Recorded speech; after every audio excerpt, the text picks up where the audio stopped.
Chapter 251 Boundary of the Underworld Plus, Turn Off Reset. Chapter 251 Boundary of the Underworld.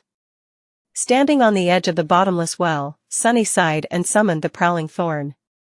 Then, he commanded the dark wing to come to life and took a step into the emptiness. The dragonfly wings of his enchanted cloak were too fragile to rely on them alone in a situation that posed unknown risks. It was better to have a backup at hand. Softly gliding down, he descended in a straight line for a few moments, then made a turn and glanced at the other members of the party.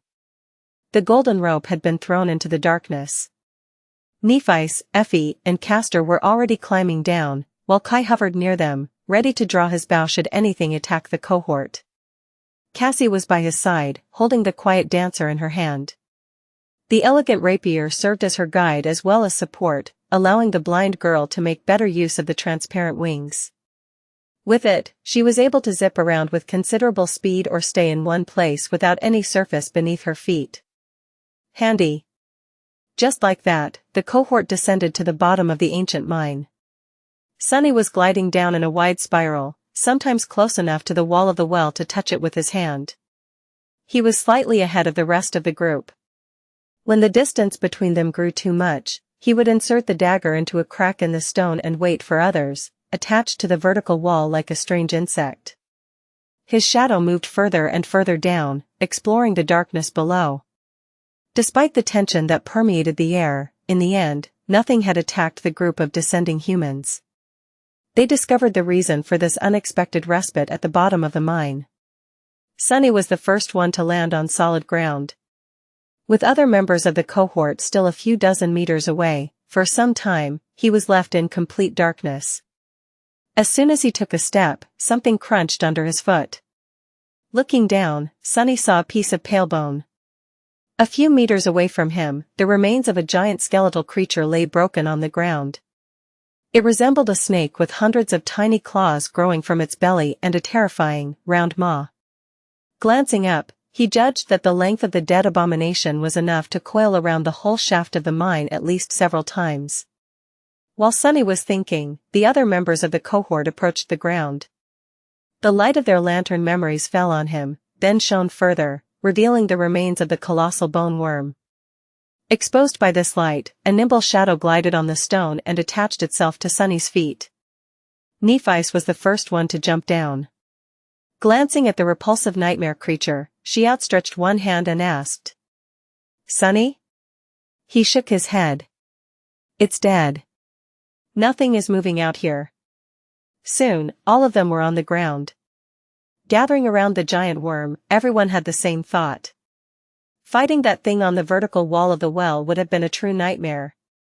Sunny didn't know how the members of the Lost Expedition had managed to defeat the terrifying creature, but was thankful to them. He would not have wanted to test the durability of the dark wing if that thing suddenly lunged at him from the dark. There was a disturbing question now in his mind, however. If the cohort of the First Lord was strong and capable enough to slay the stone abomination that used to guard the quarry and the worm that lived in the well of the mine, then was kind of a horror had killed them all in the end? With a dark expression on his face, Sunny turned away from the dead creature and walked into the darkness. Not too far from the corpse of the abominable worm, they stumbled upon an abandoned campsite. A makeshift fire pit was built on the rock floor, with 5 large stones surrounding it for the humans to sit on. A bit further, a low barricade was constructed out of the rubble, protecting the camp from unwelcomed visitors. The Lost Expedition had definitely been here.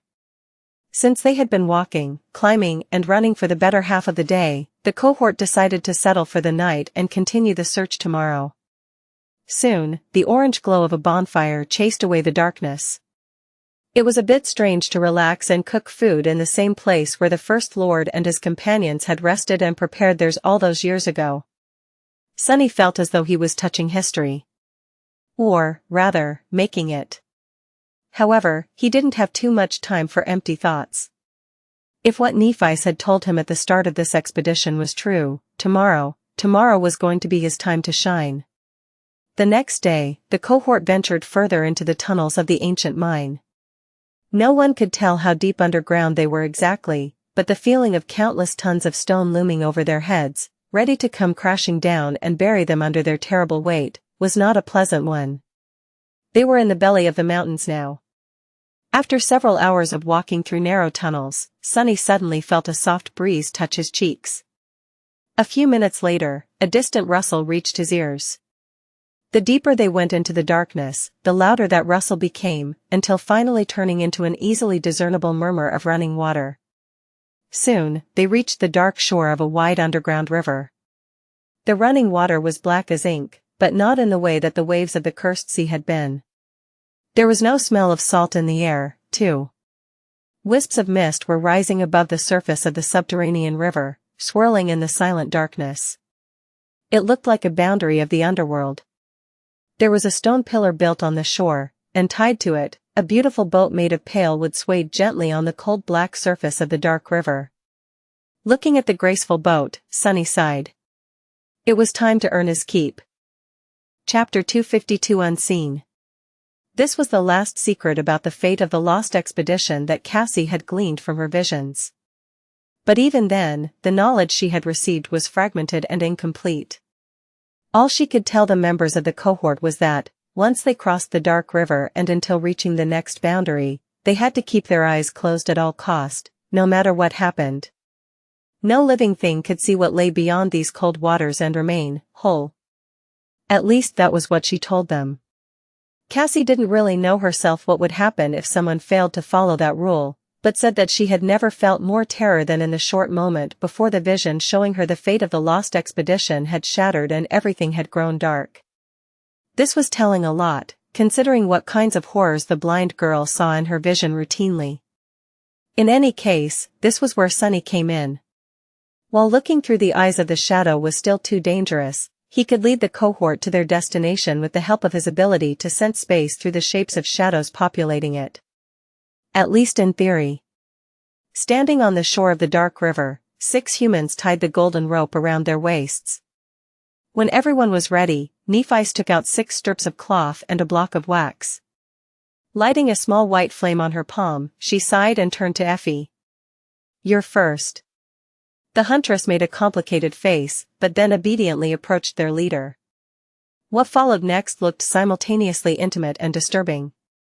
Using her flames to melt the wax, Changing Star gently took Effie's face in her hands and, after the huntress shut her eyes tightly, sealed them with melted wax. Then, she tied the strip of cloth around Effie's head to hold it in place. One after another, every member of the cohort went through the same procedure. When Sunny's turn came, he shifted slightly when Neff's cool hands touched his cheeks. A few moments later, he was blind. Is this how Cassie lives? Commanding his shadow to not see anything, Sunny was left in utter darkness. However, he still had it better than the blind girl. His shadow sense was still working, at least. With its help, Sunny could more or less tell what was where. This form of perception was vastly different from sight, but could serve the same purpose in a pinch, be it very poorly. If conditions were right. Luckily, he had practiced navigating the world with the help of nothing else but shadow sense in the past. This was how he had defeated the strange basilisk creature in the Dark City, among other things. Leading the group of staggering humans to the graceful boat, he helped them to board it and untied the rope holding it in place. Then, Sunny found the oar and pulled on it, propelling the boat across the dark river.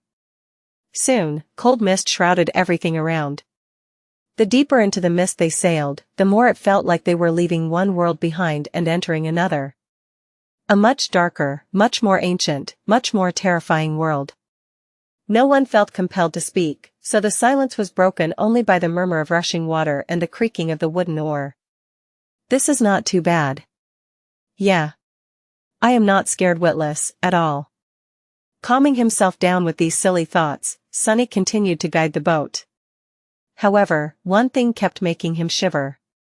Being surrounded by mist and having to keep his eyes closed, Sunny couldn't help but remember the harrowing encounter with the being that appeared in a veil of fog and tried and lure him into gazing at it using a stolen voice. Was this where it came from? After some time had passed, he couldn't tell how much. No matter how hard he tried, Sunny suddenly sensed a solid mass in the distance. This was the opposite shore of the dark river. Soon, they were drawing near to it.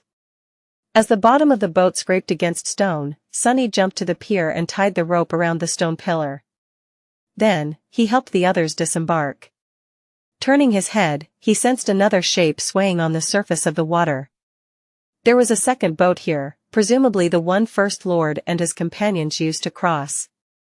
But unlike Nephi and her cohort, there had not been an oracle in their ranks. No one had warned them to keep their eyes shut. Maybe this was the reason why none of them had returned.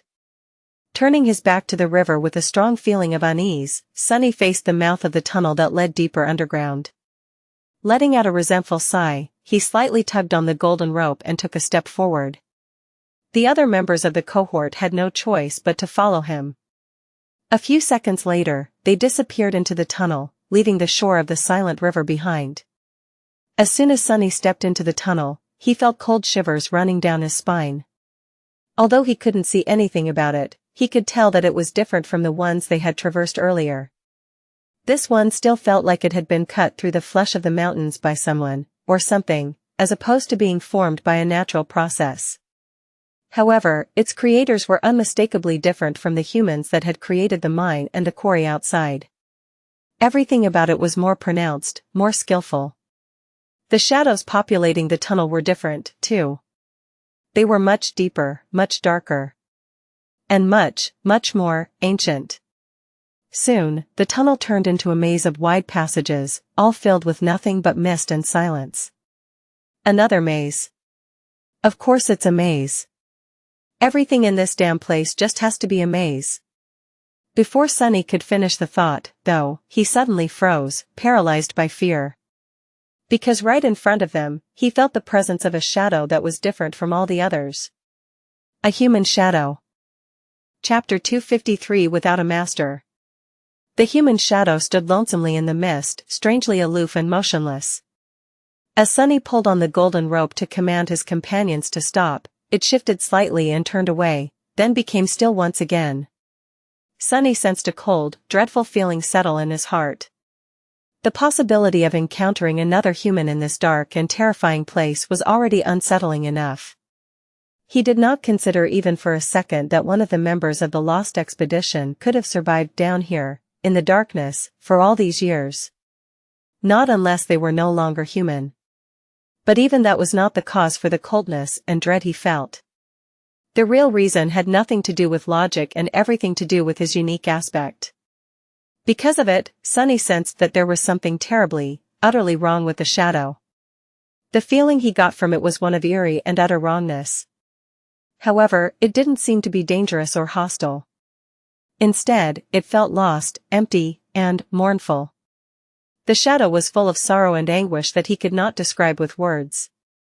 Sunny was not that empathetic when it came to humans, but strangely, he couldn't help but share in the suffering of this lonely shadow. Maybe because, in a sense, they were kin. As he was observing the shadow, unsure what to do, it made a few steps in a random direction and then stopped hesitantly, lingering there without moving. Then, it walked back and froze once again. It was as though the shadow was lost. A few moments later, Sunny finally understood the nature of the deep feeling of wrongness he felt in the lonesome shadow. When he did, a cold shiver ran through his entire body. The reason why this shadow was so strange and eerie was because it wasn't connected to anyone. There was no human casting it. Not anymore, at least. The human that the shadow had once belonged to was gone, cut from existence by some unknown power. Sunny couldn't sense any bones anywhere, either. It was as if the human had not been killed, but simply erased. While the shadow remained to wander aimlessly in the mist for all eternity. What a terrible fate. But the question remained, what was he supposed to do now? The shadow was in his way. Sunny had to either walk past it or return back and try to find another way through the maze. But what threat could this pitiful thing pose? It was just a shadow, after all. His own couldn't harm a fly no matter how hard it tried. This one had to be the same. With a deep sigh, Sunny slowly walked forward. With each step he took, he could sense the lonesome shadow better. At some point, it sensed him, too. Turning to face Sunny, the shadow hesitated for a few moments, then tentatively glided closer. He could feel an outburst of muted emotions radiating from it, surprise, hope, and then, sudden despair. Realizing that he wasn't its long-lost master, the shadow froze. Its shoulders dropped. Sensing the deep well of loneliness, anguish and sorrow in front of him, Sunny tilted his head to the side. Then, following an impulse, he outstretched his hand to the shadow. "Here, take my hand. You don't have to be alone anymore." The shadow trembled, as if it heard his silent invitation. Then, it lingered for a few moments and approached him with uncertainty. Finally, it raised its hand and tentatively placed it in the hand of his own shadow. A moment later, it disappeared. Sunny sighed. Your shadow grows stronger. Diving into the soul sea, he walked along the rows of silent shadows standing on the surface of the tranquil water. And there, just as he had expected, he saw a new one. A shadow of a graceful young woman was standing among them, as motionless and still as the rest of them. Her anguish, sorrow, and loneliness were gone. The shadow seemed to finally be at peace. Sunny looked at her for a few moments, his heart heavy. Finally, he said, "Welcome. Rest now. Your nightmare is over." With that, he left the silent sea inside again. Standing in the darkness with his eyes sealed shut, Sunny remained motionless for some time. Then, he pulled on the golden rope and led the cohort further into the mist. Sunny didn't know how long they wandered around the dark maze. More than once, he had ended up at a dead end and had to search for another path. It was hard to not lose track of all the turns of the twisting tunnels, but he had somehow managed to stay on track. On the way, he had found 3 more shadows. Each of them was just like the first one, lost and lonesome. And just like the first one, they eventually took his hand and were absorbed into his soul sea. The 4 of them, 1 young woman and 3 men, now stood silently together, united once again even though their masters were long gone. Seeing them together gave Sunny a little solace, no matter how misguided it was. There were 5 stones arranged around the fire at the campsite left behind by the lost expedition, hinting that 5 people had descended into the ancient mine. 4 of them had eventually perished in this eerie, dark place. But no matter how hard Sunny searched, he couldn't find the 5th shadow. The First Lord himself was not here. Could it be that he had somehow managed to survive and leave the maze of mist? At some point, Sunny felt someone pull on the golden rope. Turning around, he walked a few steps back and stopped near Cassie. Feeling his approach, the blind girl raised her hand and pointed at one of the tunnels. Understanding what she wanted to say, Sunny led the cohort in that direction. Soon, the sound of rushing water reached his ears. Some time later, they came to the shore of another subterranean river. They had reached the second boundary. Chapter 250 for the First Lord. For a moment, Sunny was afraid that they had been walking in circles all this time and now returned exactly to where they had started. But then, he calmed himself down and noted that this river, while as eerie as the one they had crossed on a wooden boat, was rather different. He couldn't exactly explain it, but it didn't feel the same. Plus, there was no pier with 2 boats tied to stone pillars anywhere in sight, or rather, sense. Instead, there was a bridge. Sunny could feel its shadow falling on the cold water, solid and firm as the stone it was built from. The bridge arched over the river, leading far into the distance. Not wishing to spend another minute in the terrible maze that no living thing could see if it hoped to remain alive, Sunny led the cohort toward the bridge. If Cassie was correct, they would be safe after crossing the second river. Sunny surely hoped that it was true, because the long journey where he had to play the role of a guide for 5 blind people had been nothing short of exhausting. After spending 7, or was it 8 by now? Months on the forgotten shore, Sunny had thought that he possessed a high tolerance for terror. But this last ordeal tested the limits of his mental endurance. Walking through that dark place with his sight taken away. It was a miracle that Cassie had somehow managed to remain sane at all. He tensed up when they entered the bridge, expecting for something dreadful to happen at the last moment. But the silence was not broken by anything except for the sound of rushing water, their steps, and laborious breathing. The cohort walked on the bridge, leaving the dark maze behind. Soon, they could feel the mist surrounding them grow thinner. And at some point, it was gone. They crossed the river without any trouble and returned to solid ground again. Making several more steps, Sunny stopped and finally allowed himself to tremble. Then, he opened his mouth and said in a hoarse voice, "Are we through?" Although Cassie had not said anything about the need to remain quiet, each of them subconsciously avoided speaking ever since entering the mist. Because of that, the sound of his own voice startled Sunny a little. A few moments later, Cassie answered in a hesitant tone. I think so?" Without wasting any more time, Sunny untied the cloth that covered his eyes and removed the wax from them. Then, he carefully opened them and looked around. They were standing on a stone shore inside a vast cave, through which the underground river was flowing unobstructed. Some distance away from them, the wall of the cave came down, with a mouth of a wide tunnel visible in it. By his side, other members of the cohort were removing the strips of cloth. Sunny could hear the sighs of relief coming from them. However, his attention was instantly drawn to Nephi's, who had already opened her calm gray eyes and was looking at something behind him. Turning around, Sunny followed her gaze, and froze. Just a few meters away from them, on the shore of the dark river, he saw a human skeleton. It was sitting on the cold stones, its back straight, facing the water. Unlike the ferocious undead from the catacombs of the Dark City, this one was tranquil and untouched by the corruption of the Forgotten Shore. This was the place where the first lord of the Bright Castle had died. The young man whom the members of the cohort only knew by his title had died on the shores of the cold underground river, just a few meters away from the bridge that he had used to escape the terrible place which, according to Cassie, no living being should have been able to escape. Somehow, he had survived even without knowing that anyone entering the mist had to keep their eyes closed at all times. But in the end, the wounds he had received there, or somewhere up ahead, perhaps, turned out to be too grievous. Before the last vestiges of life abandoned him, the young man, the first lord who had wrestled the Bright Castle from the nightmare creatures, created a safe place for the humans sent to the Forgotten Shore to live, and lead an expedition to find a way out of this cursed place, sat down and looked in the direction of the misty, dark maze. The place where his friends and companions had died, leaving him alone in the darkness of this forsaken underworld. Looking at the skeleton that sat quietly on the shore of the river, Sunny couldn't help but feel a deep feeling of awe and sorrow. He had never met this young man, but somehow, it felt as though they knew each other very well. Everything that humans had on the Forgotten Shore was thanks to his bravery, power, and skill.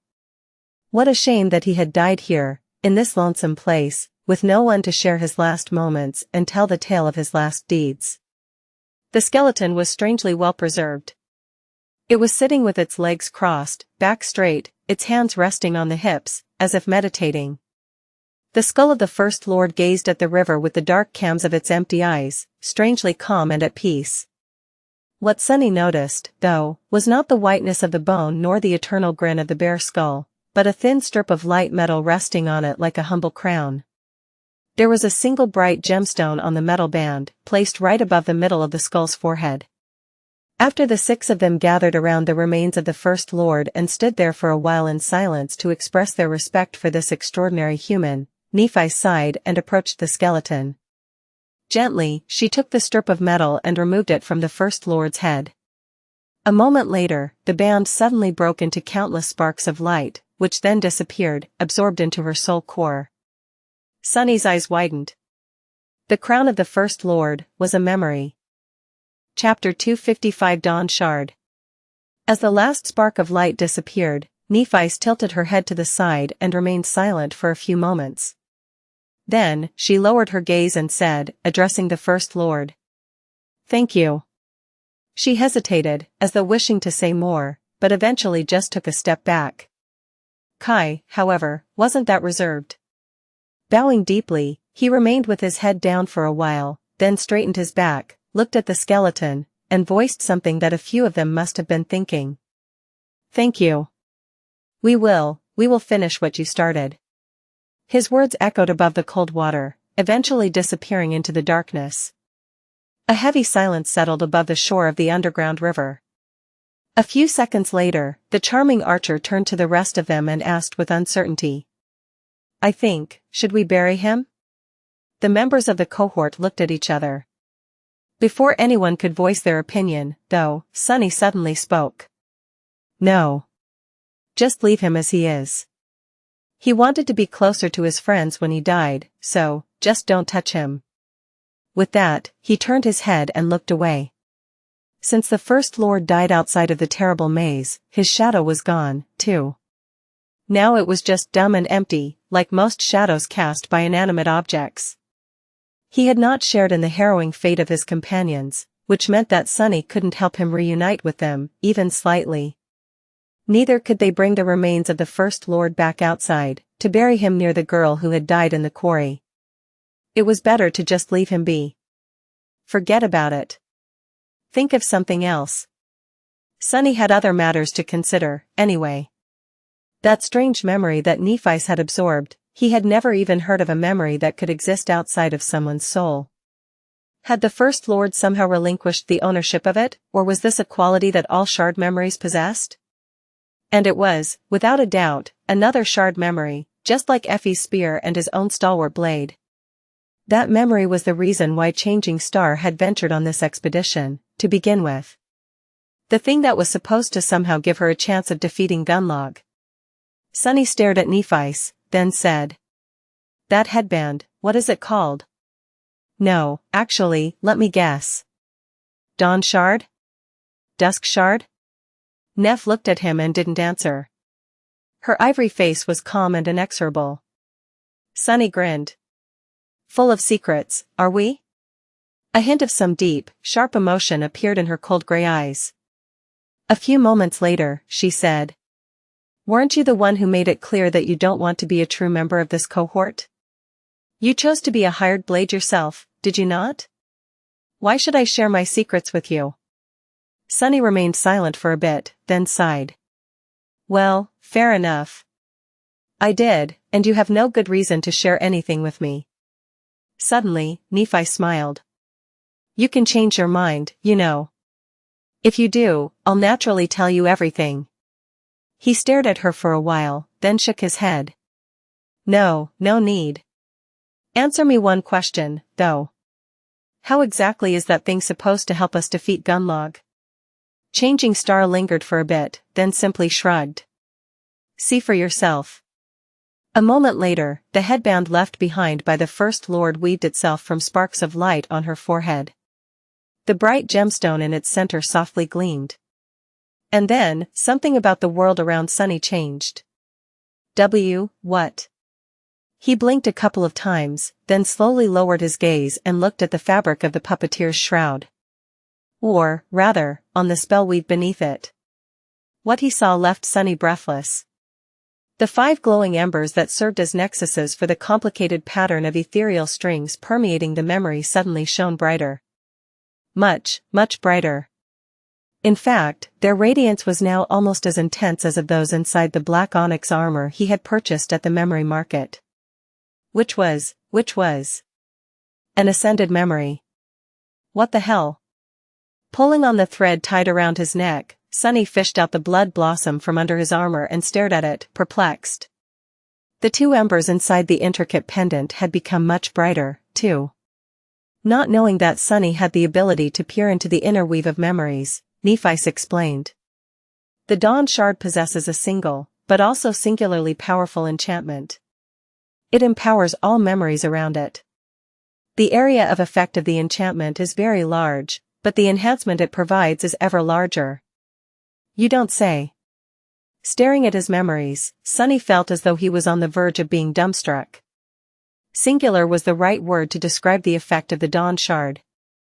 He had never heard of a memory being capable of raising the power of another one by almost an entire rank. Wait, did she say, all memories? All memories, all of them, in a very large radius? Impossible. With that crown on her head, Nephi would not only be able to stand a chance in a fight against Gunlog, but also make each one of her followers so much more dangerous. She would become a perfect general for a small army of awakened. But wasn't there something wrong with that statement? Sunny frowned. All memories, hold on. All? Glancing at Changing Star, he asked. So that thing makes every memory around you vastly more powerful? Nephi's gave him a silent nod. Sunny's frown deepened. Then do you not see a problem here? Won't it enhance that damn golden armor of Gunlogs, too? How exactly does it give you a chance against him, then? She lingered for a few moments, then smiled slightly. It would not, would it? But, hey, do you want me to tell you another secret? Sunny glared at her without saying anything. He knew better than to get himself into such a clumsy trap. Only, as it turned out, there was no trap. Nephi's just waited for a bit and continued. It will help me because the golden armor Gunalug wears is not a memory. Before he could say anything, she added. In fact, it is an echo. Chapter 256 True Reason. Sunny was silent for a while. An echo, that weird golden armor was actually a copy of some strange corrupted nightmare creature? What kind of creature took the shape of an armor? But then again, the fact that it looked like an armor didn't mean that it was all it could look like. The main trait of the golden armor was that it seemed to be made out of liquid metal. That metal always flowed and moved around, enveloping Gunlog's body like a second layer of skin. The only thing that never changed was the mirror-like surface that served him as a face. It wasn't impossible to imagine that the mass of living metal was, in fact, not a memory but a bizarre echo. Not impossible, but a bit of a stretch. Glancing at Nephi's, Sunny asked. How do you even know this? She hesitated for a few moments, then said. You already know that we have an ally inside the castle. She was the one who told us. That mysterious spy again. Sunny became even more convinced that this person was of a very high rank among the Bright Lord's servants. Only someone extremely close to him would know such an important secret. In fact, Sunny expected that the paranoid tyrant would never let anyone learn of it. Why would one of Gunlog's most loyal minions help his enemy? Was it all an elaborate trap orchestrated by the Bright Lord himself? Looking at Changing Star with a deep scowl on his face, he asked. Can this ally of yours even be trusted? If he was right in his guess about the identity of the spy, well, things would become complicated. She was silent for a while, then said evenly. Trusted? Not really, never, actually. However, we can trust in the information that was provided to us. He raised his eyebrows. And why is that? Nephi shrugged and then answered, her voice indifferent. Because I am the only chance anyone here has of ever getting out of this cursed place. And Gunlog is not. Interesting. So, one of the top ranks of the Bright Lord's forces was an opportunist who desired to return to the real world desperately enough to risk betraying the ruthless tyrant. That person had been loyal to Gunlog because there was no better alternative, but then changed sides once the last daughter of the immortal Flame clan appeared like a miracle and promised to save the people of the Forgotten Shore. That ally of hers was either swayed by Nef's rhetoric like the rest of the unfortunate fools in the Dark City or was confident of ending up among the few lucky people who would actually have the chance of surviving what was about to come. Or just knew something that Sunny did not. In any case, Changing Star seemed to be confident in the information the spy provided, so he did not see the point of doubting it. She wasn't any more naive or trusting than he was, after all. Nephi's had learned the art of cynicism from the best. Kai, who had been listening to their conversation with a fair bit of curiosity, suddenly cleared his throat. I am very sorry to interrupt you guys. But I just wanted to ask, since we have found the remains of the First Lord and came into possession of this memory you were discussing, does that mean that the expedition is over? Have we actually accomplished our goal? Really? That, indeed, would seem to be the case. However, Sunny knew better. With a friendly smile, he shook his head. No. No, buddy, the goal of this expedition has not been achieved yet. The charming archer looked at him with surprise. But, didn't we get the thing that will help us defeat Gunalef? Nephi was staring at Sunny too, a subtle smile on her lips. Yeah, Sunny. What else do we have to do? Do tell. He grinned. Well, it's very simple, really. Yes, you told us that the reason for this adventure of ours was to find the means of overthrowing the Bright Lord, and it certainly was a reason.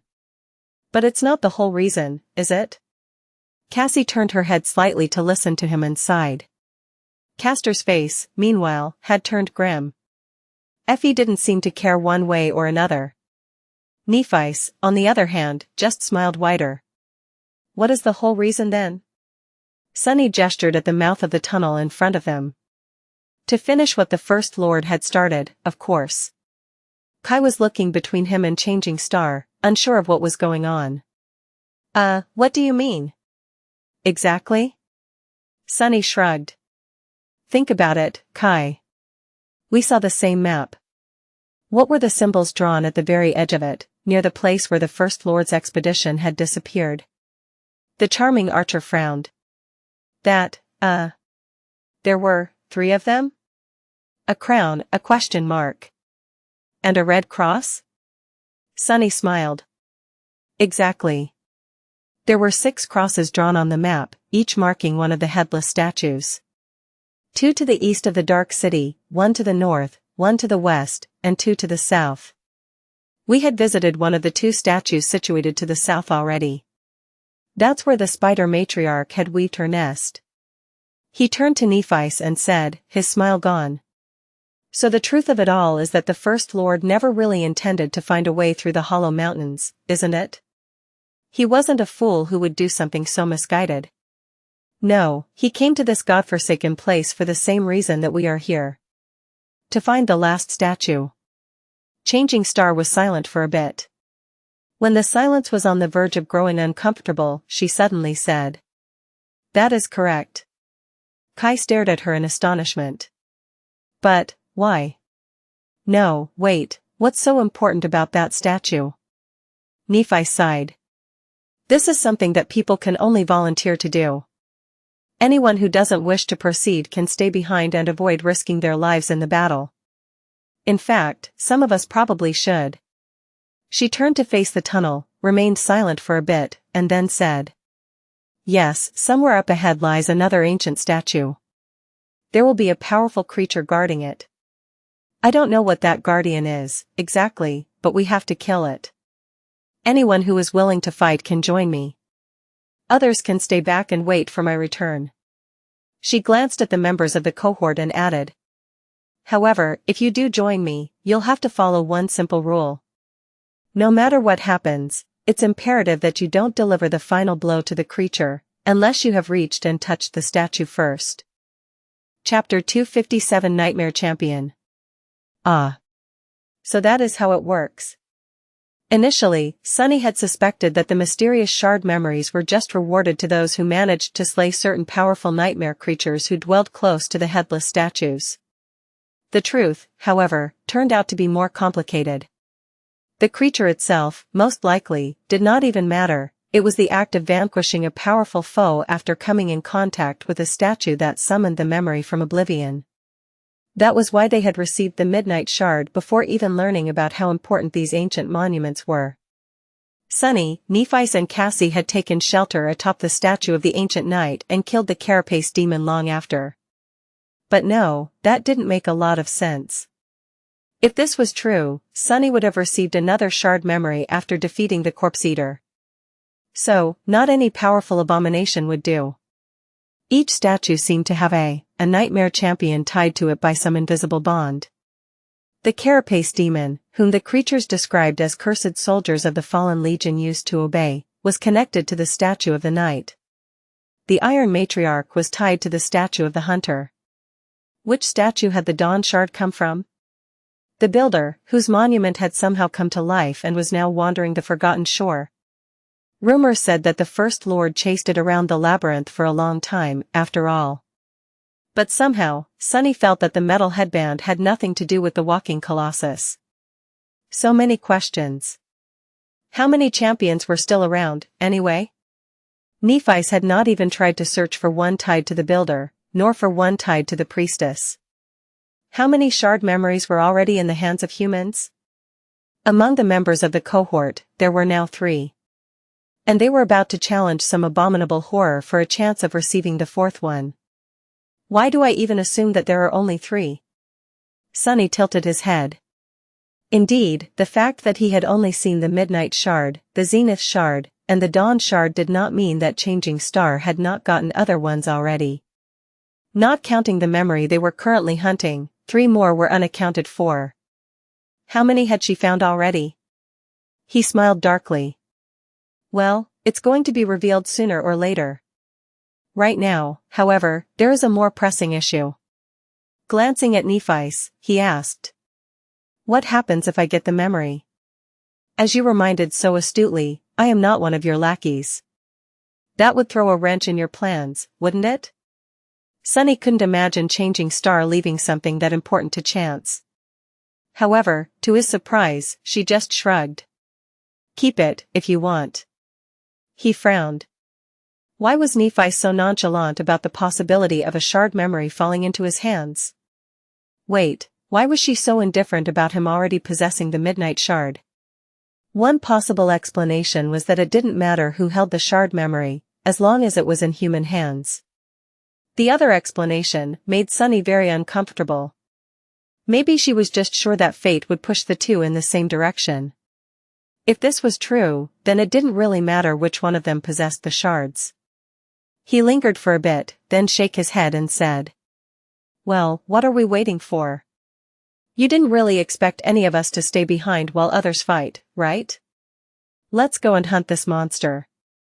Honestly, while Sunny couldn't even imagine what type of terrible creature guarded the hidden statue, he was almost excited to find out. He wanted to see what the 6 of them were capable of under the miraculous effect of the Dawn Shard. Himself in particular. Eventually, they arrived at a vast cavern situated somewhere in the depths of the Draconian Mountains. The cavern was large enough to fit the entire bright castle, and the hill it stood upon, inside of it. Witnessing its size, Sunny got an inkling that there was a reason why these mountains were called hollow. As his sight pierced the darkness ruling over the vast cavern, Sunny couldn't help but feel a deep sense of awe. The floor of it was covered by black sand, while its walls glistened like obsidian. In the center of the cavern stood a giant pillar of dark stone. It was surrounded by massive scaffolds, which nevertheless looked tiny and insignificant on its surface. The silhouette of an unfinished statue was easily discernible, cut from the giant pillar by the unknown sculptor. Its upper torso was almost finished, while the lower half was still encased inside the stone. It was as though a dark giant was struggling to free himself from the pillar of stone that imprisoned him. With a feeling of surprise, Sunny realized that he recognized the details of the unfinished giant's armor and shield. They were eerily similar to the armaments that the Black Knight guarding the ruined cathedral wore. And to the ones the stone saint wielded, too. Looking up, he made sure that the head of the giant statue was missing. Of course it is. All of that only took a fraction of a second. Then, Sunny hastily looked down, trying to notice the guardian of this obsidian cave before the creature noticed them. But it was too late. As soon as the members of the cohort entered the cavern, something moved in the darkness at the base of the statue, and then stepped forward. Sunny shivered. Damnation! Standing on the black sand, a monstrous creature that resembled a cross between a lion and a raven stretched its numerous limbs. Its body was pale as a corpse, while its head and chest were covered with dark feathers. It was massive in size, with muscles rolling like steel cables under the skin. The creature had 2 powerful hind legs and 6 more protruding messily from its wide chest, each ending with a set of deadly claws. But the most terrifying feature it possessed was a long, jagged black beak. It was a spire. Messenger. That was all Sunny had time to yell before the vile abomination lunged forward, exploding into a whirlwind of hunger, madness, and death. Chapter 258 Herald of the Crimson Terror Plus, Turn Off Reset. Chapter 258 Herald of the Crimson Terror. Sunny had already faced off against a spire messenger once.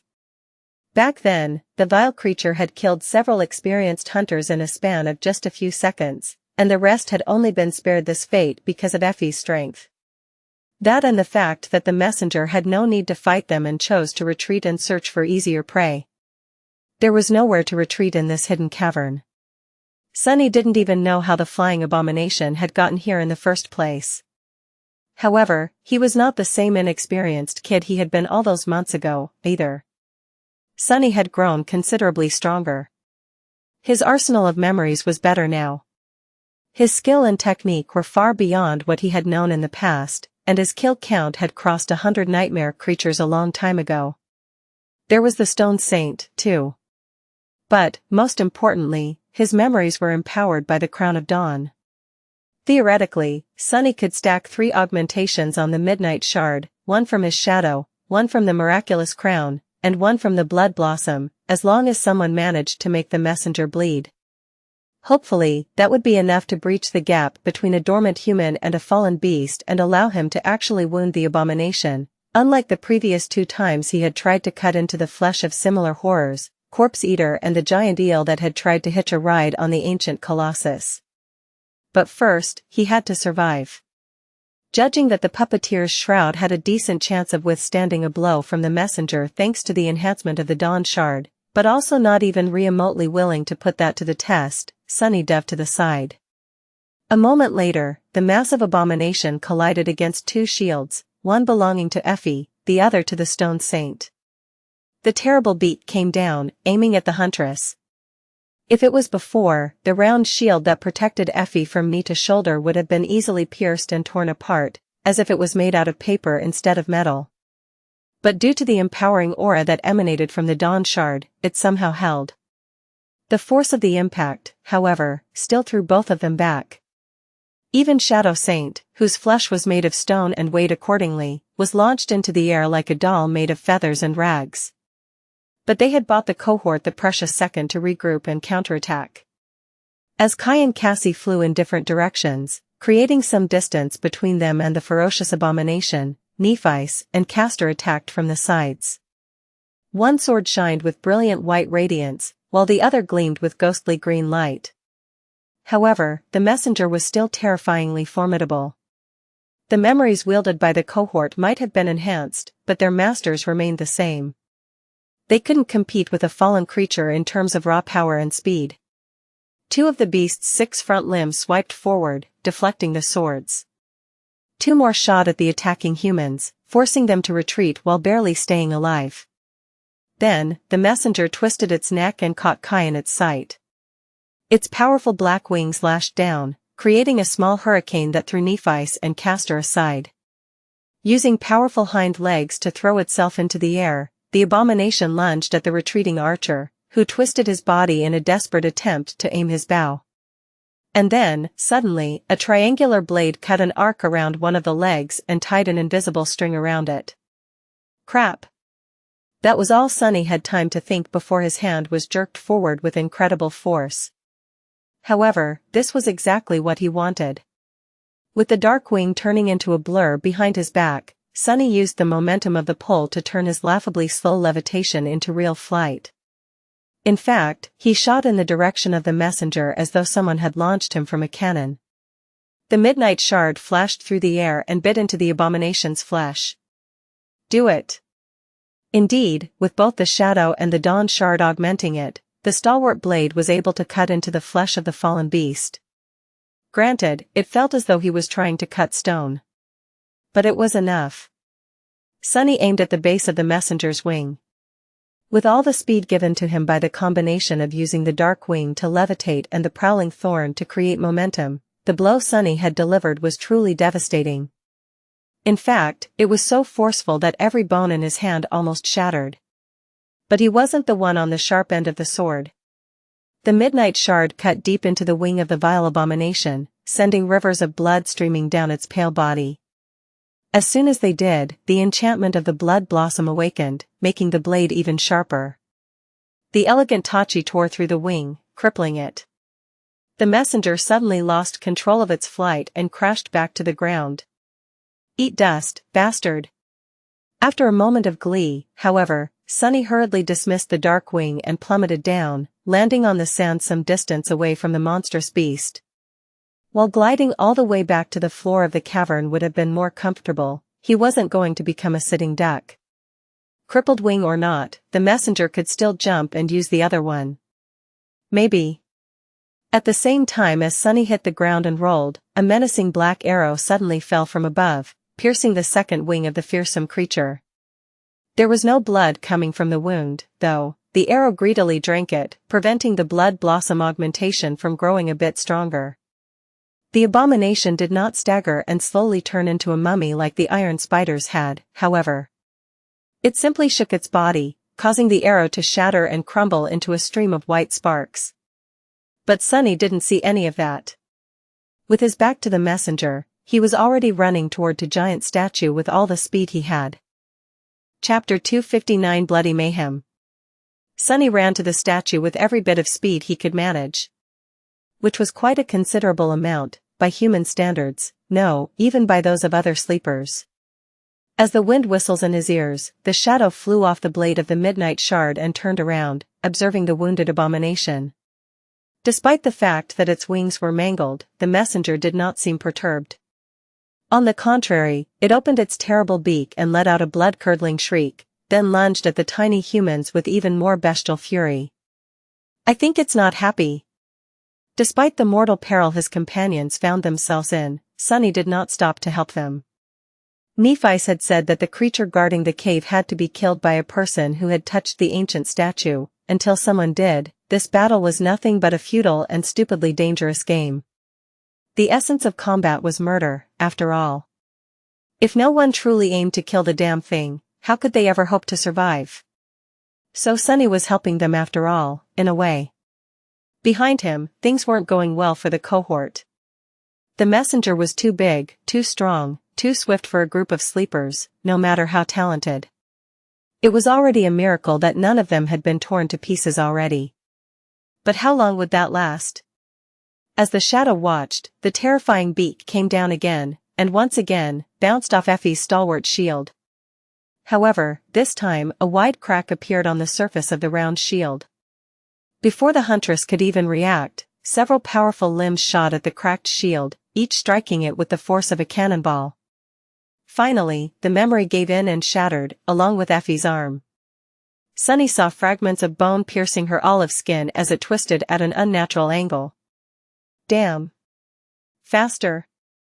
As the pillar of dark stone approached, he watched the messenger try to finish the wounded huntress off and be thwarted by the stone saint.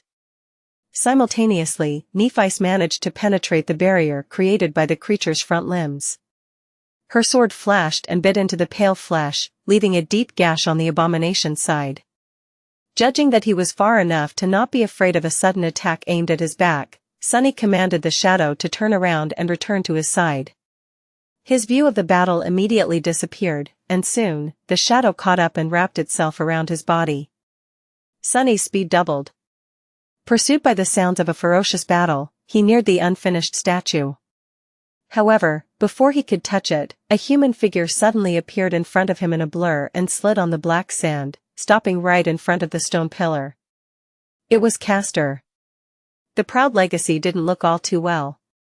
His shiny scale armor was torn by the claws of the terrible beast, leaving 4 deep wounds on his muscular chest. Blood was streaming from them, leaving the handsome young man pale and disheveled. No, it wasn't just that. Castor seemed a bit off, somehow. Sunny just couldn't tell what was wrong with him exactly.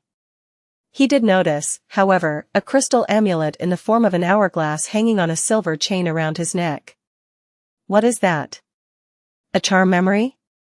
I didn't know that Castor had a charm. Not wasting any time, the legacy put his bloodied hand on the statue and closed his eyes for a moment. He wasn't wearing one back on the marble arch. Right? Opening his eyes a second later, Castor glanced at Sunny with a dark expression and turned into a blur once again, rushing back to rejoin the battle. Just as soon as he disappeared, Sunny crashed into the stone pillar, unceremoniously using it to stop his momentum. Bouncing off the hard surface, he rolled on the ground and shakily rose to his feet. Ack! Damn it! That hurt. That counted as touching the statue, right? Had to. Glancing back, Sunny saw another blood arrow piercing the flesh of the spire messenger and shattering a moment later. It wasn't destroyed, at least, just returned to Kai. Quiet Dancer was zipping around the massive abomination, aiming at its eyes. The elegant rapier was an echo, and as such did not enjoy the gift of the Dawn Shard, so it was more of a nuisance than a real threat to the beast. Still, it managed to deliver a couple of shallow cuts, causing the bastard to bleed. That was exactly what Sunny needed, blood, as much blood as possible. Launching himself forward, he held the midnight shard behind him and dashed toward the messenger. Let's see which one of us can kill it first, caster. Wouldn't it be funny if an outskirt rat like me got a third ascended memory, while a lofty legacy like you still had none? Some distance away from his prey, Sunny commanded the stone saint to switch her battle style. The one the menacing shadow liked to use the most, or simply saw as most suited to her equipment and the situation, was deliberate, elegant, and steady. But that wasn't what Sunny needed right now. What he needed was carnage, savagery, and bloody mayhem. Lingering for a fraction of a second, the stone saint suddenly threw her shield away, grasped her sword with both hands, and lunged forward. Any sort of grace she had possessed earlier was now gone. Instead of a noble knight, the shadow now appeared as a barbarous butcher. It seemed as though she cared neither about self-preservation nor about protecting the members of the cohort anymore. She didn't even care about killing the enemy that much. All she aimed to do was inflict the maximum amount of pain, the maximum amount of damage, and, most importantly, the maximum amount of bleeding. Just like Sunny had commanded her to do. As he ran back, more and more small, but heavily bleeding wounds appeared on the messenger's massive frame. Its pale body was now half covered in dark blood. Caster's enchanted sword added one or two, but most came from the berserk shadow and changing star. Effie was still in the fight, as well. Despite the fact that her arm was severely broken and there was bloody foam on her lips, the beautiful spear broke through the abomination's defenses and left a bloody mark on its skin, too. But none of these attacks were powerful enough to end the creature once and for all. Already nearing the scene of the massacre, Sunny willed his shadow to flow onto the midnight shard. The power of the Dawn Shard was burning inside of it, making the stalwart blade sing. And on top of it all, the vile blood blossom was filling it with insatiable bloodlust and hunger. Without slowing down, Sunny lunged at the spire messenger, and fell on his back. As momentum pushed him forward, he slid on the black sand and thrust the midnight shard upward.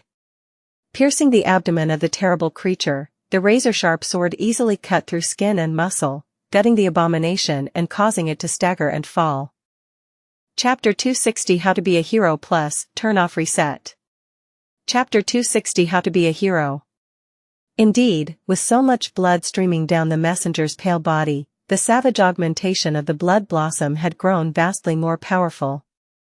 If before Sunny had felt as though he was cutting stone, now the midnight shard sliced through the tough flesh of the abomination with just a moderate amount of trouble. Of course, the fact that it was aimed at the soft belly of the monster instead of the adamantine black feather also played its part. The Tachi cut through the pale skin and muscle tissue, tearing its abdomen open. As blood, guts, and viscera fell from the terrible wound, Sunny slid from under the massive creature, just in time to avoid being crushed under its weight. Even then, however, the messenger was not yet dead. What? Curses! Lying on his back in an awkward position, Sunny was momentarily left defenseless. He had hoped that his strike would if not kill the monstrous abomination outright, then at least leave it stunned for a few seconds, giving him time to disengage and get away to a safe distance. But the creature seemed to be impervious to pain and the fear of death that all living beings felt. Despite receiving a mortal wound, it only became more ferocious. Staggered by the unexpected attack, the messenger lost balance and fell to the ground. Its head hit the black sand, sending a cloud of it into the air. Then, its round corvine eye locked onto Sunny and flushed with eerie madness. Knowing that he was not going to be fast enough, Sunny desperately tried to roll away. But it was too late. The terrifying jagged beak shot in his direction, threatening to impale him through the chest. Damn it! However, at the last moment, A human figure in an elegant black and white armor suddenly appeared between him and the abhorrent beast. The incandescent sword lashed out, pushing the beak slightly to the side. As the result, the messenger failed to kill Sunny. Instead, the beak pierced the Starlight Legion armor and tore through Changing Star's shoulder, almost severing her left arm. Nephice was thrown aside in a rain of blood, while the abomination opened its mouth and let out another deafening shriek. For a moment, time slowed. Sunny, who had just rose to one knee, noticed a sword surrounded by ghostly green lights approaching the messenger's neck. Castor was seconds away from finishing the cursed creature off. But before he got the chance, a heavy triangular dagger flashed in the air and sunk into the creature's eye, penetrating through it deep enough to reach the brain. The messenger froze. Its ugly raven-like head swayed slightly. The beak fell open, revealing rows of sharp teeth and a long, wet, crimson tongue. Looking at the monster with a dark expression, Sunny pulled on the string of the prowling thorn, wreaking havoc inside its skull. The kunai tore through the round black eye on the way back, flying into the air in a stream of blood, bone, and chunks of brain matter. Finally, the creature convulsed and crashed onto the ground. Its eyes dimmed, then glossed over. The corner of Sunny's mouth curled upward. "You have slain a fallen monster," cursed Herald. "Your shadow grows stronger. Come on. You have received a memory." A triumphant gleam appeared in his dark eyes. The cohort was in a pathetic state. Effie had the bones in her arm shattered into tiny pieces, with sharp splinters tearing through her skin. Her ribs and lungs were wounded, too. Castor was bleeding heavily from the 4 gashes left on his torso by the messenger's claws. Kai lost too much blood to the blood arrow and was now on the verge of fainting. Neff's left arm was partially severed and barely attached to her body. The sight of it was ghastly. Even the stone saint was severely damaged. Only Sunny and Cassie were more or less in one piece. It was all worth it, though. The Spire messenger was actually dead, while they were not. Lying on the black sand, Effie suddenly laughed. Sunny gave her a strange look. "Have you lost your mind? What are you laughing at?" The huntress shrugged, then grimaced from pain. "Oh, it's just. I was thinking whether we are legendary heroes now or just, fools of legendary proportions. All of us in the outer settlement, the castle too, I guess, heard the stories about the incredible exploits of the first cohort hundreds of times. Killing a Spire messenger who made its nest in the throne room, and all that. But I never once thought that I would actually do something that impossible as well." She grew silent, and then added, "It's weird." Sunny sort of understood her feelings. However, he wasn't going to admit it.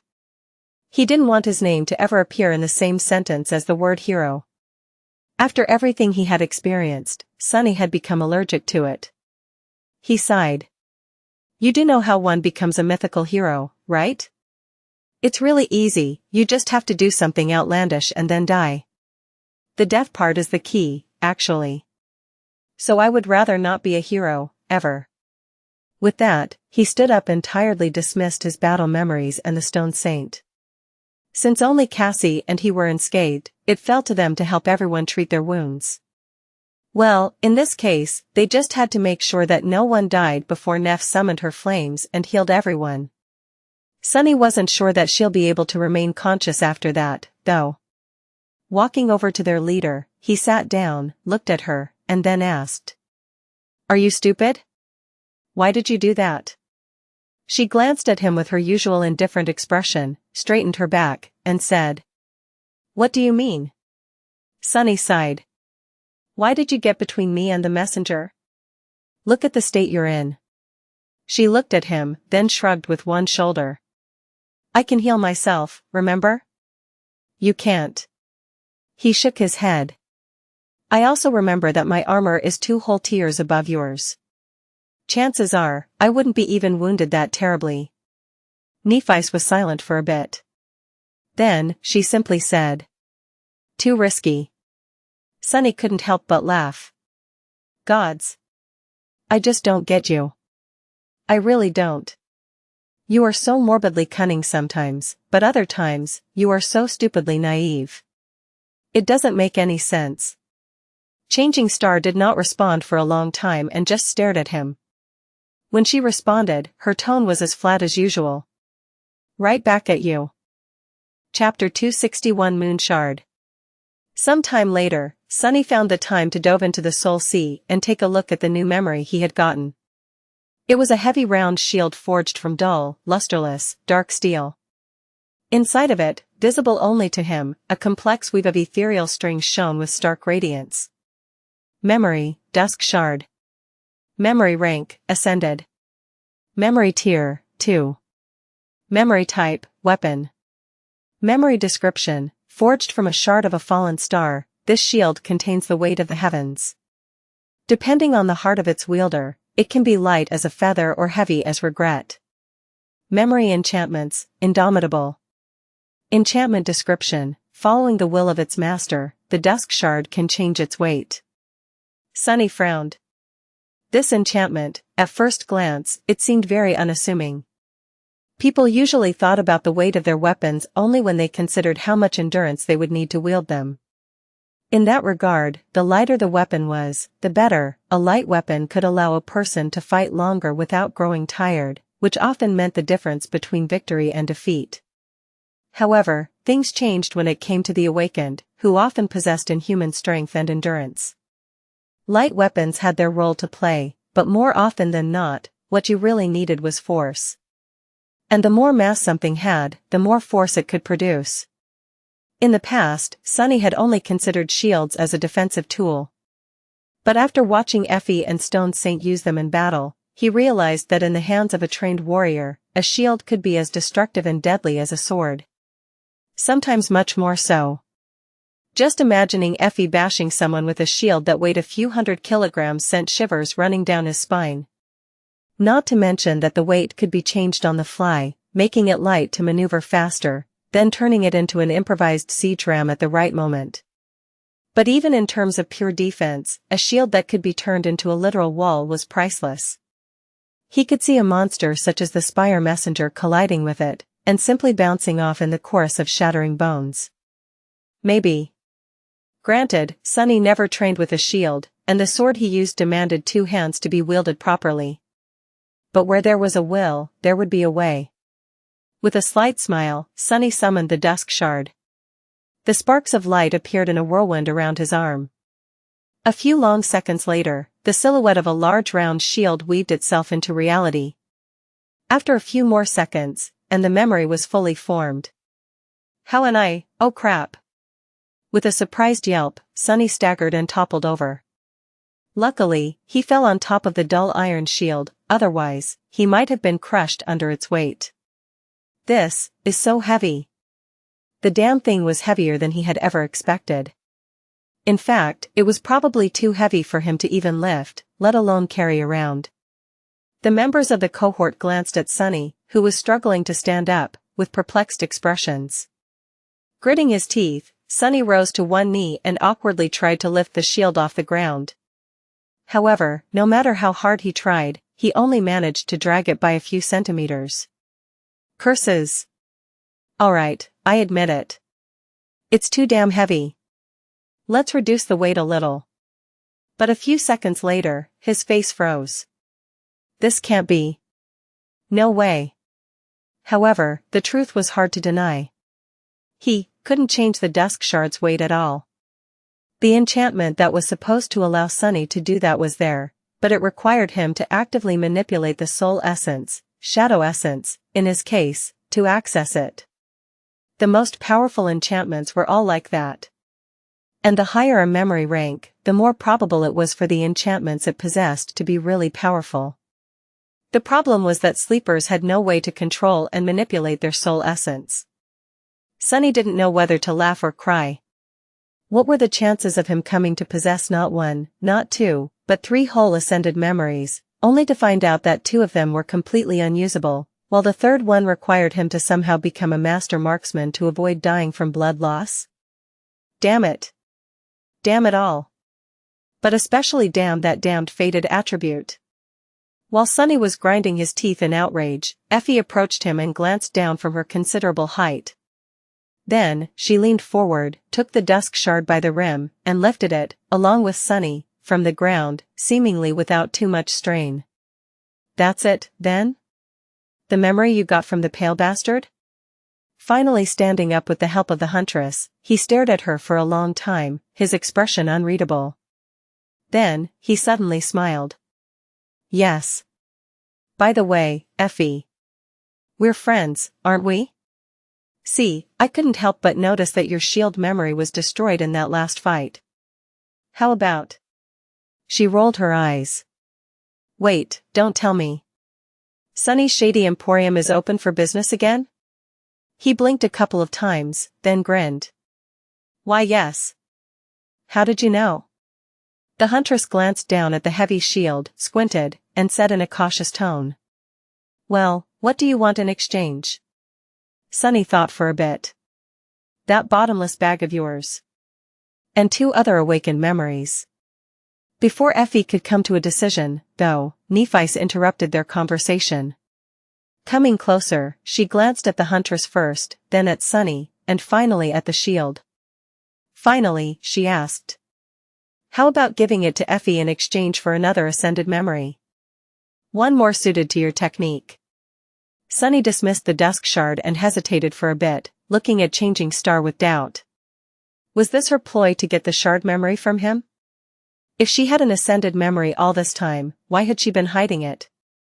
And where could she have gotten one, to begin with? After a while, he said. "I don't know. Show me the memory, and then we'll decide." Nephi silently stepped closer and took his hand. Then, a spark of energy traveled from her body to his. The spell whispered. "You have received a memory." Throwing a dubious glance at Nephi's, Sunny summoned the runes and found the name of the memory he had received. His shadow tilted its head, surprised. Shimmering in the air in front of him, a string of runes read. Memory, Moon Shard. Chapter 262 Path to Damnation. Another shard memory? Sunny raised an eyebrow, glanced at Nephi's, and turned back to the runes. His eyes glistened.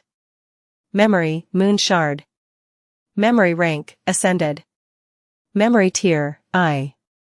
Memory type, Weapon. Memory description, when the stars were extinguished and fell, a lonely moon remained in the empty sky. With no sun to shine upon it, the moon grew dim, withered, and died. As the last remnants of moonlight were devoured by darkness, one small shard was forged into this subtle blade. Memory enchantments, Unseen. Enchantment description, forged from moonlight, this blade appears in the hand of its wielder without delay. Sunny's pupils widened slightly. With a tense frown, he summoned the moon shard. A graceful dagger with a long and slender blade appeared in his hand. It tapered to a needle-like point and had a simple crossguard, with a handle made from glossy black wood. The most striking feature of the dagger was that it seemed to be forged out of clear, misty glass. That glass, however, appeared to be as strong as steel, and much, much sharper. In the darkness of the underground cavern, the ghostly stiletto was nearly invisible. What really stunned Sunny, though, was not its look or its rank, but the fact that the moonlight blade had appeared in his head instantaneously. There had been no sparks of light, no process of weaving itself into existence from nothingness. The dagger was simply suddenly there, as if it had always been that way. This was an incredible enchantment. It might not have seemed that powerful, but Sunny instantly understood that there was a lot more to this simple trait than most people would assume. Once summoned, memories took time to form. The dusk shard had weaved itself into existence in about 6 to 8 seconds. But even if it was just a single second, like the time it took Neff's silver sword to appear, the process was still not instantaneous. What's more, the appearance of a memory was telegraphed in advance by the dancing sparks of light. In short, it was very hard to take the enemy by surprise by suddenly summoning a memory. A skilled opponent would always have enough time to notice it and react accordingly, unless they were lured into a cunning trap by a sword savant like Changing Star. But even then, it wasn't easy to plan and execute such a move. yet all of that didn't apply to the moon shard. The slender blade of the ghostly dagger could appear out of nowhere in an instant and immediately strike at the target. What an insidious little thing. It was uniquely suited to Sunny's preferred method of engaging the enemy, indeed. He liked to strike from the shadows and kill with one strike. With the ghostly blade in his arsenal, though, he would not even have to hide in the darkness in order to deliver an unexpected and deadly blow. No one would see it coming. Not to mention that it was an ascended memory.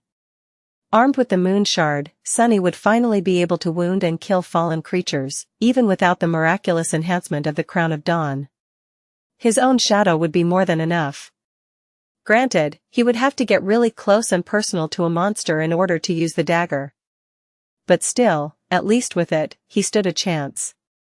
Suppressing a satisfied smile from appearing on his lips, Sunny turned to Nephice and asked in an incredulous tone. "Where did you get this thing?" She lingered for a few moments, then said. "North of the Dark City." Sunny nodded. That made sense. There was another red cross on her map, about a week's worth of traveling time north of the ruins. It was drawn near a symbol resembling a grotesque, misshapen skull. Changing Star had indeed been busy in the 3 months that he had spent hunting monsters on the dark streets of the cursed city.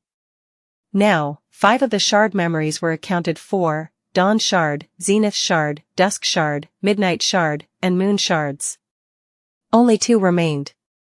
Sunny wondered which statue they were tied to, and whether someone out there already held them in their hands. It didn't matter that much for now, though. With a sigh, he dismissed the ghostly dagger and said, "I have to warn you that the enchantment on that shield requires an awaken to activate it. It is supposed to be able to change its weight and mass freely, but actually, it's just stuck being stupidly heavy." Nephice glanced at Effie, who just shrugged. "I'm fine with it as is." Sunny finally allowed himself to smile. "Ah, that's great then. We have a deal." In the end, they had to spend a couple of days in the vast underground cavern. Nephice had to recover from her ghastly wound and the strain of healing the rest of the cohort, while all of them had not liked the idea of venturing back into the mist with their memories damaged. Eventually, though, they were ready to head back.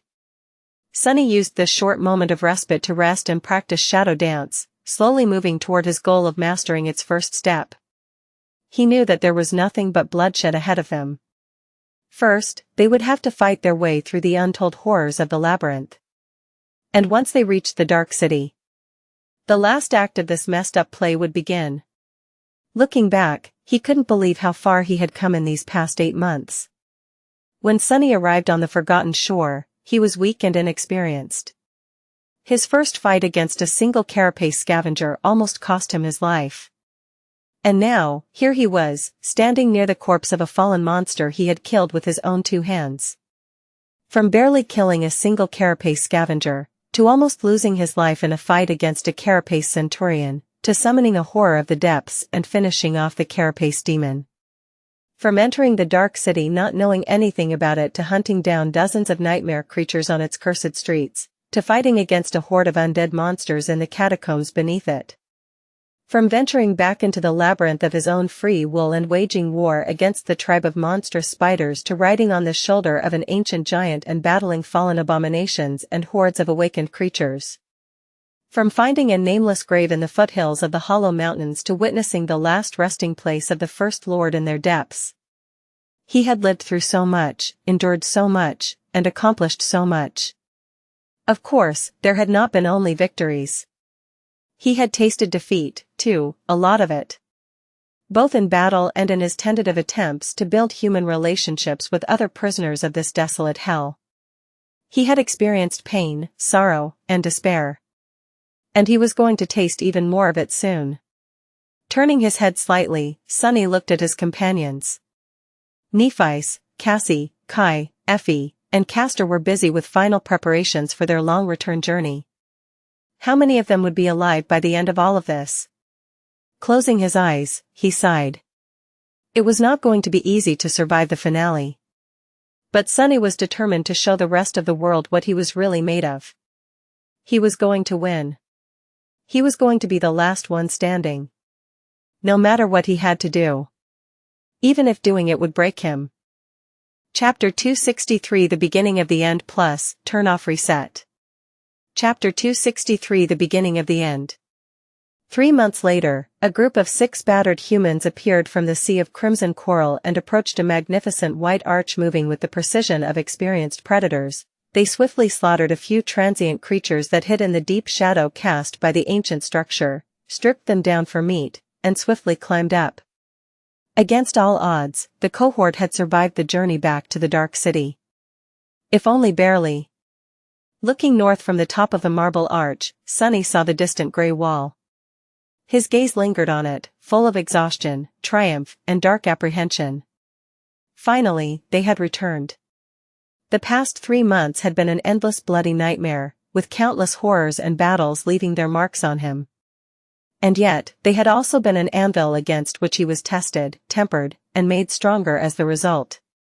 Sunny didn't have a mirror, but was sure that his appearance changed a lot. He could tell just by looking at other members of the cohort.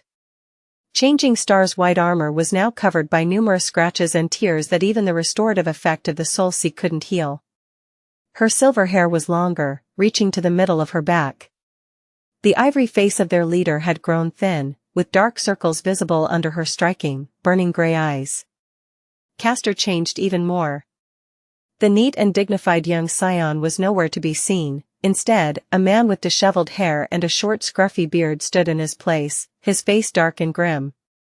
Sometimes, Sunny thought that he could even see a gray hair or two in his luscious mane. Kai was still beautiful and elegant, but most of his charm was hidden under layers and layers of dirt, dust, and dried blood. The stylish armor he had worn was now long gone, destroyed in one of the vicious battles they had fought, and replaced by a rather unflattering garment that seemed to be woven out of bluish seaweed. The archer also wielded a new bow, this one long and powerful, fashioned out of 2 curved horns that had belonged to a creature that Sunny would rather not think about. Suffice it to say, this memory was of the 5th tier and truly deadly. Effie was much the same, except for the fact that she had become even leaner, her robust musculature not covered even by a gram of fat. The huntress wielded 2 shard memories, both responsible for sending dozens upon dozens of nightmare creatures to their deaths. Her archaic bronze armor was dented all over, but somehow still held together. Cassie was the youngest of them, so the changes that had happened to her were perhaps the most pronounced. By now, she had lost most of her childish softness and had turned into a beautiful young woman that looked to be on the cusp of adulthood. She had 3 echoes tied to her core now, one given to her by Nephi's, the other one by Kai. With the help of her echoes and the dark wing, Cassie was now able to move and participate in battles almost as if she was not blind. Almost. And then there was Sunny himself. He was perhaps even more beaten and battered than the rest of them, the puppeteer's shroud almost coming apart at the seams. His hair was long, messy, and in desperate need of a good wash. Sadly, his skin was still as pale as that of a corpse. He was also unable to grow even a bit of scruff, let alone a real beard. But, oh well, why care about the little things?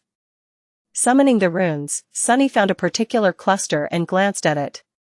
The runes shimmered in the twilight of the approaching night. Shadow fragments, 938/1000. A dark smile appeared on his lips. Almost. In the past 3 months, Sunny had participated in countless battles. His main responsibility was that of a scout, and as such, he was not a part of the cohort's main strike force. But even then, he had faced and slain more than 100 nightmare creatures. Closer to 200, in fact. Among them were beasts, monsters, as well as a few demons and even a devil or 2.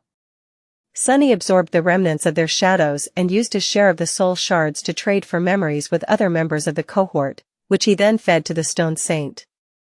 And now, he was so close to reaching full saturation of his shadow core. His prowess and physique were considerably enhanced, too. Somewhere along the way, Sunny had crossed the line of humanly possible and was now firmly in the realm of inhuman ability. He was faster, stronger, and more enduring than any mundane human could ever hope to be. His shadow had grown much more potent, too, since its enhancement increased proportionally to his own power.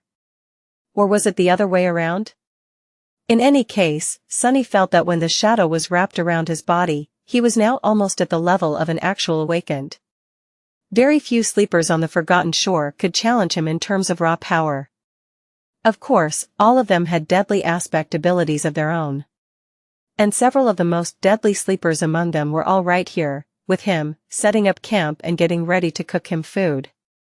Sunny wasn't sure, but guessed that Effie and Castor had already fully saturated their soul cores, beating him to it, the huntress because of the years she had spent hunting monsters on the streets of the Dark City, and the legacy because of the soul shards his clan must have provided him before his first journey into the dream realm.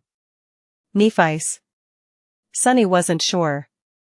Logic dictated that she should have reached the point of saturation before Sunny did, but he still saw her absorbing shards after each battle.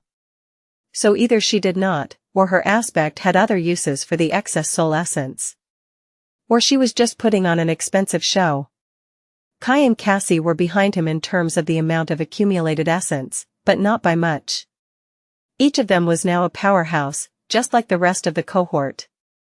Looking at the people busying themselves with mundane tasks of setting up the camp, Sunny inhaled deeply and smiled. Ah! Aren't we a sight to behold? Chapter 264 First Things First. They truly were. When leaving the Dark City behind, Sunny had known how powerful the members of the cohort were. However, he had not quite realized just how well-rounded and perfectly suited to face various challenges presented by the labyrinth their group was.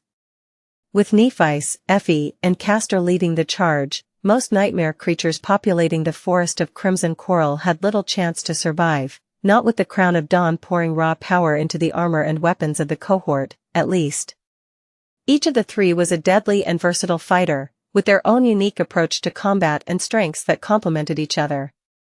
With the three slayers holding off the opponents while being supported by Kai from above, very few things could stand in their way. Knight himself had turned out to be an astonishingly deadly presence on the battlefield, as well. With the blood arrow providing him with a conditionally endless supply of arrows, he could just stay in the air, out of reach of the abominations that had no way to attack at range, which was most of them, and pick them out with well-aimed shots. With the addition of the formidable horn bow, the distance at which he could hit the target had increased tremendously, allowing him to eliminate some of the enemies long before they had gotten close enough to the cohort for an effective attack. His opening salvo had made a lot of battles much less problematic. Of course, Kai couldn't fly above the labyrinth with impunity. The gray sky was full of danger, too, and by separating himself from his companions, he risked being attacked and torn apart by the abominations that populated it. He had to maintain a fragile balance. But the flying nightmare creatures were a threat to the cohort regardless of whether or not the charming archer rose into the air or not. Actually, this was the type of enemy they were equipped to fight the least. That's why Kai's ability to fly had turned out to be priceless. Especially because he was usually able to fly faster or at least maneuver better than most of the creatures that dwelled in the sky. More than once, they had survived only because the archer was able to draw the fury of the aerial abominations and dodge their attack long enough to either fell them with a perfectly aimed arrow or give his companions a chance to join the fight. Sunny and Cassie usually protected the rear of the cohort to prevent anything from attacking their companions from the back, which happened more often than one would hope. With the help of the Stone Saint and the Quiet Dancer, and later the other two echoes belonging to the blind girls, they were able to hold off anything until the main force was done with their share of the opponents and joined the fray. That was not to say that their role in the cohort was less important. If anything, Sunny was convinced that what they did was more vital to the survival of each member of the cohort than what the fighters were doing. It was true that, with the help of the Dawn Shard, the cohort was well equipped to handle most monsters of the labyrinth.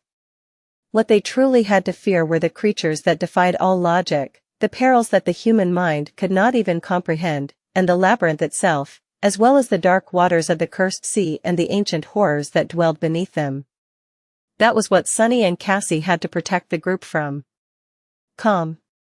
As Sunny absorbed more and more shadow fragments, the range at which he could control his shadow grew exponentially.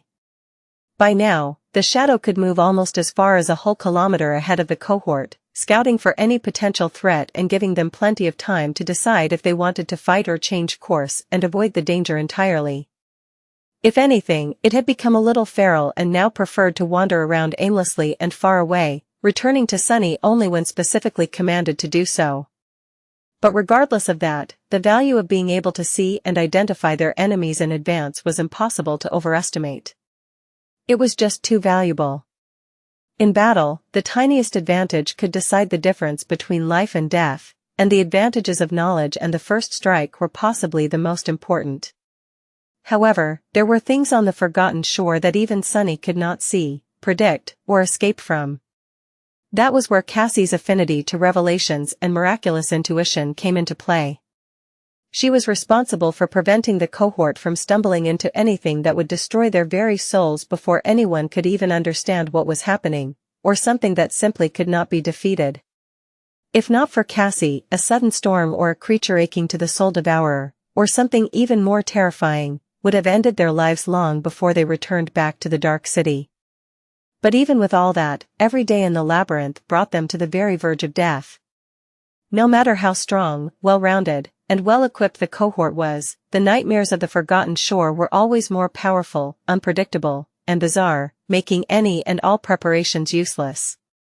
In the end, the only reason that none of them had died from grievous wounds, sickness, or infection was because of changing stars' healing flames. In the 3 months that they had spent traveling through the labyrinth, Sunny fully understood why healers were so sought after among the awakened.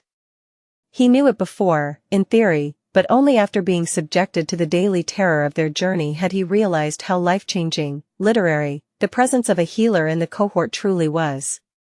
And so, just like that, they had done the unthinkable and managed to travel all the way from the edges of the Forgotten Shore back to its center, thanks to their power and resolve, their foresight, their strength, and their ability to rely on and help each other.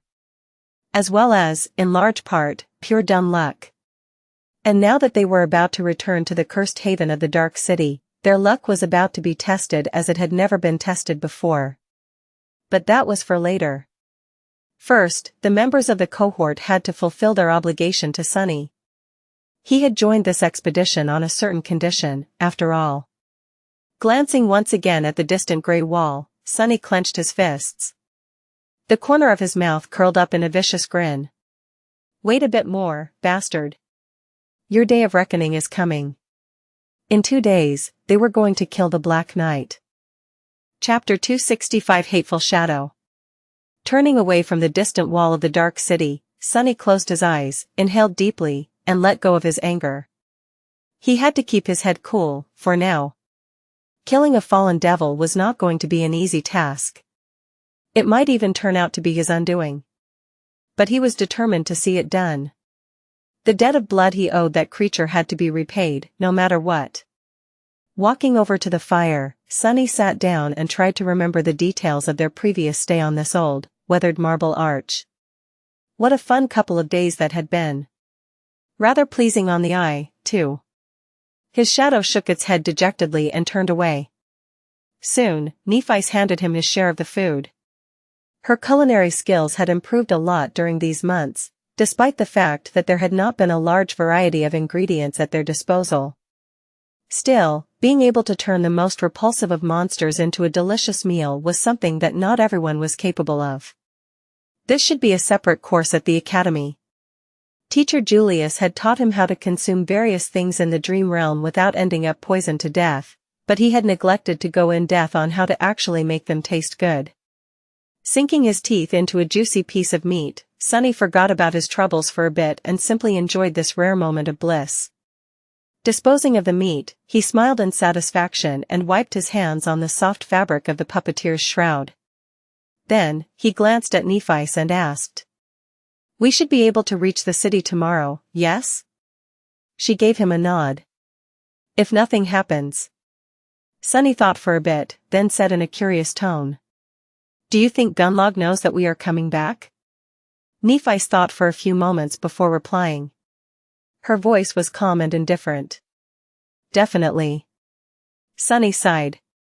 This was his conclusion as well. Back when he had first entered the bright castle, He had learned from Castor about a certain artisan that could track the general location of anyone a person had ever met. This was how Castor knew how many sleepers of their crop had been sent to the Forgotten Shore.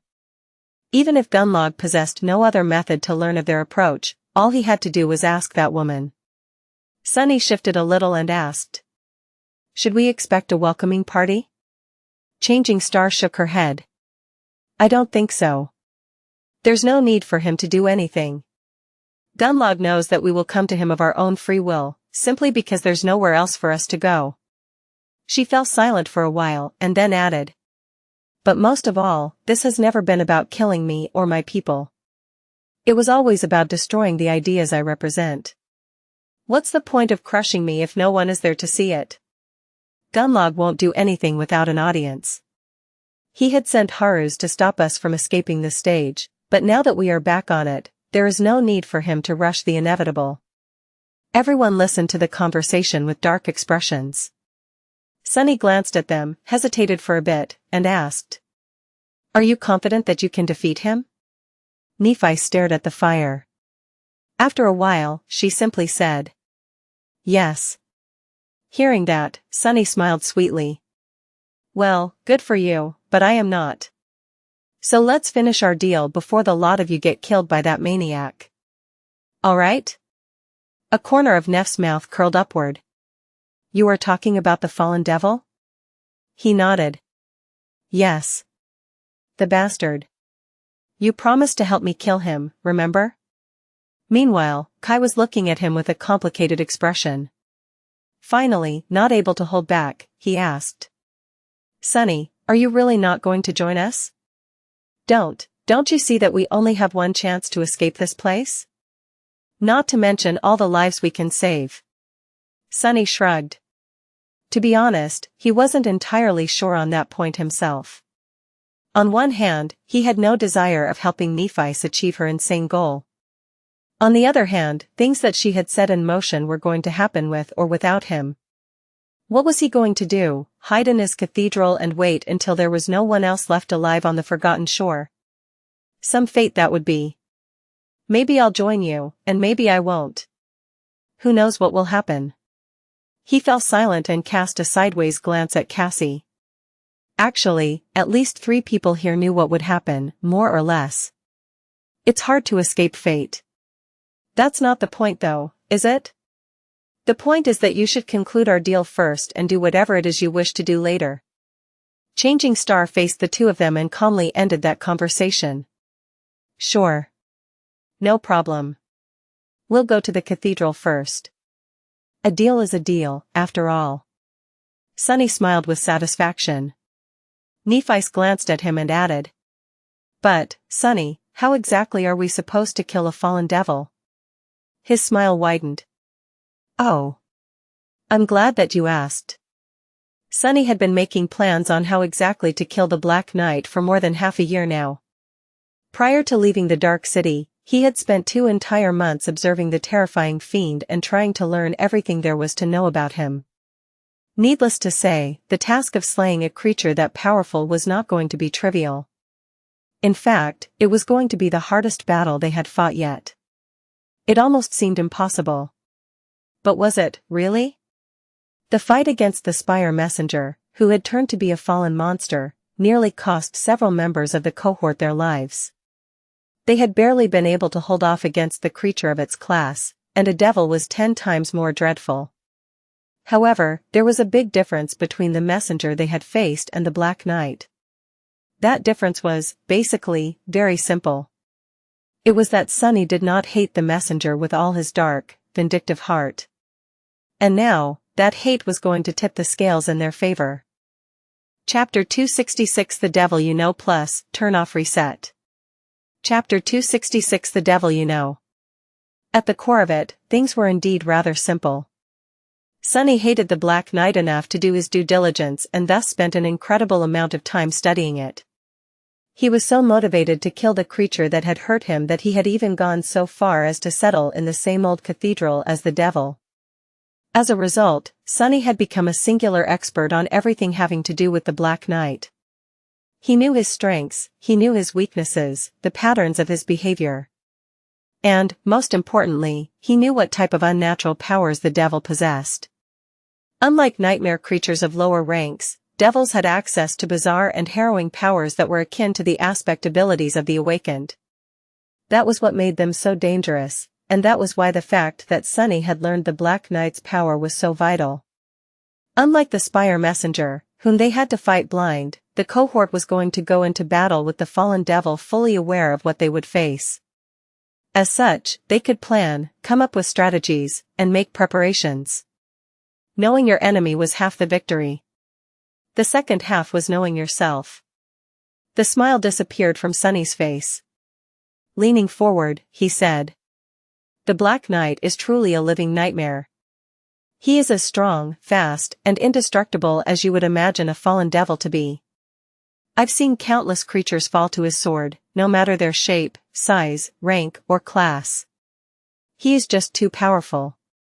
Effie giggled. "You're not really making your case, Sunny. You know that, right?" He glanced at her and grinned. "That's not even the worst part. What really makes him an incarnation of death is not his astonishing might, but the darkness that lives in the grand hall of the cathedral and seems to obey him. When wrapped in that darkness, the Black Knight can move fast, unseen, and without making a single sound. His physical traits are vastly enhanced, turning him into an unstoppable engine of slaughter." Sunny grimaced. "What's more, any damage done to him is instantly repaired as long as he is surrounded by the darkness. Inside of it, he is basically immortal." The members of the cohort glanced at each other with dubious expressions. Only Changing Star remained indifferent. A tentative smile appeared on Sunny's face. Turning to Nephice, he said, "But that is where you come in, Neph. With your radiant light, that darkness will vanish. Your flames can strip the bastard of his greatest weapon. Without his dark power, the Black Knight is nothing more than a powerful abomination. He will be only slightly more dangerous than a demon of the same rank." Castor stared at him and said, his voice flat, "You say it as though a fallen demon is an easy enemy to face." Sunny shook his head. "No, I am not saying that. I fully understand how hard that fight will be. In fact, I understand it better than any of you. The truth of the matter is that even with the Dawn Shard, our weapons won't be able to wound him. Not because his flesh is too tough, but because he is covered in heavy armor from head to toe. I am not even sure that there is any flesh beneath it, to be honest. There is only one chink in his armor, and that is the visor of the helmet." The Black Knight had 2 burning red embers instead of eyes, so Sunny didn't even know if the bastard had a face. Kai shifted a little and said with uncertainty, "So the only way to kill him is to hit the crack of the visor?" I am not sure that this is possible. On a fixed target, sure. But on a moving one, especially one that fast and deadly, I can't promise that I'll manage that." The others nodded, expressing their agreement. Sunny smiled. "Ah, yes. That would indeed be tough. Luckily, we don't have to." He paused for a moment, and then revealed the secret that had taken him a long, long time to uncover. "The truth is, the visor is a trap. It seems like a weak spot, but it's not. The real weakness of the Black Knight is not even protected by the armor." A dark expression appeared on his face. "It's his sword." Indeed, after observing the devil for months, Sunny had come to the conclusion that the secret to destroying the damned thing hid not in finding a way to pierce the bastard's armor, but in destroying his terrifying greatsword. By watching the Black Knight fight against countless nightmare creatures, Sunny had been able to notice a curious pattern. Just like the members of the cohort, the abominations who wandered into the cathedral tended to instinctively go for the eyes of its guardian. But the bastard didn't care about those attacks at all. He did, however, tend to protect his sword against most powerful blows, going so far as to receive them with his body instead of blocking or deflecting them with the obliterating black blade. As if wary of any damage being done to it. By focusing on this pattern, Sunny had confirmed that the sword was indeed the only thing that the fallen devil seemed to be reluctant to put in harm's way. It was his true weakness. Nephice tilted her head slightly and echoes his words. His sword? Sunny nodded. Yes. If we want to kill the Black Knight, we will have to destroy his greatsword. That is the only way. Effie blinked a couple of times, then glared at him in outrage. Is that what you call not being protected by the armor? Of course it's not protected by the armor. Because it's even tougher than the armor, you doofus. She shook her head. How are we supposed to break a sword fit to be wielded by a fallen devil? Huh? Sunny smiled. Oh, you don't have to. In fact, I insist that you don't. You are there to help me, but no one can kill that bastard except for me. No one, you understand? So, your task will be to hold that fiend off. Leave the sword to me. The huntress scoffed. That's not really an answer. If none of us is strong enough to even come close to breaking such a powerful armament, how are you going to destroy it? Sunny stared at her for a bit, then shrugged. I am not going to destroy it. Do I look like someone who can destroy it?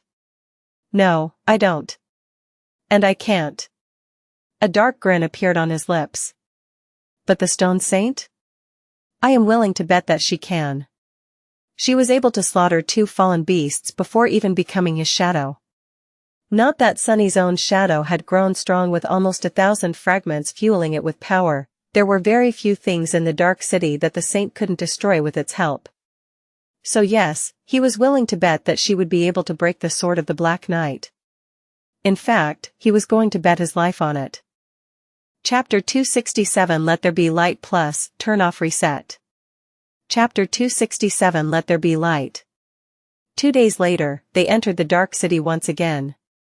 Nephice was right, no one from the castle was there to ambush them.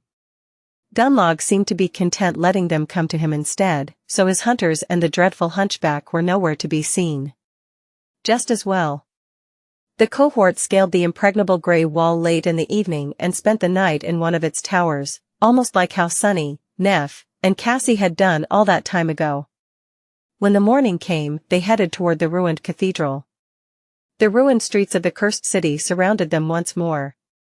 After months spent in the labyrinth, their monotone colors seemed strange and bizarre. There was nothing but dark stone and dust around, with rare islands of crimson leaves and moss growing through the rubble. And swarms of terrifying fallen creatures, of course. It was nice to be home. Sunny caught himself thinking that and blinked. He had never thought that one day he would feel sentimental about returning to this cursed, ancient prison. And yet, there was a strange feeling of comfort deep in his heart now. It had been there ever since they had crested the city wall. What weird creatures we humans are. Truly, there is nothing we can't get used to. Glancing at his companions, he noticed that they were feeling the same way, especially Effie, who had spent years surviving, hunting, and even thriving on the streets of the Dark City. She even called it a paradise once. The only kind that humans deserved. Sunny sighed. Regardless of the strange ideas the huntress had, he believed that humans weren't meant to live in a paradise. If they were to ever find one, they would quickly turn it into hell. Just like what the humans trapped on the Forgotten Shore were doing right now. Soon, the ruins of the magnificent cathedral were in front of them. The members of the cohort stopped some distance away, looking at the ancient temple with dark expressions. The journey through the Dark City had turned out to be uneventful thanks to Effie's masterful guidance and the shadow scouting ahead to help her learn of any dangers ahead of time. But the real danger hid at the end of the path, and now, they had reached it.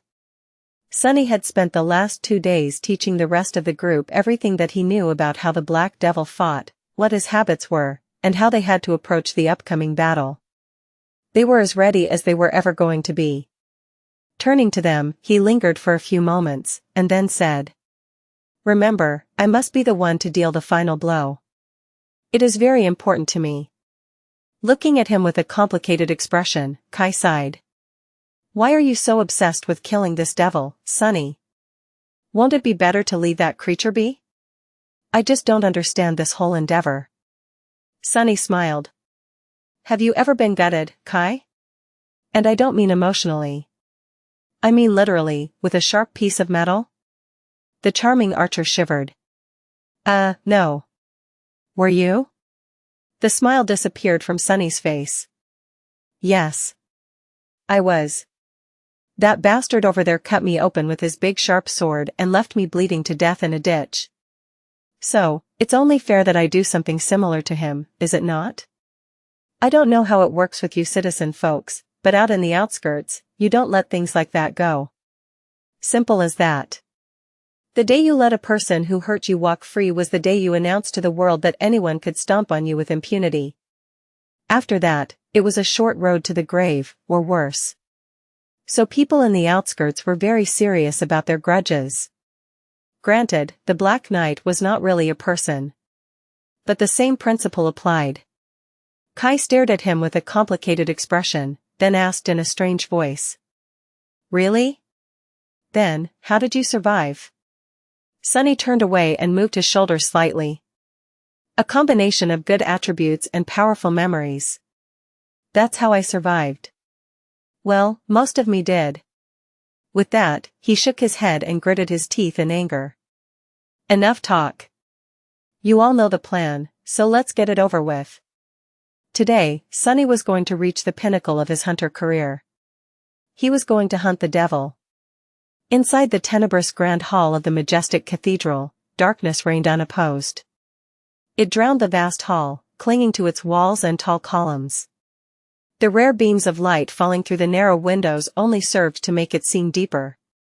6 humans entered the temple, the light of their lantern memories failing to pierce the veil of darkness even slightly. For a moment, there was utter silence. And then, a sudden yell broke it apart. Now! A tall young woman with silver hair and calm, striking gray eyes raised her sword. Then, a wave of brilliant white light shone from it, reaching far and wide. The darkness was instantly torn apart and obliterated, vanishing into the deepest, darkest corners of the cathedral. And there, right in front of them, a giant clad in black steel armor was revealed, his sword already on its way to reap the lives of unfortunate fools who had dared to desecrate the silence of the ancient temple. The greatsword he wielded seemed as heavy as the stone pillars that supported the roof of the temple. Falling from above, it looked like a vertical tear in reality that revealed the impenetrable darkness hiding beneath. What could stop such a monstrous blow? Perhaps the shield that contained the weight of the heavens themselves could. Effie dashed forward, raising the dusk shard. The heavy shield received the terrible impact of the devil's unstoppable attack. A deafening sound of steel clashing against steel rolled across the grand hall like a sound shockwave, growing louder as it reflected from the stone walls. The shield held. The floor beneath Effie's feet, however, did not. It cracked and shattered, sending the huntress reeling back. A pained yelp escaped from her lips. The Black Knight lingered for a moment, seemingly surprised by the obliteration of the darkness that had shrouded him. However, his hesitation lasted only for a fraction of a second, not nearly enough for the humans to prepare themselves for his next attack. And it was already coming. Without paying any attention to Effie, who was flying back, the devil turned with astonishing swiftness and aimed his sword at Nephi's. But before he could perform his second strike, a massive piece of rubble the size of an adult human suddenly flew through the air and crashed into the armored giant at full speed. All the Black Knight could do was lean forward and meet it with his shoulder. The boulder exploded into 1,000 pieces, leaving the devil unscathed. The creature that threw it walked through the dust with utter indifference, 2 ruby flames burning behind the visor of her helmet. The Stone Saint had arrived to face the Black Knight. Chapter 268 Clash. The Stone Saint walked toward the Black Knight with stalwart indifference. Her body shone with dark radiance, and there were wisps of ghostly gray fog dancing on her elegant armor.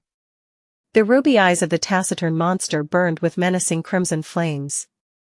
The darkness that served the devil had been vanquished by changing stars' incandescent light, but the shadows populating the ancient temple only grew deeper because of it. Now, they were shifting, as if reaching toward the saint to fall upon her shoulders like a mantle. Without slowing down, the shadow raised her shield and hit its rim twice with the edge of her sword, as though challenging the Black Knight to a battle. Oh, Ko. With the 2 creatures finally facing each other, it became even more apparent that there was a mysterious connection between the 2 of them. Despite the fact that the Black Knight towered above the graceful living statue, their general appearance and the design of their armaments were eerily similar. It was just that in front of the intricate stone-like armor of the shadow, the devil's own formidable full plate, which had been masterfully forged from indestructible black steel, seemed almost crude. Facing the original masterpiece, he looked like a clumsy imposter. Sunny knew that his intuition was right when he caught a hint of the same dim, nascent emotion that the shadow had shown toward the walking colossus. Despite the fact that the fallen devil was vastly more powerful than her and both outclassed and outranked her, witnessing him, the stone saint felt nothing but disdain. Contempt, even. All of these observations had not taken Sunny more than half a second. In the next moment, both creatures dashed forward and collided in a furious clangor of metal. The battle had begun. Now that his core was close to being saturated to the brim by the shadow fragments Sunny had collected from hundreds of nightmare creatures, and a few humans, the augmentation provided by the shadow was able to make him powerful enough to almost reach the level of an actual awakened. By the same logic, the stone saint should have been brought very close to the power level of a fallen abomination. Sunny even suspected that she was enhanced by the shadow even more than he would be himself. The shadow and the shadow seemed to intertwine perfectly, almost as if this was the true purpose of the augmenting facet of his aspect. The saint had slaughtered 2 fallen beasts even before becoming a shadow, although it had been at the cost of her life. What would she be able to do now, reborn and reinforced by the mystical power of his divine aspect? Kill a deadly bastard of a fallen devil, hopefully. But still, the gap between the two of them was just too vast. Even with the help of the shadow, the stone saint was clearly not a match for the Black Knight in terms of sheer power. Luckily, she was not alone. As the two creatures collided and turned into a whirlwind of steel, the humans joined the fight to support their monster. Castor appeared at a terrible speed, striking at the giant black sword with his elegant jian. The ghostly green blade slid off the surface of the greatsword without any result, but the impact of his strike managed to slow the Black Knight by a fraction of a second. That was all the stone saint needed to deliver a blow of her own. Closing the distance to the giant fiend in order to turn his size and reach superiority against him, she struck upward at the pommel of the greatsword with her shield. The hands of the Black Knight were thrown above his head, and using that opening, she bulldozed into his abdomen with her shoulder, sending the giant reeling. The violence of the impact was so fierce that several fractures appeared on the surface of her stone-like pauldron. As the dull metal sound rang across the grand hall, shards of stone flew into the air. But it was not in vain. The momentary gap in the defense of the devil allowed Nephi's to deliver a devastating thrust with her silver longsword.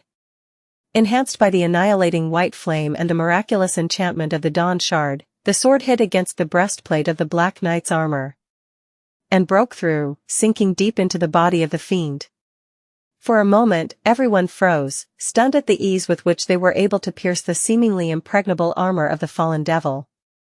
Just a moment before, Castor's jian didn't even leave a scratch on the black steel of the fiend's greatsword. But then, things took a sharp turn for the worse. The Black Knight did not seem to care about several inches of incandescent steel penetrating his chest at all. Regaining his balance, he indifferently swiped his sword down, forcing both Nephi's and the stone saint to stagger back. The black blade hit the marble floor, causing the ground to shake and throwing Neph to the ground. Before anyone could react, the devil let go of the hilt of his sword with one hand and delivered a shattering backhanded blow to the shadow. The strength of that strike would have been enough to pulverize any human, but the stone saint was made of a far more enduring material than flesh. Still, the living statue was thrown back like a broken doll. Almost instantly, the Black Knight turned to Nephi's once more. The terrifying sword flew into the air, ready to split her apart. I was right. A savage smile appeared on Sunny's face. Brandishing the midnight shard, he dashed forward and screamed. Plan C. Plan C was very simple. It was born out of the prediction Sunny had made when discussing how they were going to kill the devil. He had suspected all along that since Neph was a perfect counter to the Black Knight's most dreadful power, he would concentrate all his attention on dealing with her first. In short, the devil was going to make killing Changing Star his #1 priority. Nephi's was indeed a perfect counter against the living darkness, but even better than that. She was the perfect bait. Chapter 269 Incarnation of Death. The black blade fell down, missing Nephi's only by a hair's breadth. She rolled back and performed an impossible handspring, launching herself into the air from the ground. Landing on the marble floor with an effortless grace of a trained acrobat, Changing Star slid back a few meters and came to a stop some distance away from the devil. But he was just as fast, no, much faster. The giant was already lunging forward to skewer her on the tip of his terrible greatsword. She shifted slightly, dodging the deadly attack, and dashed forward along the vast length of the black blade. Her sword flashed through the air and impacted against the vambrace of the menacing armor, leaving a deep scratch on its dark surface. Everything was happening so fast that other members of the cohort were having trouble joining the fight. The stone saint had just landed on the marble floor a moment ago and was currently rising back to her feet. Effie had recovered from receiving the full brunt of the Black Knight's first attack and was rushing forward, but she was still a few meters away. Kai had drawn his bow, but couldn't send an arrow flying without the risk of hitting one of his companions. With how potent the enchantment of the blood arrow was, this was something he could not allow to happen. Cassie mostly relied on echoes to fight, and since they were not enhanced by the Dawn Shard, their utility in this battle would not have been high. More than that, they risked being destroyed by a single strike from the devil. As such, she was relegated to holding back for now, and would only join the fight if things really went south. So for now, it was up to Sunny and Castor to slow the fiend down. Their only saving grace, and the point that Sunny had explained in detail, was that the terrifying greatsword, while deadly and utterly unstoppable, well, almost, was ultimately an unwieldy weapon. The Black Knight was strong enough to throw it around as though the giant blade weighed no more than a feather and skilled enough to turn momentum and inertia into useful tools as opposed to obstacles, but he still had to obey the laws of physics. Even more importantly, the damn thing was very long. Which meant that they had to stick to the fallen devil like glue in order to use its long reach against him. As the steel giant sidestepped and pulled his greatsword into a vicious horizontal swipe aimed at Changing Star, Sunny closed the distance between them and approached the devil from the opposite side. The midnight shard flashed, striking at the elbow joint of the plate armor. All Sunny achieved was leave a small scratch on it, but he also pushed the Black Knight's hand down and closer to his body a bit, changing the angle of the swipe slightly. At the same time, Castor dove under the terrible blade and suddenly appeared right in front of the devil, thrusting his jian at the steel helmet. P. De the Black Knight just turned his head slightly, causing the ghostly green blade to slide off the helmet without doing any damage. At the same time, he let go of the sword with one hand and threw his elbow back, almost smashing Sunny's skull in. All the while continuing his deadly strike at Nephi's. Nevertheless, their tandem attack helped Changing Star avoid being cut in half. Taking a swift step forward, she raised her own sword and received the blow on its blade. Since she had time to close the distance and was now mere centimeters away from the devil, the part of the greatsword that hit her was close to the crossguard, and as such, did not carry too much destructive force. Still, it was enough to send her crashing onto the ground, the sword sliding from her hand. Even with the three of them fighting together, they couldn't slow the cursed creature for more than a moment. But then, a moment was all they needed. Because it gave Effie enough time to rejoin the fight. It also gave Kai the opportunity to take a shot. A black arrow streaked through the air, and plunged right into the crack of the devil's visor. Sunny noticed a startled expression on the charming archer's face. He himself was stunned, too. No one had expected Kai to actually hit the bastard right in the only chink in his armor, least of all Kai himself. The head of the Black Knight was violently jerked backward. But in the next moment, Kai staggered and groaned. Curse it! Why am I always right? Sunny had anticipated that result, too. He had guessed a long time ago that there was no flesh beneath the menacing black armor. Rather, the armor itself was the nightmare creature, or at least the vessel for the evil soul of a powerful revenant. As such, there was no blood for the ghastly arrow to drink. That's why Kai had been affected by the backlash of his fallen memory despite hitting his target. Just in case something like that happened, Sunny had tasked the charming archer with fashioning a few mundane arrows out of splinters of bone that was everywhere on the forgotten shore. So Kai wasn't entirely out of the fight, yet. However, the amount of damage he would be able to do to the terrifying devil was not extremely low. Damnation! But Sunny had no time to lament this turn of events. The battle was only growing more chaotic and fierce. Thanks to the incredible precision of Kai's shot, the Black Knight was disoriented for a moment. Effie arrived just at the right time to use it to their advantage. Leaning low, they used the momentum of her lunge and the bone-breaking weight of the dusk shard to deliver a devastating blow to the thigh of the steel giant. As another shockwave of sound rolled through the grand hall, the fiend staggered. But a fraction of a second later, he brought his armored fist down on the mighty huntress, causing her to reel away with a pained scream. The pommel of the black sword lurched forward, catching Castor in the chest despite how fast the proud legacy was moving. He crumbled to the floor like a broken mannequin. Lastly, the Black Knight turned his blade to Sunny, causing him to retreat. The damn bastard was simply unstoppable. None of their attacks had achieved anything except for annoying him a little. Not good, not good. Pushing herself off the ground, Nephice looked at the fallen devil that towered above her like a bastion of darkness. Her face was pale, and there was blood flowing from her mouth. What's worse, the silver sword had slid far away and was now out of her reach. The incandescent radiance disappeared from its blade, allowing for the darkness that hid in the corners of the grand call to slowly begin crawling back. Nothing stood between her and the Black Knight anymore. Suddenly opening his eyes wide, Sunny glanced into the depths of the cathedral. And then, a simple scream escaped from his lips. Neth! Run! Chapter 270 Runaway. As the silver sword was extinguished, Changing Star lingered for a moment. White flames ignited in her eyes, and suddenly, the pristine white breastplate of the Starlight Legion armor was enveloped in blinding white light. The darkness that had begun to seep back into the grand hall of the ancient temple reeled away once more. It appeared as though Nephice changed the target of her miraculous aspect ability and used her armor as its conduit instead of the sword. But from the side, it simply looked like there was a furious white star burning in her chest. That momentary delay almost cost her her life. As soon as Sunny's scream echoed through the cathedral, the terrifying black blade came down once again. This time, Nephice seemingly had no chance to escape. But, somehow, she did. Pushing herself off the marble floor, she twisted her body and barely avoided the falling guillotine of the Black Knight's greatsword, then swiftly rolled away. The next moment, she was already on her feet. As the devil lunged forward to crush her, Changing Star did something that no one would ever expect the proud daughter of the immortal Flame clan to do. She turned her back to the enemy, and ran. From their early days in the labyrinth, Sunny knew that Nephice could be incredibly fast when she wanted to.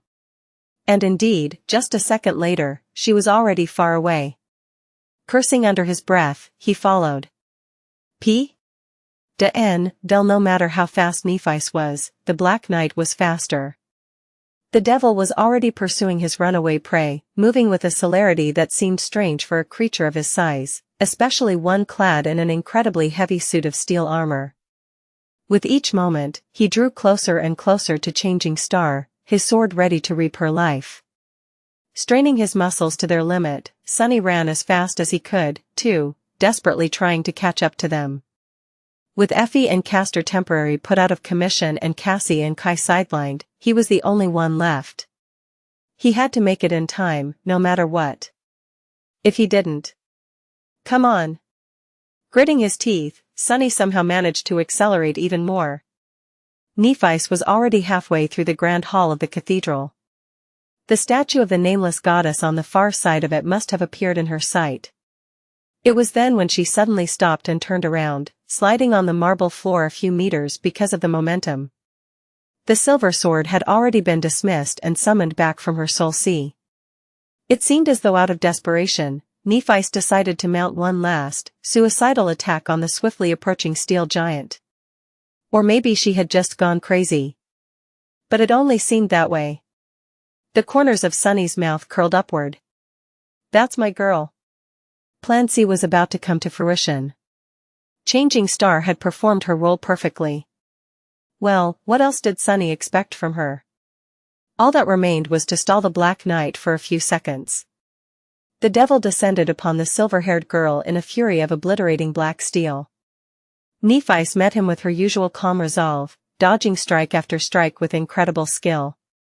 Just like a lifetime ago, when she had been facing Castor at the dojo of the academy, she used her understanding and control of the flow of combat to breach the gap in speed between her and her opponent.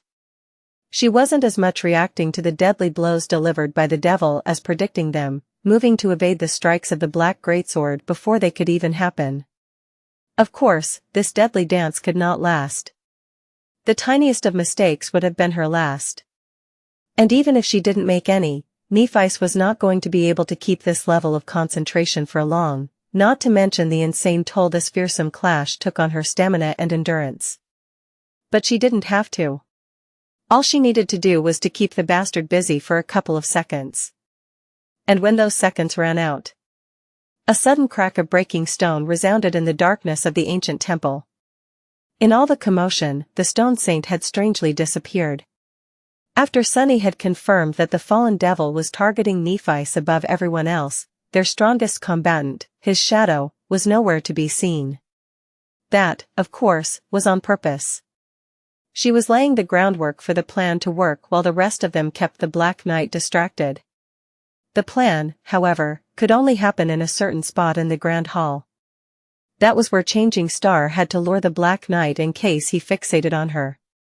Following the descriptions provided to her by Sunny, she led the devil deeper into the cathedral and stopped just in the right place. And then, she engaged him in a fierce battle to give the saint time to close the trap. Which she did by taking a running start and crashing with all her weight into one of the tall, magnificent pillars supporting the roof of the cathedral. This pillar, in particular, was damaged at the base, making it uniquely unstable. Sunny knew every corner of the ruined temple like the palm of his hand, so he knew about this flaw of the pillar as well. That had been what he based Plan C on. As Sunny ran, he could see everything that followed in all its majestic brutality. The breaking of stone resounded in the vast hall of the ancient temple. A net of cracks appeared on the massive, incredibly tall column and quickly spread to a deep gash in its base. Shards of stone flew in every direction, and the column began to topple. It seemed slow at first. But in fact, it wasn't. In the center of the hall, the Black Knight paused his relentless onslaught for a moment and turned his head, following the sound of cracking stone. He was a second too late. As Nephi dashed away, the pillar fell on the devil, crushing him under countless tons of hard stone. Chapter 271 Insurmountable. The massive pillar plummeted down and fell right on the Black Knight. The devil turned slightly at the last moment, lowering his sword to the ground. His crimson eyes flashed with unassailable menace. As a thunderous crash resounded in the dark hall of the ruined cathedral, pieces of stone and clouds of dust flew into the air. Got you. A feeling of savage joy ignited in Sunny's heart. Without slowing down, he dove into the dust. Of course, he didn't think the fiend would be destroyed by his trap. But it had to do some damage to the fearsome black armor, at least. Nearing the place where he had last seen the tall dark figure, Sunny witnessed an incredible sight. The pillar was floating high above the ground, its crushing weight resting on the shoulder of the steel giant. In the place of the impact, its surface had cracked and shattered. The Black Knight, however, had not escaped unscathed as well. His heavy breastplate fractured, revealing nothing but a mass of impenetrable, living darkness within. The pauldron on the shoulder that had received the blow was practically destroyed, leaving that whole arm hanging listlessly, twisted at a strange angle. The helmet of the devil was dented and covered by a net of small cracks, each seeping with ghostly crimson light. The Black Knight did not look good, if utterly terrifying. What was even better, though, was the fact that he was currently stuck under the pillar, unable to move. Sunny had to make us of that situation. But before he could, the devil raised his broken arm and placed it on the column. Then, he lowered his head, as though gathering his strength, and effortlessly threw the monumental stone pillar into the air. Sunny's eyes widened. Diving down, he barely avoided the flying wall of granite. The pillar flew above his head and crashed down onto the marble floor, then rolled several times and came to a rest in a deafening rumble of shattering stone. The length of it blocked the grand hall, cutting the way for the rest of the cohort. And also Sunny's path of retreat. Not that he had any plans of retreating. Regaining his balance, Sunny brandished the midnight shard and dashed toward the wounded Black Knight for a vicious attack. Both he and the stone saint arrived at the same time. However, the fallen devil was still a force to be reckoned with. Despite the fact that his armor was cracked and his speed was somewhat diminished, there was still enough power in his body to obliterate all of them. Holding the greatsword with one hand, he suddenly pulled it into a fearsome slash.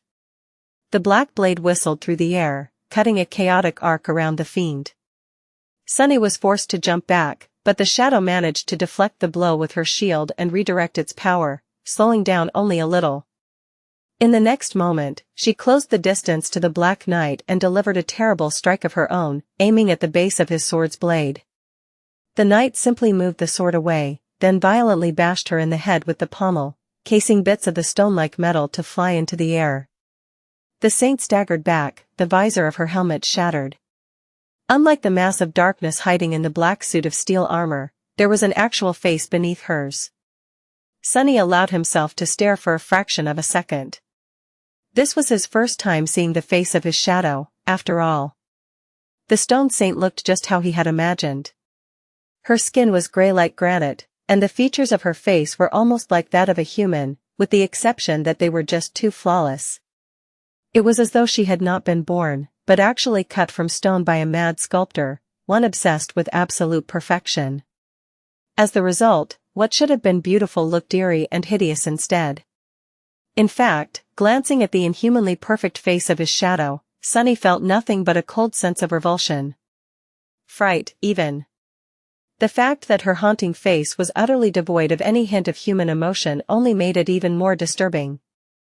The shadow caught herself from falling and dashed to the side, avoiding another strike from the terrifying giant, which was effortlessly chained after the first one. The greatsword fell down once more, shattering the marble plates of the floor in the spot she had been just a moment ago.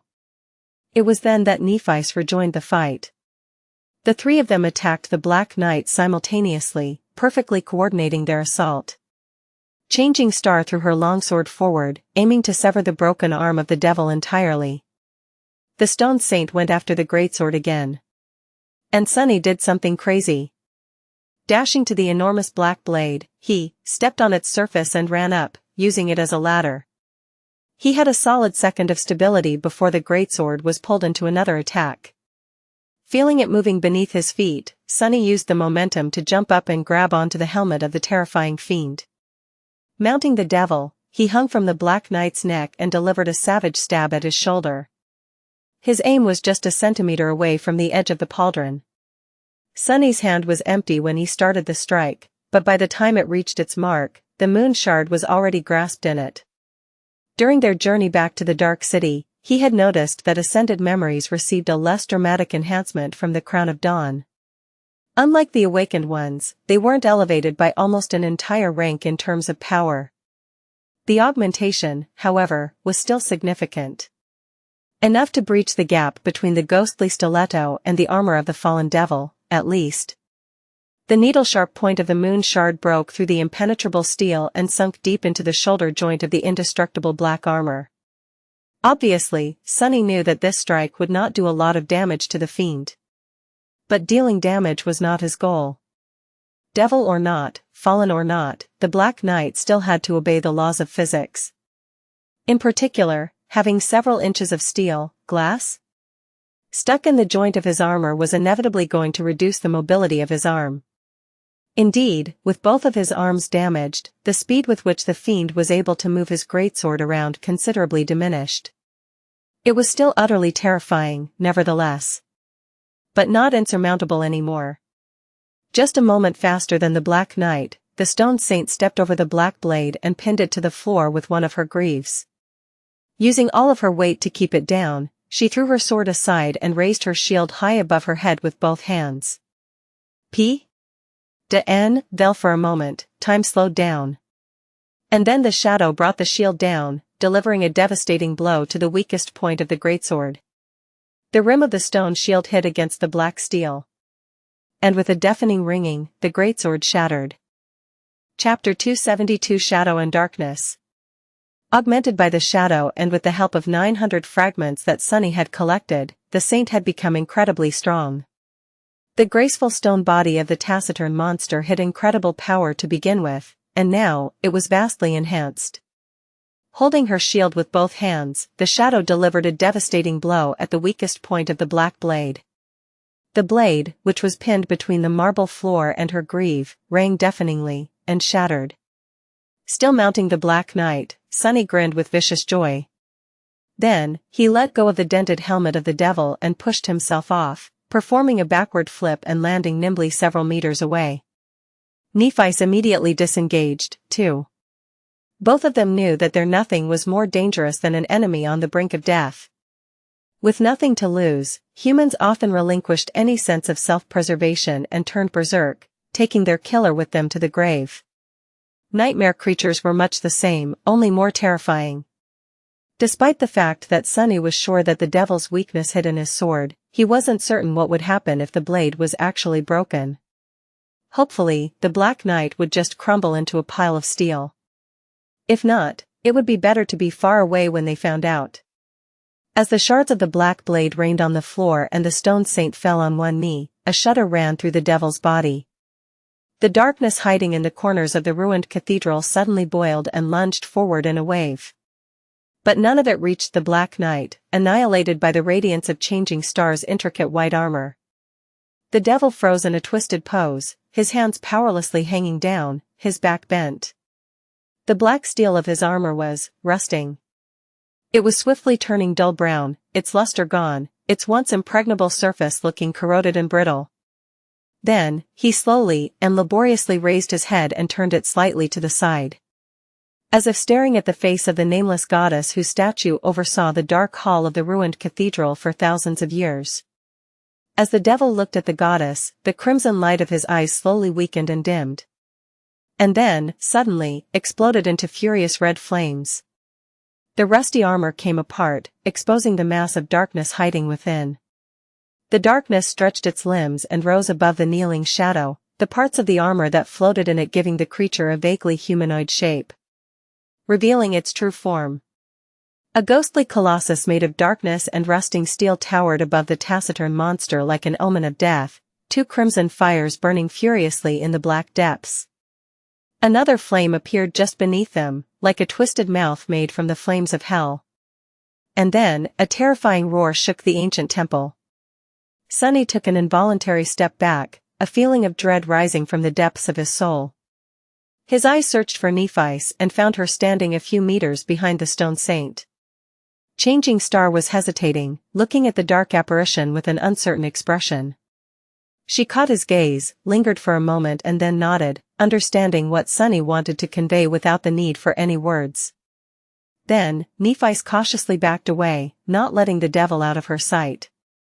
What was going to happen next was not something a human could survive. Not a sleeper, at least. With a harrowing fury, the creature of darkness crashed down on the shadow.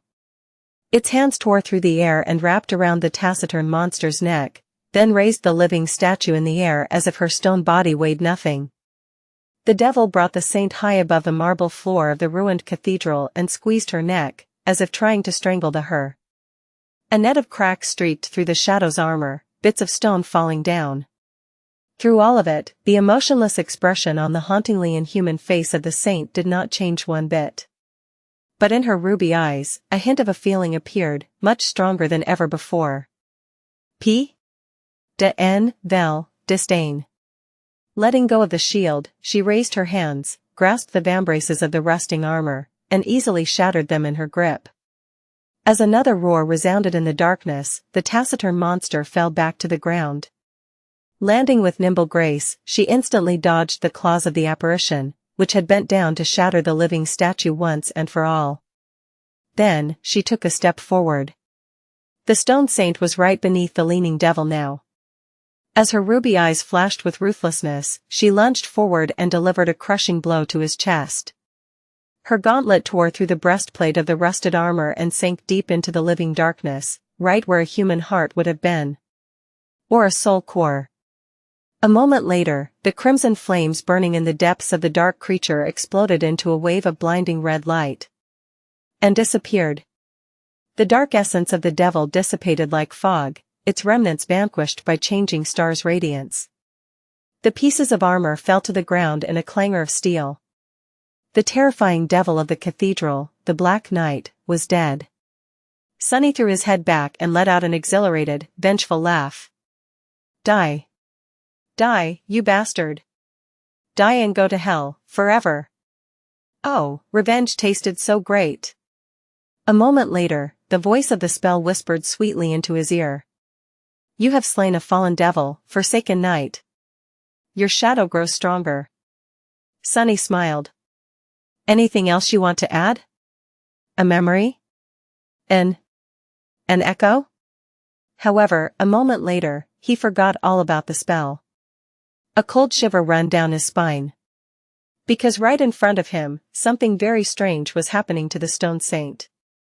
Her hand was still raised, frozen in the same position as when she had pierced the heart of the living darkness with her fist. And in it.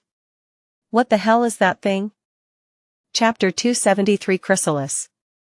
Grasped in the shadow's fist was a strange, beautiful, and ominous gem. It was utterly black, as though suffused with impenetrable darkness. The glossy black surface seemed to devour light, turning the vast hall of the ruined cathedral even darker than it had been before.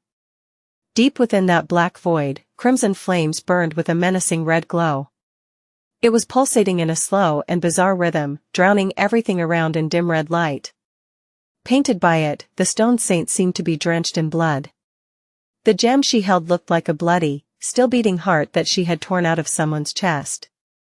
Gazing at it, Sunny felt a strange sense of foreboding. What the hell is this thing?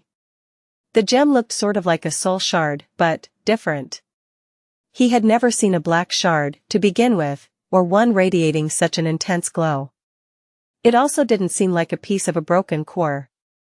On the contrary, it appeared whole. Is that what a soul core of a nightmare creature looks like? No, not a soul core. A soul? Stunned, Sunny counted the crimson flames burning in the depths of the black gem. 1, 2, 3, 4. 4 flames for the 4 cores of fallen devil. The thing that his shadow held in her hand was the Black Knight's soul, or some sort of his essence, at least. By how had it turned into a material form? Did the stone saint do it? If so, how, no, why? What is she doing with it? As Sunny and Nephi's looked in stunned silence, the shadow finally moved. Bringing the black gem close to her face, she lingered for a moment. A hint of a dark, macabre emotion appeared in her eyes. And then, the stone saint swallowed it. Sunny blinked. What? The shadow opened her mouth, bit into the eerie crystal, and swallowed it. Just like that, the soul of the Black Knight was devoured. The red glow it emanated disappeared, returning the world to its natural shade. And a moment after that, the stone saint fell into the shadows and disappeared, too. Wait. I didn't dismiss her. What the hell is happening? Nephi's looked at him with a perplexed expression. What just happened? What did she do? For once, Sunny didn't have to twist the truth and deceive anyone. Opening his mouth, he honestly said, I have no idea. Walking over to the pile of rusty steel that remained after the devil had been destroyed, Sunny moved it around with his foot for a bit and then mumbled. There's no shards left. It's empty. Changing Star remained silent for a few moments, then frowned. Finally, she said. Your echo is very peculiar. While everyone was recovering from the fight and tending to their wounds, Sunny walked to a secluded corner and dove into the soul sea. The tranquil expanse of still water met him with familiar silence. Glancing at the rows of motionless shadows standing at the edge of it, Sunny noticed that the Black Knight had joined their ranks. The steel giant stood among all the other creatures Sunny had slain, just as empty as the rest of them. There was no trace of the menacing and deadly fallen devil left. Now, he was just one of the shadows. Sunny grinned. "Welcome, you bastard. Make yourself at home. You're not going anywhere else ever, anyway." A feeling of deep, dark satisfaction grasped his heart. Staring at the motionless form of his sworn enemy, Sunny had to stop himself from kicking the Black Knight with all his strength. He was just a shadow now, after all. Kicking him would have been like kicking the air. Plus, Sunny wasn't vindictive to that degree. Killing the bastard once was enough for him. "Who's the one laughing now, huh? I won't deny it, you got me good. But I'm still breathing while you're dead. At the end of the day, that's all that matter." This world, no, both this world and the real one were full of creatures that were bigger, stronger, and more powerful than Sunny. Many of them had either threatened his existence or felt compelled to treat him like dirt to show their superiority. But he was still here despite all of them, neither destroyed nor subjugated. He was free, alive, and growing stronger with each day. One day, they would be the ones cowering in front of him or be destroyed by him. Just like the Black Knight had been. With a dark expression, Sunny turned away and walked to stand beneath the black sun of his shadow core. Then, he summoned the Stone Saint. But nothing happened. Sunny frowned, then repeated the summon again, to the same effect. Suddenly worried, he willed the runes to appear in the air in front of him. Luckily, his worst fears did not come true. The Stone Saint was still listed as his shadow. Then what is going on with her? Concentrating on the runes describing her name, Sunny made it expand and read. Shadow, Stone Saint. Shadow rank, awakened. Shadow class, monster. Shadow attributes, battle master, stalwart, spark of divinity. Shadow description, Shadow Saint was created by the treacherous lost from light in the cursed darkness of the forgotten shore. Shadow fragments, 80/200. So far, everything was the same. Even the number of shadow fragments he had fed her did not change. However, there was a new string of runes shimmering beneath that number, where nothing had been before. When Sunny saw it, his eyes widened. The runes read, "The Stone Saint is evolving." He lingered for a few moments, and then looked up at the shadow core. Del somewhere inside, his shadow was resting in the waves of nurturing dark flames, her very being going through a mysterious transformation. It appeared as though consuming the soul of the Black Knight had allowed her to enter a stage of growth that Sunny had not anticipated. How long would that evolution process take? And what kind of a transformation the saint was going through? Sunny had no idea. However, he couldn't wait to find out. Chapter 274 Salvation. Evolving, the Stone Saint was evolving. Leaving the mindscape of the Soul Sea, Sunny furrowed his brow. His eyes, however, were full of excitement. What exactly about her was going to change, though? There weren't that many possibilities. It could be either her rank, her class, or her attributes. It was logical to assume that by defeating an opponent of a higher rank, the shadow would be able to ascend to a new rank herself. However, there was a flaw in that logic. The Black Knight wasn't the first fallen creature Sunny and the Saint had slain. In fact, he was the third, with the Corpse Eater and the Spire Messenger being the first two. That's not even counting the 2 iron spiders the living statue had butchered before falling to Sunny's blade herself. But she had not done anything like pulling a black gem out of their corpses before. So, most likely, what allowed her to absorb the soul of that particular nightmare creature was not the mere fact of its incredible power, it was the strange but obvious kinship that the two of them shared. At least Sunny felt that this guess of his was right. That didn't help him understand what changes would occur to the taciturn monsters, though. Still, it was a very valuable piece of information to learn. In the future, if Sunny wanted to evolve his shadows, he would have to find not only a powerful, but also a suitable opponent for them to defeat. A kindred abomination of higher rank or class. Tilting his head, he tried to remember if there was another creature on the forgotten shore he knew of whose soul could be fed to the saint. For a moment, the image of the walking colossus appeared in his mind. Yeah, no. Not gonna even think about that. Shaking his head, Sunny smiled slightly and walked over to his companions. Now that their deal had been concluded, the future he was so afraid of was finally upon them. The light of lanterns invaded the spacious room that had once belonged to the priestess of this ancient temple. With 6 people entering its peaceful haven, however, it didn't seem so vast anymore. Sunny looked around and sighed. The hidden quarters were just like he had left him. There were pieces of simple, but luxurious furniture carved out of pale wood, with a few mismatched things that he had scavenged from the ruins. The stone walls were decorated with intricate engravings. An empty chest that used to be full of shimmering soul shards stood dark and empty. Feeding the stone saint had really bankrupted him. Sadly, being the master of a hungry shadow was not the cheapest of ambitions. On one of the walls, sets of lines were scratched into the stone, marking all the days he had spent living in the ruined cathedral. For a long time, this had been his home. The best home he ever had, really, which was a sad thing to say about a windowless stone room hidden in the middle of a cursed city. But Sunny liked it a lot.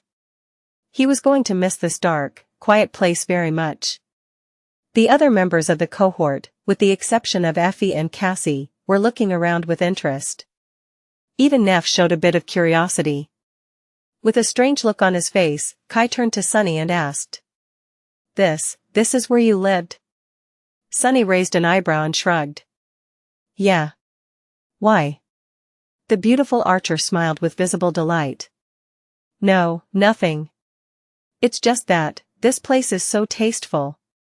I did not expect your residence to be this chic." "What is that supposed to mean?" Sunny frowned. "What did you expect it to be?" Kai looked down, suddenly flustered. "Oh, you know. For some reason, I always imagined you sleeping on a floor in a cave." "Yeah, stupid, I know. Why would there be a cave in a temple?" Hearing that, Effie couldn't help but laugh. Wait till you see what's in his closet, Knight." Sunny gave her a menacing look, but thought better of saying anything. He understood that the huntress was just trying to lighten the mood. Knowing what was going to come next, every member of the cohort was consumed by fear and doubt right now. Effie more than the rest, because her role in the spectacle that Gunnalug had planned for them was especially cruel. Sunny sighed. A bit later, they were sitting around the hearth, the smell of food still lingering in the air. Everyone was silent, looking at the fire, their minds consumed with dark thoughts. Sunny knew that he had to make a decision now, but felt reluctant to do so. Instead, he just watched the shadows dance on the walls of the hidden chamber. After a while, Nephi's finally broke the silence. Turning to him, she lingered for a bit, and then asked, "We will be leaving in the morning. Will you come with us?" Her voice sounded even, as always. But Sunny knew her well enough to discern notes of a suppressed emotion in it. Hope? Hope is the poison that will get you killed. But no. This was the old Sunny talking. One who was comfortable hiding behind his insanity, one who had given up. Who was too afraid to face the ruthless truth and pay the price to take what belonged to him, was his by right. Triumph. Salvation. And hope. Sunny was done being afraid. With a calm expression, he looked at Nephi and said, "The day after tomorrow. I still have things to finish in the Dark City. I will join you the day after tomorrow, for better or worse." She was silent for a few moments, and then a soft smile appeared on her face. "Thank you. I have some preparations to make, too.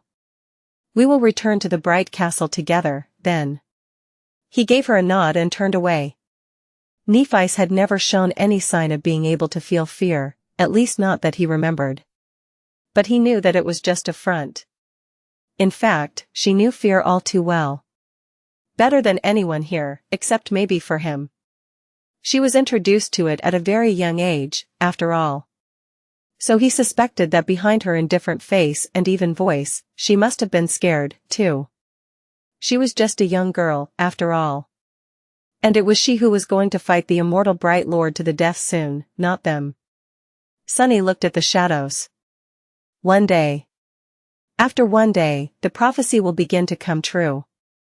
Chapter 275 Secrets of the Ruined Temple Plus, Turn Off Reset. Chapter 275 Secrets of the Ruined Temple. As soon as the dawn came, bringing with it the mournful sound of retreating waves, Nephice and her cohort left the ruined cathedral. Sunny remained alone, standing on the edge between the darkness of the old temple and the light of the new day. Lingering in the ornate doorway, he remained motionless for a while and watched as the artificial sun rose into the bleak gray skies above the cursed city. After months spent in the company of other humans, being by himself once again felt strange, just like it had felt strange to be with other people after all the time he had spent on his own here before that. Turning around, Sunny returned into the darkness. The grand hall of the ruined cathedral was peaceful and quiet. Without the menacing steel guardian, there was no one here to disturb the silence anymore. Even the darkness that populated the corners was empty and docile now, not at all the living entity it had been once. It felt sort of lonesome. Freely walking through the echoing expanse of the magnificent hall, Sunny looked around, taking in the sight of the cathedral that had sheltered in the past from a new perspective. Despite spending so much time here, he had never seen it like this, in the same way the inhabitants of the Dark City must have seen it all those years ago. Sunny had only looked down on the hall from the height of one of the ancient temple's support beams. It looked majestic. But it was also not safe anymore. With the Black Knight dead, no one was left to defend the cathedral from the nightmare creatures that would want to claim it as their nest. So Sunny couldn't stay here for long. Not that he had the luxury of that choice anymore. Throwing one last look at the beautiful dark hall, Sunny sighed and began climbing the statue of the nameless goddess. Back in the hidden chamber, it was once again utterly dark. Sunny hesitated for a bit and began collecting his belongings. It didn't take him long. Growing attached to material things was pointless on the forgotten shore. There was no way to take them with him to the real world, after all, if he was even going to survive that long. But he still felt sad leaving all of his spoils behind. Back in the real world, Sunny never had a home like this, nor a lot of stuff to call his own. He had dreamed of enjoying a lavish lifestyle after becoming an awakened, but got stuck in this hell instead. This spacious room he called his home was a form of consolation. But now he had to leave. In the end, he only took the bare necessities and then tidied the place up, wishing to leave it clean and orderly despite knowing that there was little chance of anyone stumbling on this place again. After everything was done, Sunny glanced at the tranquil room and hesitated for a bit. Then, he walked over to the wall where he had once scratched countless lines into the stone to count the days and summoned the prowling thorn. He wanted to leave a mark of his presence here. Something to tell that he had lived in this hidden chamber, in the ancient ruined cathedral, in the dark city, on the forgotten shore. In this world. A small mark to witness that he had been here, had struggled here, and then left to fight for a chance to escape. Sunny wanted to come up with some profound words, but nothing came to mind. He wasn't really a profound person, anyway. What he really wanted to carve into the wall was his true name. But even now, the paranoia stopped him. What if someone would come here one day and read it out loud? What a funny disaster that would be. Finally, he raised the kunai, carved something beneath the lines that marked the days he had spent living in the ruined cathedral. Then, Sunny turned around and walked away. There were 2 runes left on the wall behind him. One meaning sun. The other meaning loss. There were 2 things Sunny wanted to accomplish before tomorrow morning. One was in the ruins of a library that he had never finished exploring, and the other one was right here in the ruined cathedral. Returning to the grand hall with his rucksack on his shoulder, Sunny walked past the statue of the nameless goddess and dove into one of the doors leading into the temple's inner sanctum. He had never been there before, kept away by the living darkness and the Black Knight. But now that the devil was gone, Sunny was finally going to see what was hidden inside. Walking through the rooms and corridors that the priests and priestesses had once used, he looked around and didn't notice anything of interest. Everything was pretty much destroyed and ruined, with only a few mundane things remaining untouched.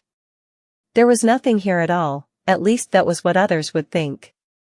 Sunny, however, suddenly stopped in front of a certain wall and tilted his head. There was nothing special about that wall, at least nothing that could be seen.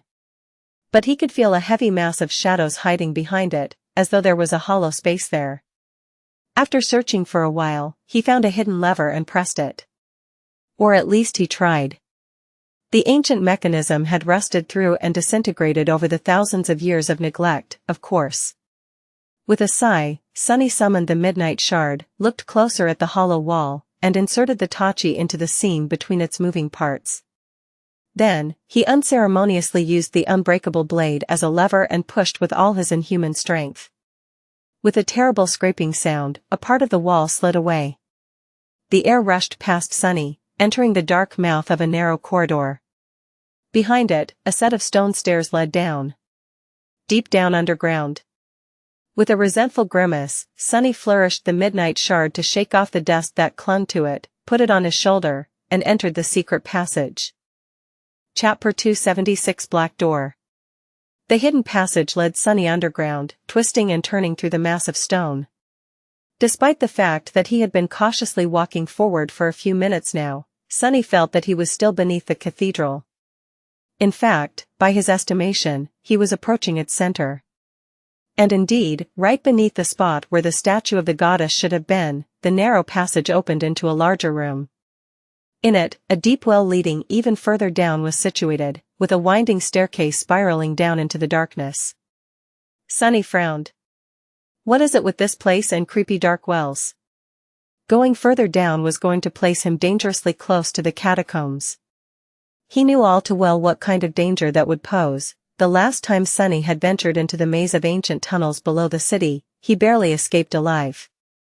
After hesitating for a while, he stepped onto the staircase and began descending. Deep, ancient shadows surrounded Sunny, giving him a little comfort. At least he was among his kin. After a minute or so of walking down the stairwell, Sunny entered a large chamber that seemed to be carved into the bedrock, as opposed to being constructed by human hand. On the other side of it, a large door forged from black steel stood, illuminated by two burning torches. Two thoughts entered Sunny's mind simultaneously.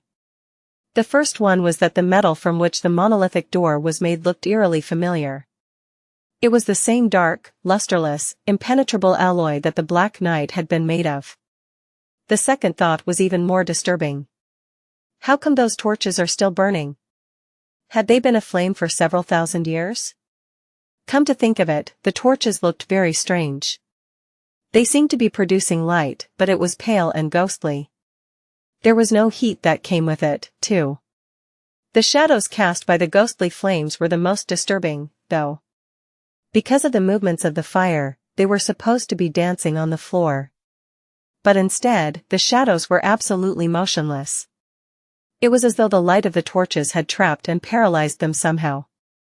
Sunny thought for a while, and that ordered his own shadow to stay back. The shadow did not protest, in fact, it was visibly relieved. Taking a few exaggerated steps back, it merged with the deep darkness at the exit of the stairwell and waited there, glancing nervously at the strange motionless shadows from time to time. Sunny cautiously approached the black door and lowered the midnight shard into a protective stance. He was ready to face any sort of danger. But nothing attacked him. The only thing that happened was a sudden chill that ran through Sunny's body when he had entered the circle of light cast by the two ghostly torches. These torches they are definitely some sort of a protective charm. I am almost sure that their power can harm even shadows. The question he had to ask himself, though, was this: were the torches meant to keep something from entering the space that hid behind the black door? Or were they meant to keep something in? Panda novel com. Well, there was only one way to find out. What Sunny was doing seemed absolutely crazy. But in fact, it was not. He had not come into this underground chamber just because of idle curiosity or because of being blinded by greed and the prospect of finding a treasure. What led him here and pushed him to study the black door was his intuition. By now, Sunny had to admit that his intuition was more than a mere manifestation of his subconscious. It had turned out to be correct one too many times. Especially ever since he had consumed the drop of ichor. After that day, he was able to sense the presence of divinity. And sometimes, he was even drawn to it, like he was drawn to this cathedral and to the mysterious key that lay buried in the body of the Lord of the Dead. The two seemed connected. And Sunny felt that he was about to find out how and why. But it was not all his intuition was capable of. There were other aspects to it, too. In fact, Sunny suspected that it had more to do with his fated attribute than it had to do with the spark of divinity. If he were to guess, he would say that after he had been changed by the ichor, that attribute was slightly enhanced, giving him the ability to sense subtle tremors that ran through the strings of fate from time to time, the strings that were, apparently, tightly wrapped around his body. The combination of the change that happened to his eyes and his close relationship with those strings gave Sunny a slight affinity to revelations and fate, similar to the one Cassie had possessed, but infinitely less potent. It was enough to guide him to this door and make him want to open it, nevertheless. Stepping close to the monolithic black door, Sunny gazed at it and came to the conclusion that not even an entire army would have been able to break through this monstrous barrier. There was, however, a small keyhole hidden on its dark surface. Pulling on the string tied around his neck, Sunny took off the small metal key that hung on it and gripped it tightly in his hand. After hesitating for a few moments, he carefully inserted the key into the lock of the black door. It fit perfectly. As soon as Sunny put the key into the lock, the faint light of divinity it emanated suddenly became a little bit brighter. Sunny sighed, then readied himself and turned the key. Something clicked inside the metal door, and then it silently opened. The pale light of the ghostly torches swayed, as though moved by an otherworldly wind. Behind the door, a small room was carved into the rock. And in it, a corpse in a dark mantle was chained to the floor inside a circle. Sunny couldn't tell if the corpse belonged to a man or a woman, because there was a strange mask covering its face. The mask was made out of black lacquered wood and carved to resemble the face of a ferocious demon. Its teeth were bared, with 4 fangs protruding from its mouth. The mask was crowned with 3 twisted horns. Inside the black chasms of its eyes, there was nothing but utter darkness. Chapter 277 Demon of Fate. Sunny held his breath, affected by the disturbing scene in front of him. The corpse was kneeling on the floor of the small cell, its hand chained to the floor. There was a circle carved into the stone around it, with countless symbols that Sunny could not understand surrounding it. However, the circle was broken. In the thousands of years since the fall of the Dark City, the floor of the dungeon cell had cracked, with several fractures running straight through the intricate engraving. Whatever it was the circle was meant to contain had either perished or escaped a long time ago. Now, the only thing that remained was a withered corpse. Coming closer, Sunny took another look at the person who had been imprisoned and died under the ruined cathedral, in a cell situated exactly beneath the statue of the nameless goddess. Because of the dark mantle and the black lacquered mask, Sunny couldn't glean a lot of information about the corpse. It seemed to belong to a human, but other than that, everything about it was a mystery. What terrible sin had this person committed to be condemned to this awful death? Strangely, Sunny's intuition was silent. It was as though there was nothing in front of him at all. To his sixth sense, the prisoner of the underground cell appeared as an empty space. Weird. This person had clearly been either hated or feared a lot to be locked behind all these barriers. Surely, finding such a creature would affect my fate. Why don't I feel anything, then? With a tense frown, he took a deep breath and carefully stepped inside the circle. It was then that Sunny noticed a chaotic mess of runes drawn on the floor near the prisoner's left hand. The sight of them almost sent him into a seizure. Staggering away, Sunny fell to his knees and threw up. Damn it. Those runes, those were the same runes the spell used to describe the mysterious unknown. Only here, the intensity of the terrible effect they had on the mind of anyone who saw them was much, much stronger. What the hell? Wiping his mouth, Sunny grimaced and glanced at the masked corpse with a bit of resentment. Then, he picked himself off the floor, took a deep breath, and looked at the terrible runes once again. Immediately, Sunny felt a splitting headache and a sickening, terrible sensation spreading through his mind. It was as though all his thoughts and memories were being torn and twisted. But despite all of it, Sunny persevered and kept staring at the final message that the prisoner had left behind. He knew he couldn't read the runes, he didn't know that particular language, and the spell either was forbidden, incapable, or refused to translate them. But for some reason, Sunny felt compelled to try. Fighting through the intense pain, he slowly studied the strange runes. And then, suddenly, his eyes widened. Because right below the chaotic mess of them, a line of text was written in the script he was familiar with, the usual runic language that the spell always used. This time it did not provide any translation. Luckily, Sunny had studied these runes and knew enough about them to understand what was written himself. The last thing the person imprisoned under the cathedral wrote before succumbing to death made him shudder. Scratched into the stone was a short prayer. Hail Weaver, Demon of Fate, Firstborn of the Unknown Dash. Sunny stared at the runes until he was on the verge of losing consciousness. Only then did he turn away and closed his eyes. The nauseating dissonance of the terrible runes stayed carved into his mind. Only after several minutes passed did it fade a little, allowing him to breathe again. So, the mysterious weaver whose forbidden lineage he had inherited was, in fact, associated with fate. Just like Sunny himself. What were the chances? That's fated for you, I guess. The word he translated as demon wasn't the one used to describe nightmares creatures of the third rank, but a different one. Perhaps calling it a spirit or a demon would have been more suitable, a mortal, but powerful and ominous deity. One different from gods, but sharing the same nature. However, Sunny wasn't that versed in mystical terminology. All he knew was that the runic language was incredibly rich in words describing all types of monsters and creatures, while the human language wasn't. Hence demon was fine with him.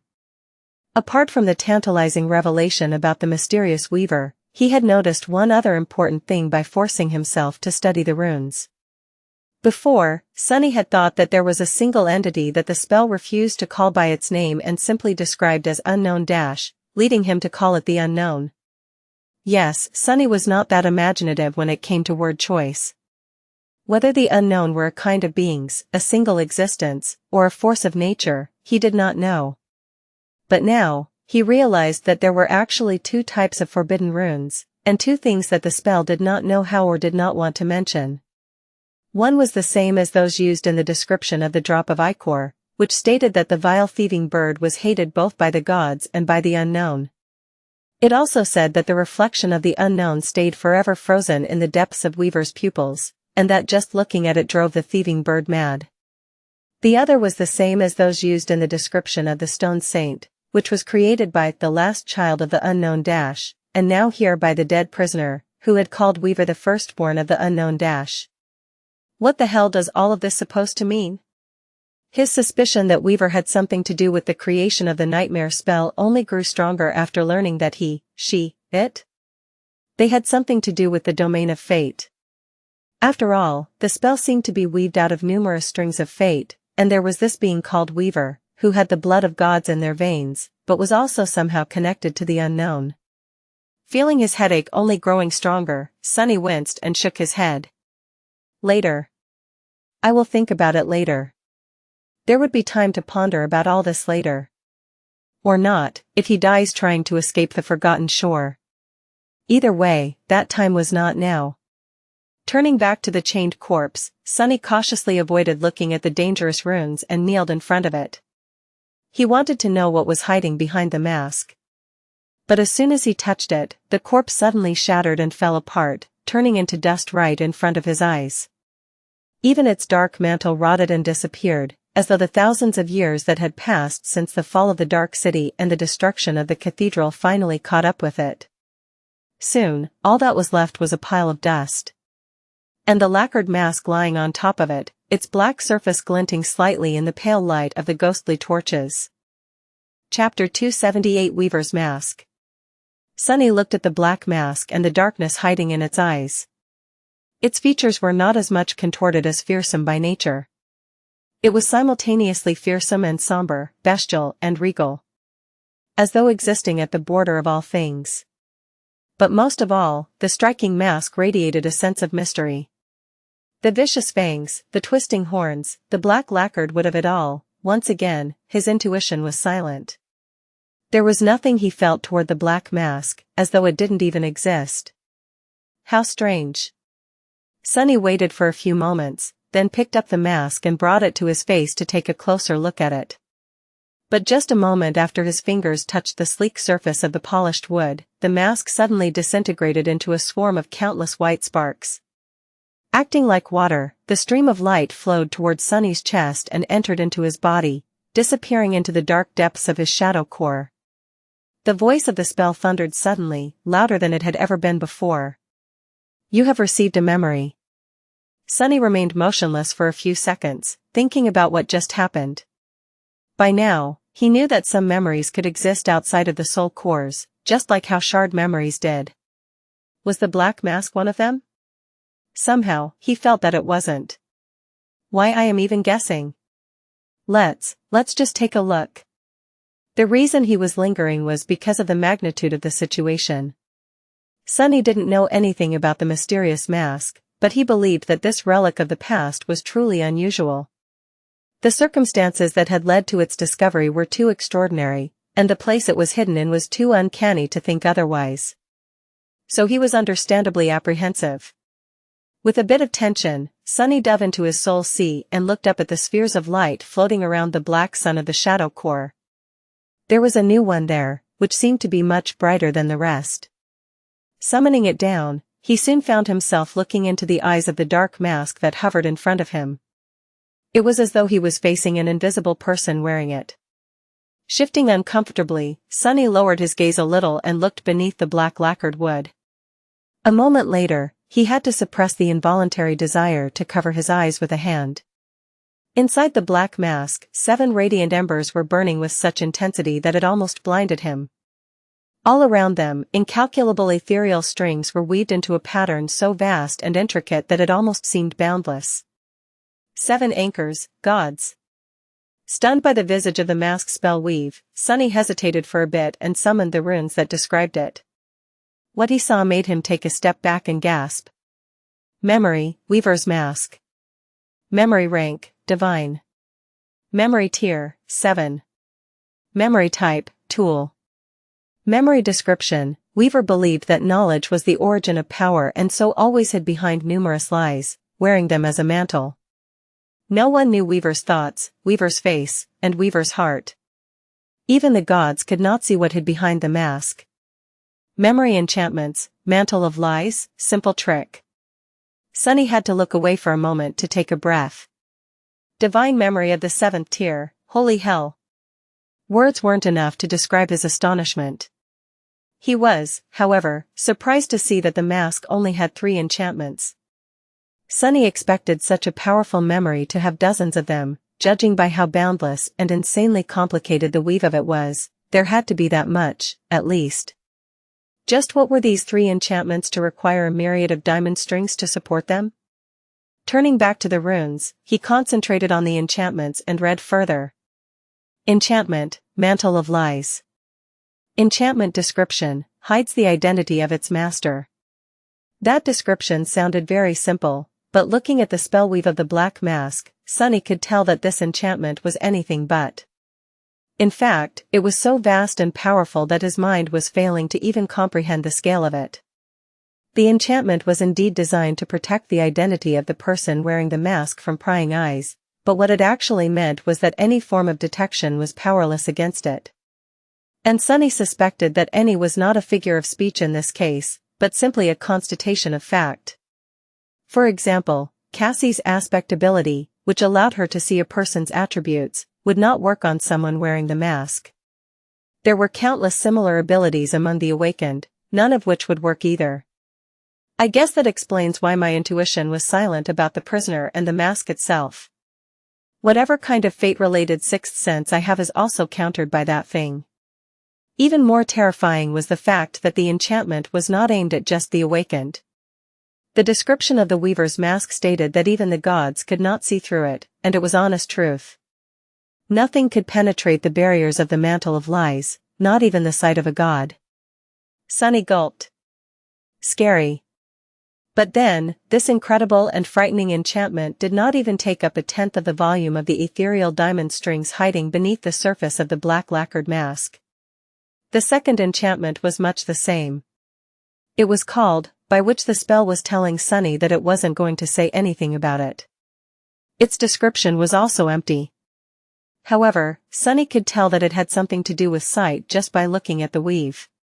He could also tell that it was not a passive enchantment, but an active one, meaning that currently, he could not access it.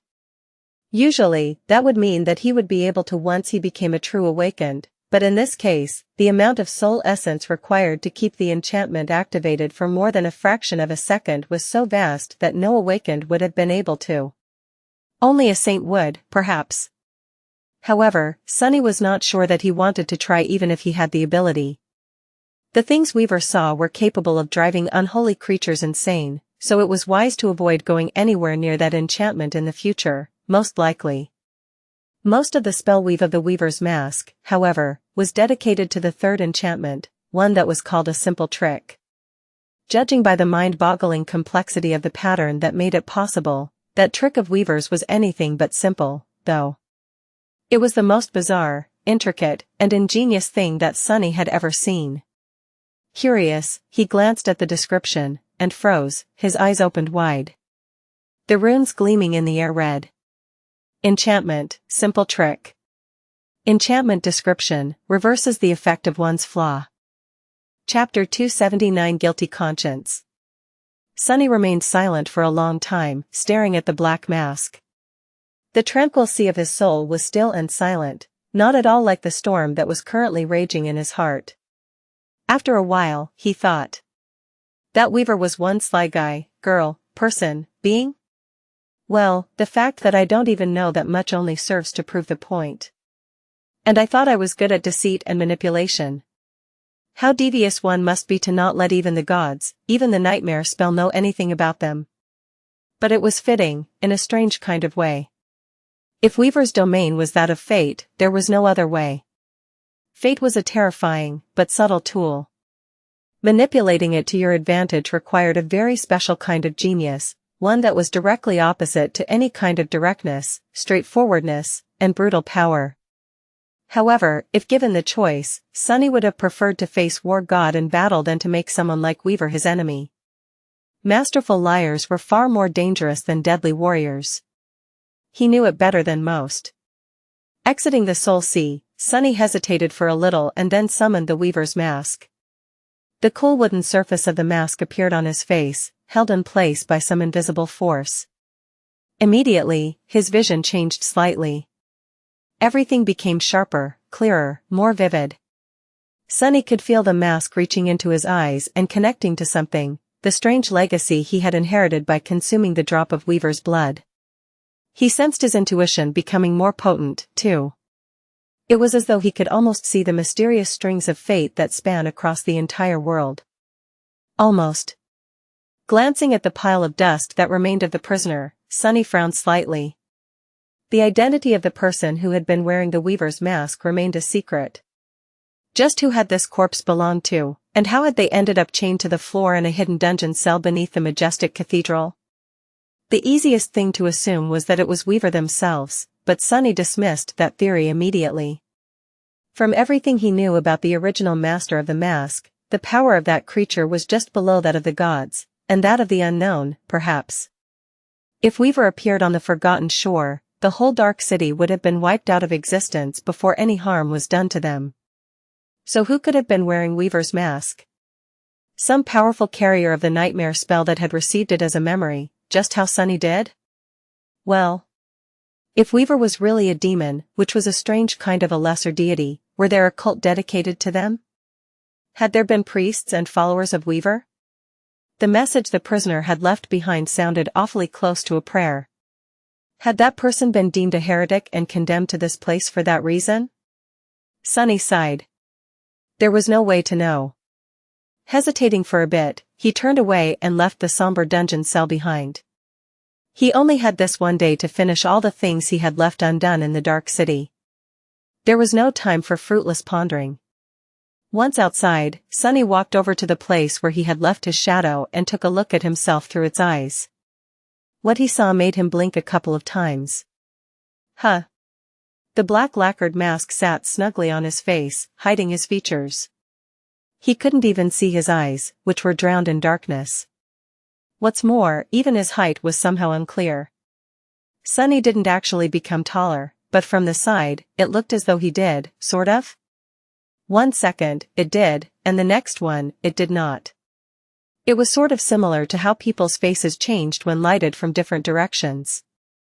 In any case, he couldn't tell for sure how tall the person facing the shadow was. How fun! It was not that Sunny became completely unrecognizable, though. He would still have to be careful to hide the context clues about himself while wearing the mask. Mundane things like the way he walked, his usual mannerisms, and other subtle but unique details of his behavior could still betray his identity despite the fact that it was masked from all unnatural means of detection. To truly make himself appear as something else, Sunny would have to put on a performance. Good thing he was practicing the shadow dance, then. Was it not designed to fully imitate someone else's battle style and physicality? What a wonderful coincidence. Finally, the moment he had been dreading came. It was time to test if the simple trick was really capable of turning his flaw upside down. Needless to say, Sunny was nervous. His lips became dry, and he unconsciously tried to lick them, but now there was a mask on his face, so he couldn't. That bad habit of his had to be put to rest, apparently. Great. Alright, let's do this. Opening his mouth, Sunny said out loud. I am very tall. In the process, he grimaced, expecting the familiar pain to invade his mind. But there was nothing. Sunny froze, blinked a couple of times, and waited. Still, nothing happened. Beneath the mask, a wide grin appeared on his face. I am not only tall, but also exquisitely handsome. But that is not all, I am incredibly honest and nice, too. Every girl I meet immediately falls in love with me. Boys, too. That's just how lovable, handsome, nice, and tall I am. Everything I have just said is absolutely true. His mind was peaceful and quiet. There was no pain, no pressure. In fact, Sunny felt great. Wow. Feeling an almost overwhelming desire to continue spouting lies, he laughed in exhilaration. Amazing. This can be. But then, a tremendous explosion of pain suddenly threw him to the ground. With a startled yelp, Sunny grasped his head and then groaned through gritted teeth, feeling as though it was about to burst. What the hell? He just wanted to say how useful the ability to lie could be. Wait. The ability to lie would, indeed, be very useful. Which meant that by stating that fact, he would be telling the truth. And the Weaver's mask did not remove his flaw, just reversed it. So, it seemed like while wearing it, Sunny could not tell even a word of truth. That seemed like the right conclusion to make. But he needed to test it to be absolutely sure. With a doomed sigh, Sunny waited for a moment and then said, My name is... A moment later, another pained scream resounded in the darkness of the underground chamber. Chapter 281 Last Job. Some time later, Sunny emerged from the ruins of the cathedral with a rucksack on his shoulder, took one last look back, and left. Whatever his future was going to be, he doubted that he would come back here any time soon. It was a bittersweet goodbye. Cautiously walking through the familiar streets of the dark city, where he knew every turn and every piece of rubble, in this district of it, at least, Sunny kept his guard up. Many things must have changed in the months he had been away traveling through the labyrinth. The nightmare creatures he knew and, more importantly, knew how to avoid might have wandered away or perished, and new horrors might have taken their place. He had to stay prudent and careful. but still, his next and final goal was not that far away.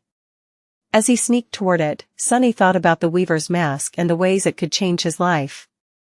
At first, he thought about simply never taking it off and walking around while delivering a deluge of lies. This way he would be safe from revealing his most guarded secret and becoming someone's slave, at least. But after considering this seriously, he came to the conclusion that it was not the best decision in his current circumstances. First of all, one couldn't be a part of any collective while lying all the time. Sunny had an unpleasant experience of being expelled from various groups for various reasons, and not being sincere and honest was one of the surest ways to make people want to avoid you at all cost, eventually, at least. And no one was able to survive alone in the dream realm. Not in a way that a person would want to live, anyway. Sunny knew a lot about this side of things, too. But most importantly, he was not going to be able to keep this lying for long, anyway, not when dealing with people that already knew him. Kai and Cassie would notice the strange effect of the mask immediately, Kai because of his ability to sense lies, Cassie because her ability to see attributes would suddenly stop working. But others would catch on that something strange was going on with him pretty quickly, too, simply because of how drastic the change in his behavior would be. Especially Nephi's, who knew him so well. After that, they would inevitably have a lot of questions, and answering those questions, even with lies, would put him in more danger than he already was in. So, sadly, Weaver's mask was not a panacea to Sunny's current situation. At best, it would be able to help him avoid certain predicaments if used sparingly. But really, he didn't want anyone to know that he was in possession of that memory at all. Sunny had to think of the future. If he was lucky enough to survive the fall of the Bright Castle and return to the real world, that was where the Black Mask could create miracles for him. It would allow him to have a hidden persona that was in no way connected to an awakened named Sunless, and as such, allow him to do and achieve things that would have been impossible or too dangerous to try as himself. To that effect, no one could know that the strange black wooden mask was connected to him, not even people whom he, somewhat, trusted. Both for his own good and theirs. It is such a pity, though. It was. Just imagining Castor's face if he were to ever learn about what type of treasure Sunny had somehow found this time was tempting enough to change his plans. Castor. Sunny's face darkened. He had not forgotten about the promise Nephi's had made him at the start of their journey to the Hollow Mountains. Tomorrow, he was finally going to learn what was the deal with the Proud Legacy, and what exactly the relationship between Changing Star and him was.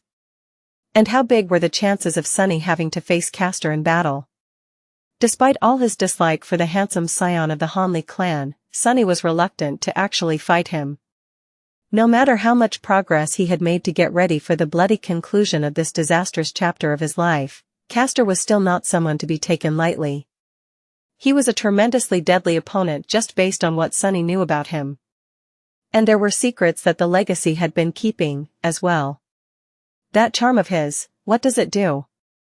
He was certain that he would defeat Castor if push came to shove. But the cost he would have to pay for that victory would be heavy, perhaps much more heavy than he was willing to pay. Suddenly uneasy, Sunny silently shook his head and continued on his way. As the sun began to roll toward the western horizon, he approached his goal, the ruins of an ancient library that stood lonesomely among the decimated buildings. Back near the end of his lonely months of hunting monsters on the streets of the Dark City, Sunny had begun exploring this ruin for bits of information about the history of the Forgotten Shore. Because of his chance encounter with the Stone Saint, and then with Kai, which led to him abandoning the ruins for a long expedition into the labyrinth, he had never finished this project. There was this one vast mosaic, in particular, that Sunny was interested in. It sprawled across the entire floor of the library's main hall and was mostly covered by rubble. In the past, Sunny was not strong enough to move the rubble out of the way. He had been hoping to make the Stone Saint do it for him, but sadly, the shadow was currently slumbering in the depths of his shadow core, evolving into whatever it was she was going to turn into. Just to be sure, he checked one more time to see if the mysterious process was still going, and sighed in disappointment. Luckily, he had grown much stronger himself during these months. Sunny was pretty sure that now, he would be able to clear the mosaic with his own 2 hands. It was just going to be a lot of work. Sending his shadow into the library to make sure that no abomination had made its nest there during his absence, Sunny entered its cool shadow of the ruin and sighed. Better get started. Soon, the scraping sound of heavy boulders being moved could be heard under the partially collapsed roof of the ancient building. Chapter 281 7 Heroes. In the depths of the night, Sunny was finally done with the arduous task of clearing the floor of the ruined library. Tiredly standing in the center of the circular hall, he found himself in the middle of a vast mural. The mosaic had endured the passage of time in an almost pristine condition. Most of it was preserved perfectly, with only a few small sections destroyed by corrosion or the ill will of the creature that inhabited the Crimson Spire. By now, Sunny was certain that it was the terror of the Forgotten Shore that had obliterated any depictions of the 7 heroes' faces. He didn't know how it was possible, but felt that the same furious force that had decapitated the ancient statues was responsible for the damage done to the engravings in the ancient mine and to this mural. It was as though the terror wanted to erase any sign of the founders of the Starlight Legion from history. Their names were forgotten, every person that had known of their stories turned into dust, and even the stones that bore their image were desecrated and shattered. How great the resentment that the evil creature harbored toward them must have been, for it to go to such lengths in its mad desire to obliterate their legacy? With a sigh, Sunny turned slightly and walked to the edge of the mural. He was searching for the start of its story. Depicted on the mural was not one image, but a long series of them, spiraling from the edges of the mosaic to its center like a long scroll. On them, the history of the land consumed by darkness was shown, ending with the coming of a new dawn. Sunny already knew what events had brought the curse of all-consuming darkness to the Forgotten Shore and how the ancient inhabitants of this land fought against all odds to resist it. Now, he was going to learn the final mystery, the reason for their eventual downfall. Finding the first image, he studied it and lingered for a bit. Then, he walked on, watching the history unfurl itself beneath his feet. As the curse subdued the world under the veil of everlasting darkness and terrible creatures started to attack the human settlements, one after another, mighty champions began to appear to battle them. But no matter how strong, brave, and valiant those champions were, none of them was able to resist for long. Especially not when their own allies started turning into monsters. It was impossible to face the terrifying foes hiding in the darkness when no one was there to cover your back, or even worse, if those you trusted the most to do so were the ones delivering a deadly blow instead. But still, humanity persisted. Months passed, then years. And eventually, a new generation grew up in this horrible world. Born in the all-consuming darkness, 7 valiant heroes gave an oath to return the light to the cursed land. Sunny whispered. People who would later create the Starlight Legion were indeed born in the darkness. They never even saw the light that they would swear to bring back. All they knew of it were the tales their elders had told them, tales of a time when people never turned into nightmares, and the beautiful stars shone even in the darkest of nights. This new generation grew up surrounded by nothing but darkness and horror, and was forged by it into a far more fearsome force than their parents had ever been. Hard times created hard people, and their time was as unforgiving and harrowing as one could imagine. Beyond so, even. And so, the people it created adapted to match this dark reality. Eventually, 7 of them rose above the rest, each leading their faction in the constant battle against the encroaching doom. Sunny stopped and studied the image that showed all 7 of them, even if their faces were damaged beyond recognition. There was a knight in an intricate plate armor forged of white metal, with a stalwart blade grasped firmly in his hands. A graceful priestess in a light-flowing robe, her delicate hands shining with gentle light.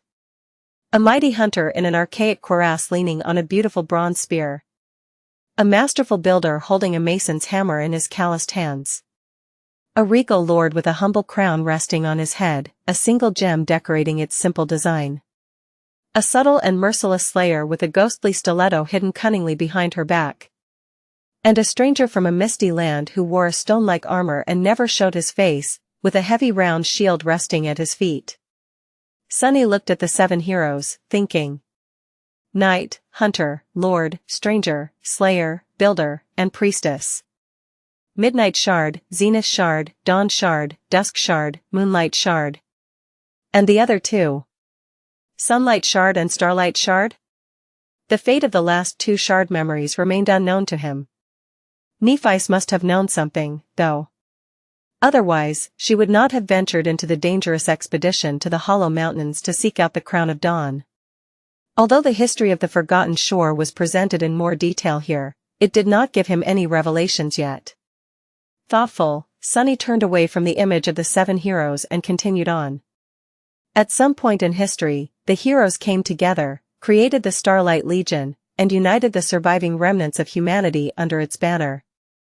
It was also then when they gave their defiant oath. They must have been mad. Weren't striving to achieve something impossible the definition of madness? Sunny frowned, knowing full well that, in this case, the 7 heroes actually managed to fulfill their crazy ambition. It was all a little too close to home. He also knew someone who liked to set impossible goals and had an infuriating track record of proving them possible. But how did it all end? Yes, the heroes achieved their dream. But the Forgotten Shore still turned into a desolate hell. What happened to their light? Looking at the next images of the mosaic, Sunny got a feeling that he was about to find out. Chapter 282 Sacrifice. As Sunny walked in circles, drawing near to the center of the mosaic, he saw the depiction of various deeds that the Starlight Legion had achieved. The warriors led by the 7 heroes were truly a fearsome force.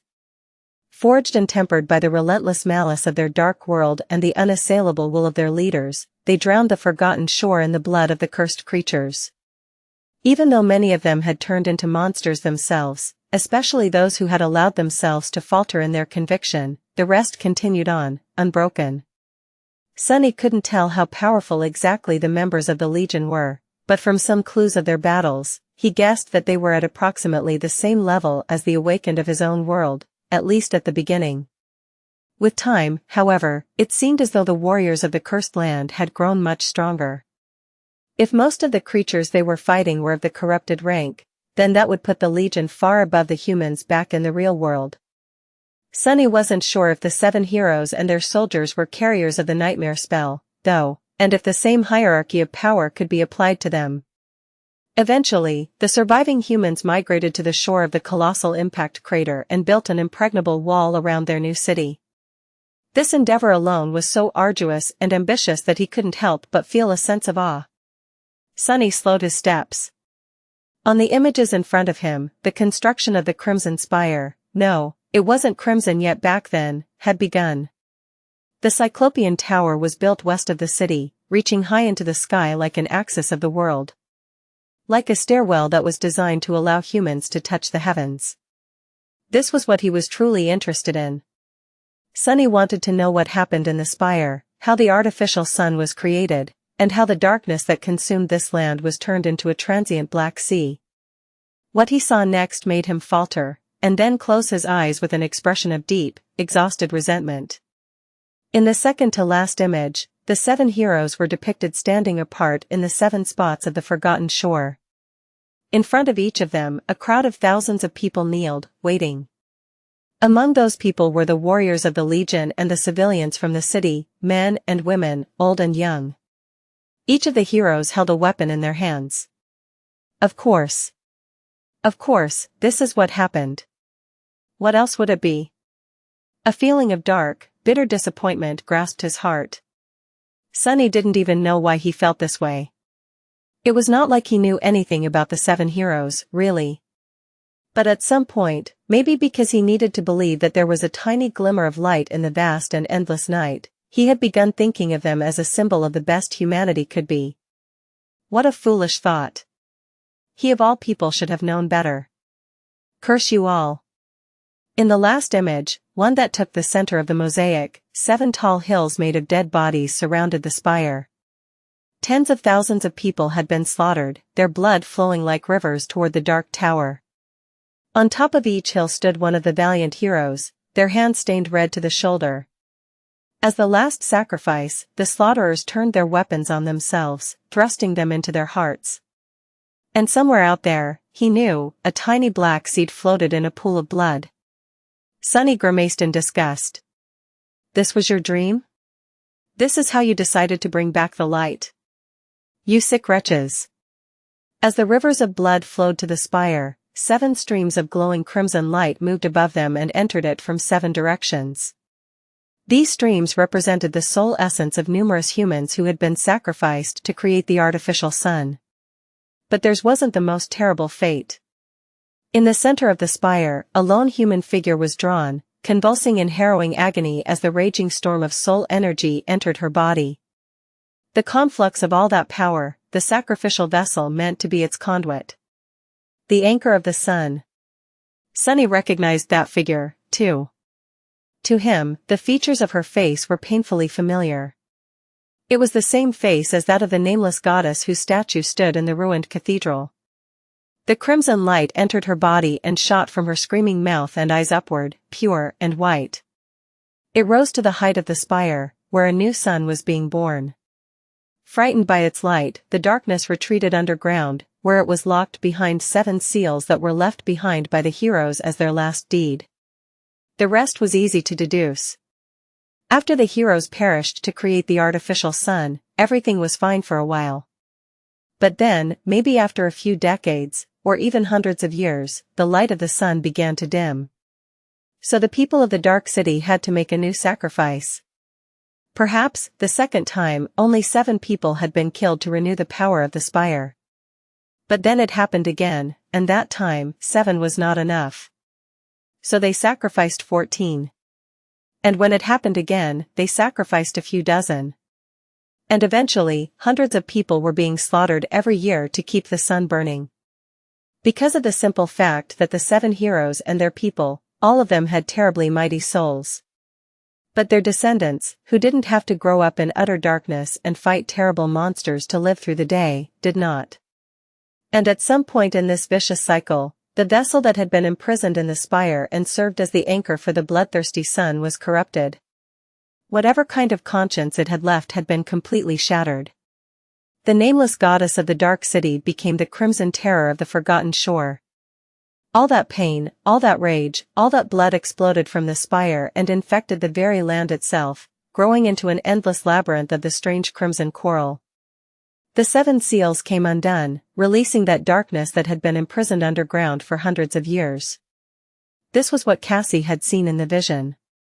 The darkness and the fury of the newborn terror fell on the humans of the Dark City like a tide and wiped them all out, erasing even the memory of them from the face of the world. This was how the Forgotten Shore was born.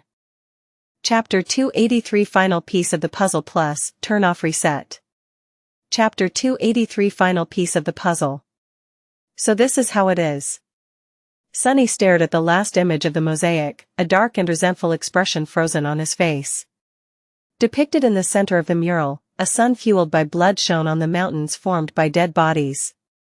Tens of thousands of people had been slaughtered to create it, and thousands more must have been butchered later on to keep it burning in the indifferent sky. The first sacrifices had died willingly, lured into submission by their fanatical rulers. What about those who came after? Somehow, Sunny doubted it. And for what? How did it all end? The 7 seals had been broken, and the ancient civilization had been obliterated. But the sun created and nurtured by it was not destroyed, just corrupted.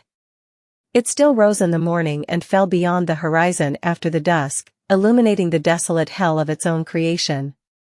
As long as its vessel, the terror of the Crimson Spire, existed at the center of the labyrinth, it would continue to shine in the cold gray skies. And as long as it did, the darkness that had escaped its underground prison and turned into the cursed sea was going to continue coming and going, scared of its light. Great. The two deserve each other. He didn't know why the all-consuming darkness had become a literal sea of impenetrably black water, but had a guess or two.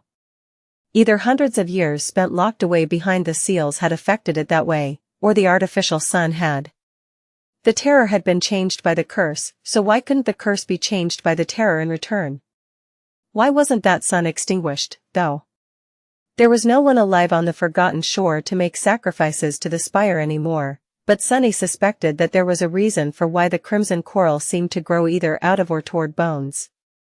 If he was right, the whole labyrinth was a giant maw with which the terror absorbed the soul essence of every creature that bled on the coral before it died.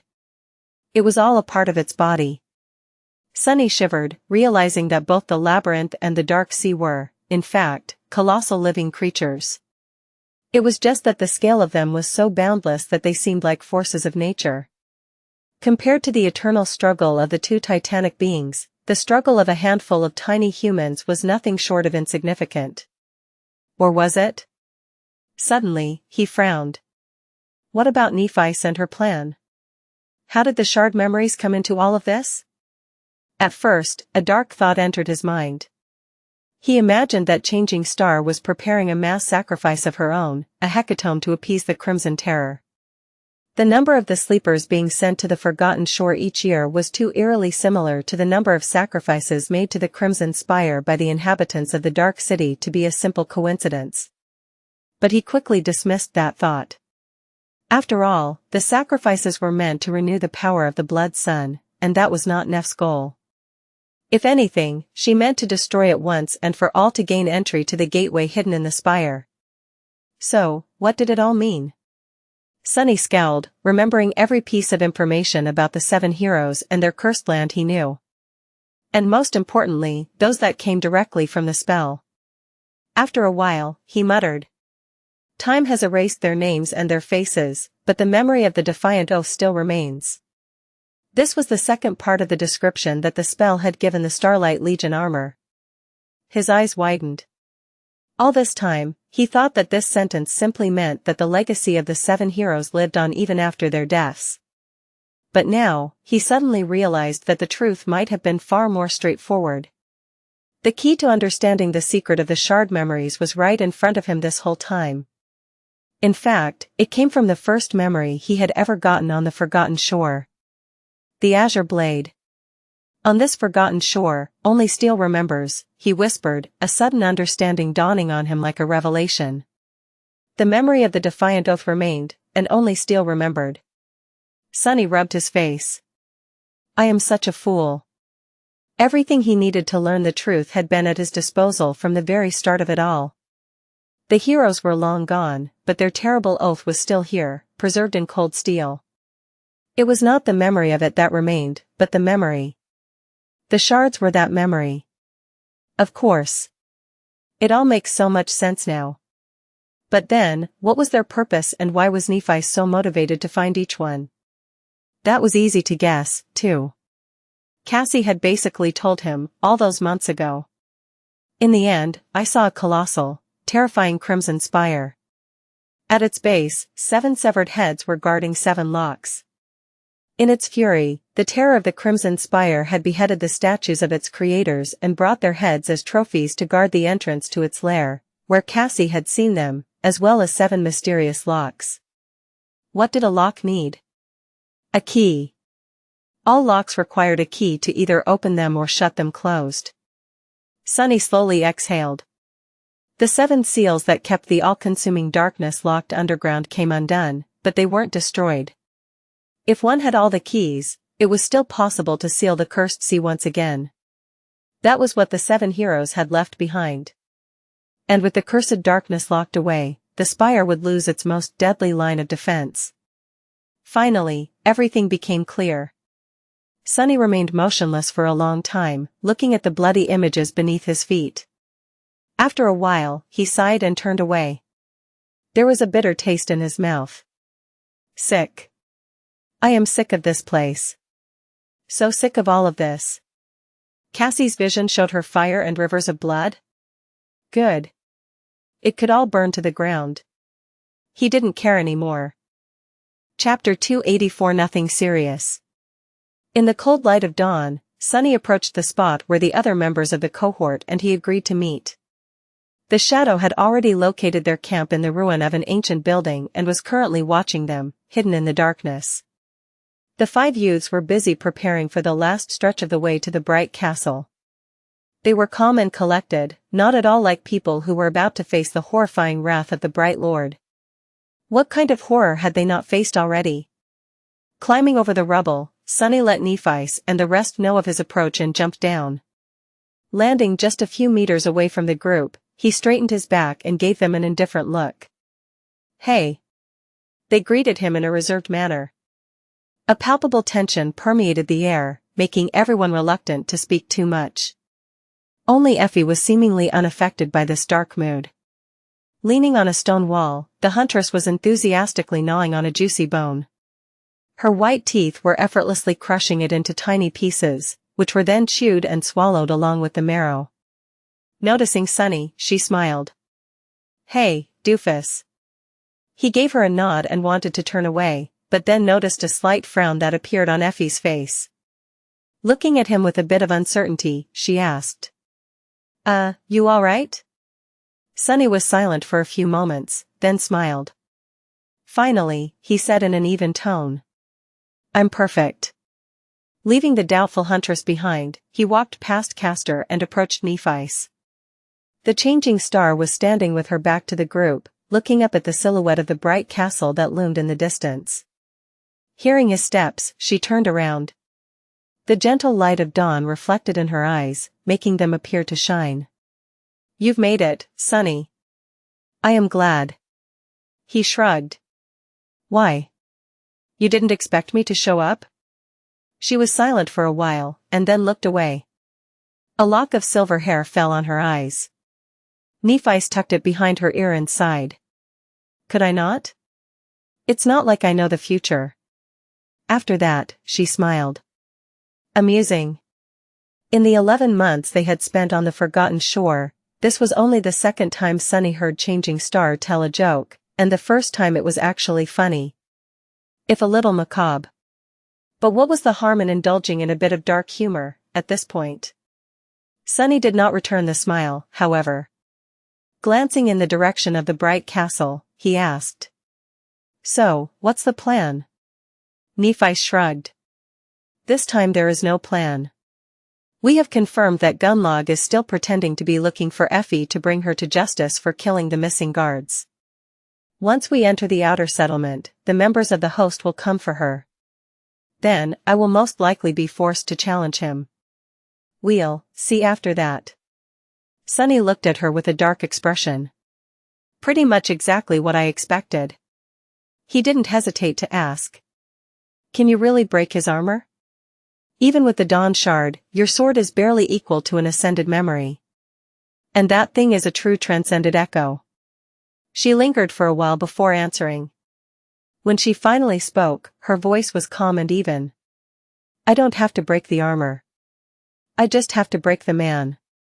Sunny shook his head with a humorless smile. "Good luck achieving one without the other." He paused for a moment, and then said without a hint of levity in his voice. "Anyway. You owe me a conversation." Changing Star glanced at him, then nodded. "All right. But not here." With that, she gave the others a sign to wait and walked away. Sunny followed. His shadow stayed, making sure that no one was going to try and eavesdrop on them. It was staring directly at Castor, following his every move with intense attention. As they walking, Sunny suddenly said. "By the way, I have something to tell to you, too." Nephi's glanced at him and slightly raised an eyebrow. "Yes? What is it?" Sunny was silent for a bit. Then, he smiled. "Oh, it's nothing serious. Do you remember a guy called Harper?" She frowned, then shook her head. "Should I? Who is he?" Sunny shrugged. His expression remained neutral. "Just a guy that I killed. He was one of Gunlog's spies." Neff looked at him for a few moments, then asked with indifferent confusion. "What about him?" A slight shadow ran over Sunny's face. However, his smile remained exactly the same. "No, nothing. Just wondered if you knew him." When they walked far enough and were concealed from the eyes of the cohort by several tall walls, Changing Star stopped and turned to face him. Looking at Sunny, she said. "It is good that we can speak privately. Actually, I wanted to ask you a favor." He blinked. "Well, that is unexpected. What is it?" She hesitated for a few moments. After my fight with Gunnaleg is over, when I win, I might not be in the best shape. Even if I am, there will be a flood of soul essence pouring into my body. It will incapacitate me for a bit. The changes that happened to the body after a small portion of soul essence was consumed were subtle, but in large quantities, it could be disorienting, sometimes even debilitating for a short while. Sometimes, experiencing these changes and getting used to them took a little time. Sunny tilted his head. A flood of soul essence? What does it matter if her core is either full to the brim or at least almost saturated? He frowned, trying to guess what he wanted from him. So what do you need me to do? Keep Haru's busy while you recover? She shook her head, then looked away. A light sigh escaped from Changing Star's lips. No. I want you to make sure that Castor is nowhere near me when that happens. Here it was. The truth was about to come out. Sunny stared at Nephi's, his expression cold and dark. After a few moments of tense silence, he asked. Why? What's the deal with you and Castor? She looked at him, her striking gray eyes calm and deep. Then, she said.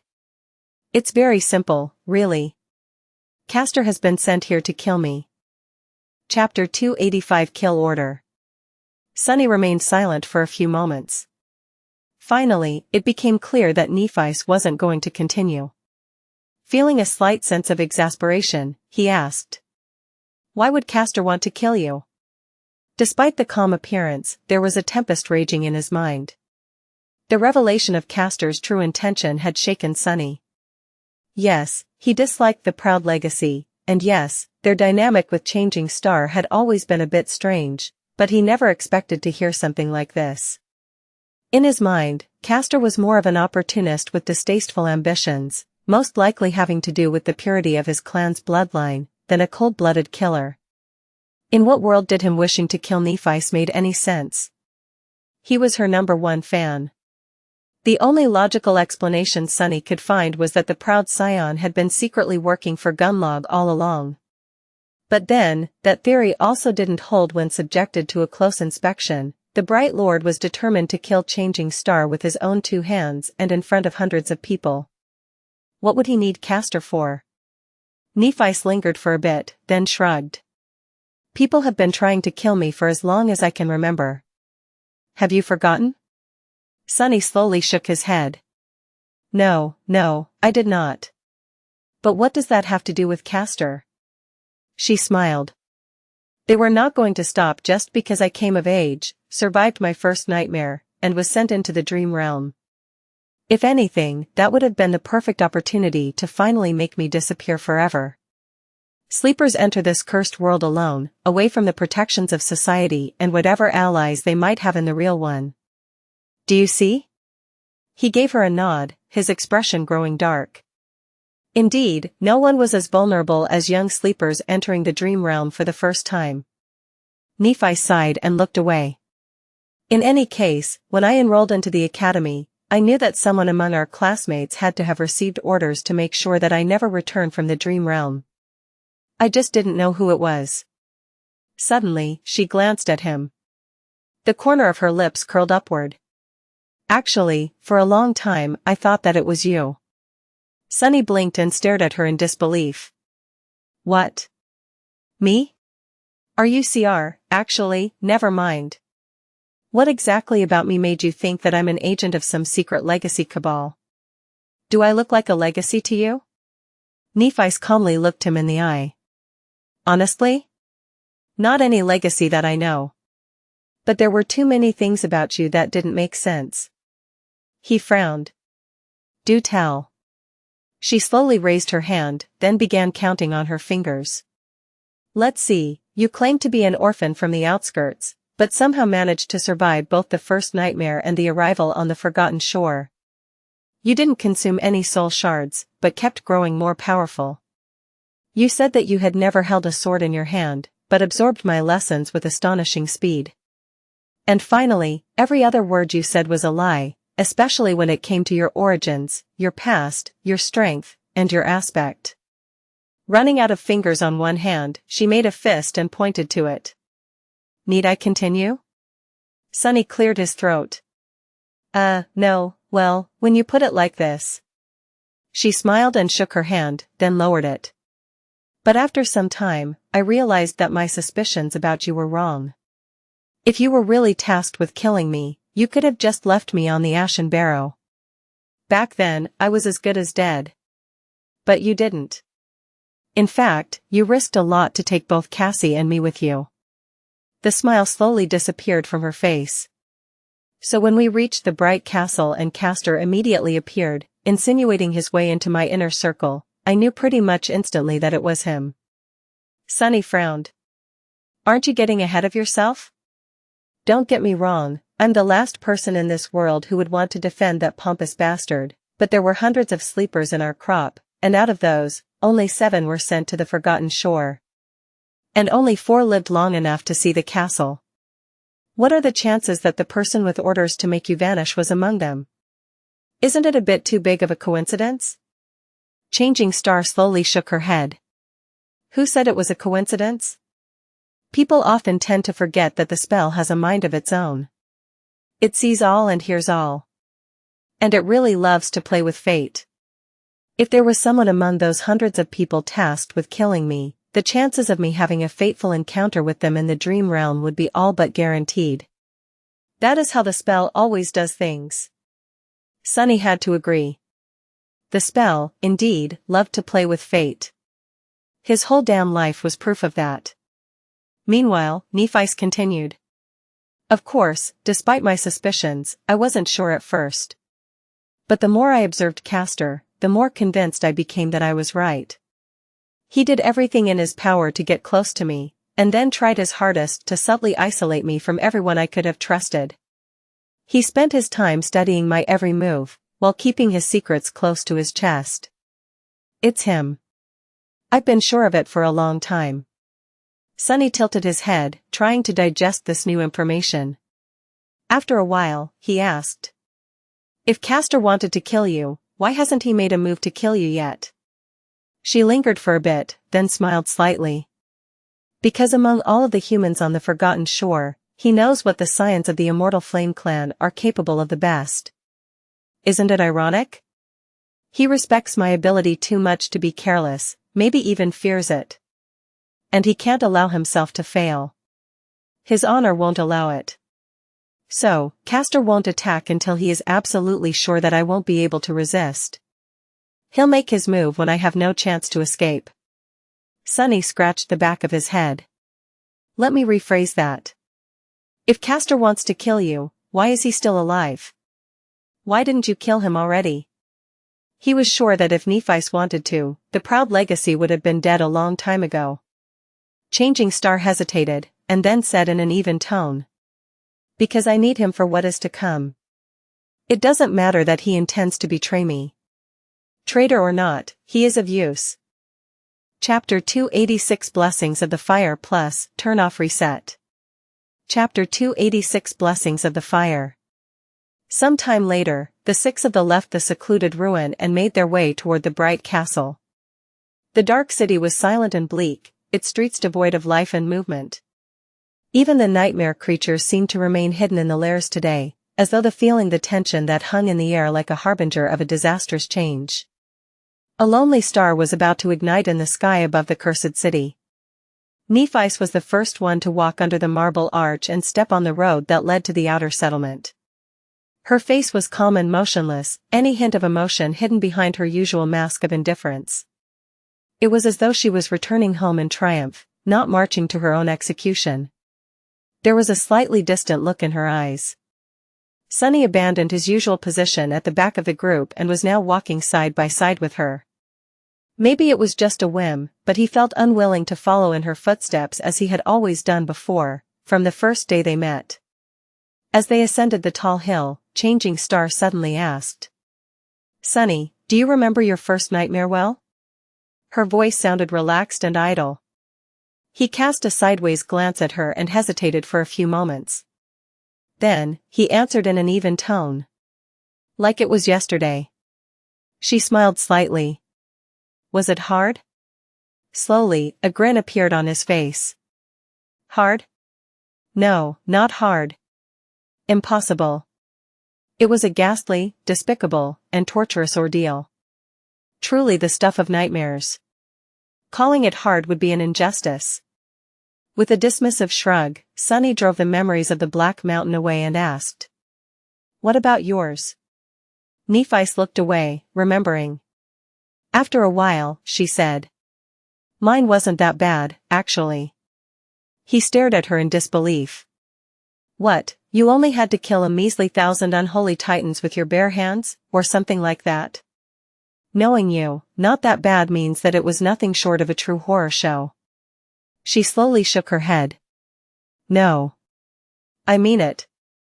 I didn't have to fight anyone, really. Up until the very end." Sunny blinked. "Wait, seriously?"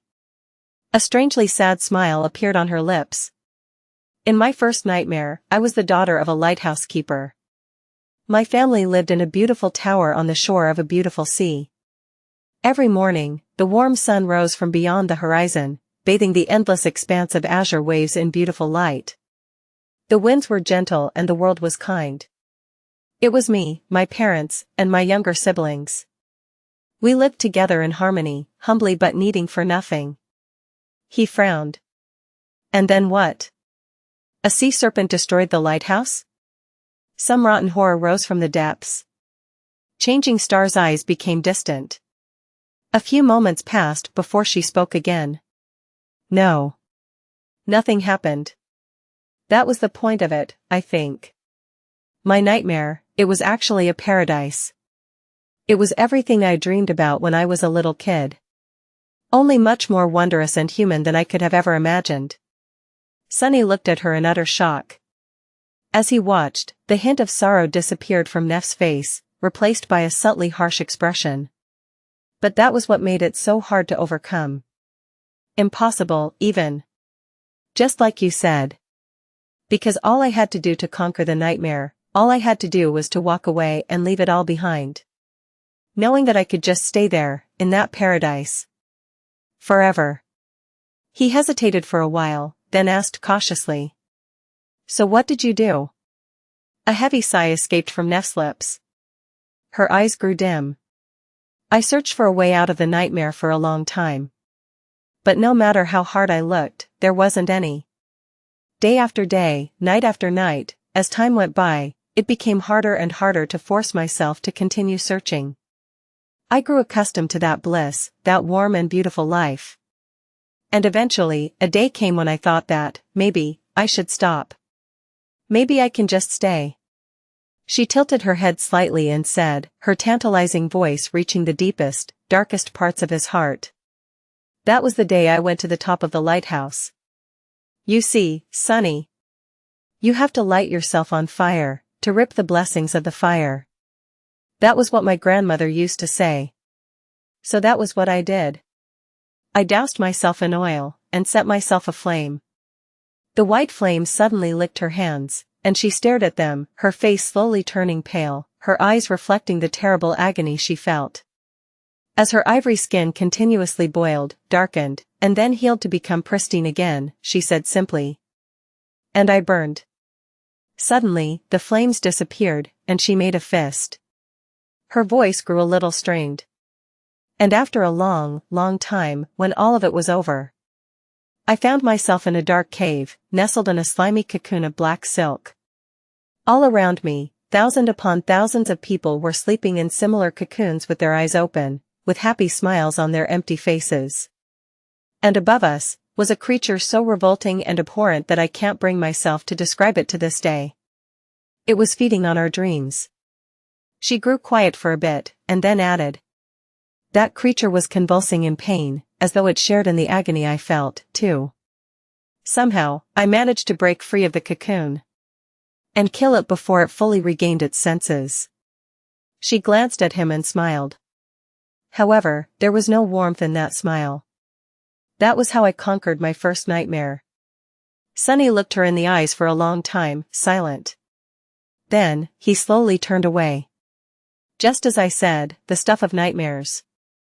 I guess we call them that for a reason." Changing Star laughed. "I guess. But really, fighting that terror wasn't the hardest part. Waking up trapped in a repulsive cocoon wasn't the hardest part. Even burning alive wasn't the hardest part. She grew silent for a few moments and then said, looking at the white road beneath their feet. The hardest part was walking up the steps to the top of the lighthouse. Not because of what waited for me in the future, but because of what I was leaving in the past. Soon, the familiar shapes of the outer settlement appeared in their sight.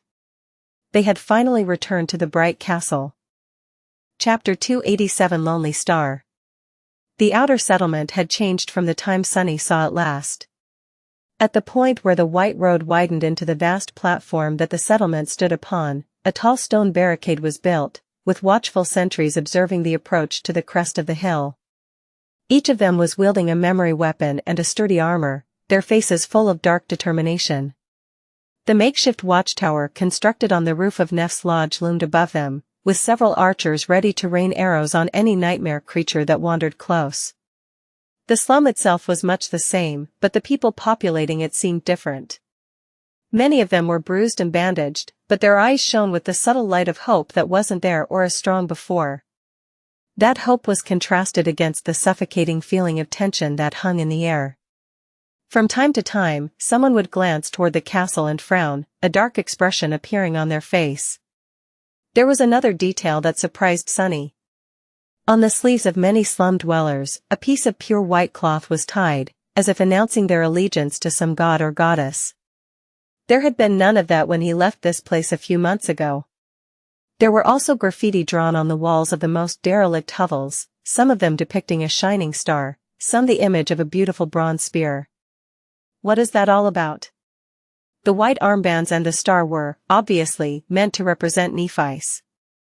But when had Effie suddenly become an apostle? Glancing at the voracious huntress, he raised an eyebrow. Anything you want to tell me? She scratched the back of her head, then shrugged. I've become a bit of a folk hero, apparently. Sunny shook his head and didn't press the issue. Whatever. When the sentries saw who was approaching, their faces first became shocked, and then lighted up with intense jubilation. Lady Nephis. It's changing star. Lady Nephis has returned. She is alive. The hum of voices spread through the entire settlement in an instant. If Gunlog had not known that they were back in the Dark City, he would have learned of it now. But he knew, of course. He knew it long before the people of the slum ever laid their eyes on their supposed savior.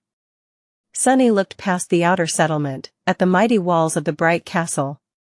How long before its lord throws them a welcome party? Soon, the cohort was surrounded by a crowd of exhilarated people. Everyone wanted to see that Saint Nephis was alive and well with their own eyes. The other members were bathing in attention, too. Especially Effie. Effie. Huntress Athena. Welcome home, Effie. Show them. The huntress grinned in bewilderment and kept quiet. In the crowd, there were a few faces that did not share in everyone's joy. They were the leaders of the outer settlement's hunting parties.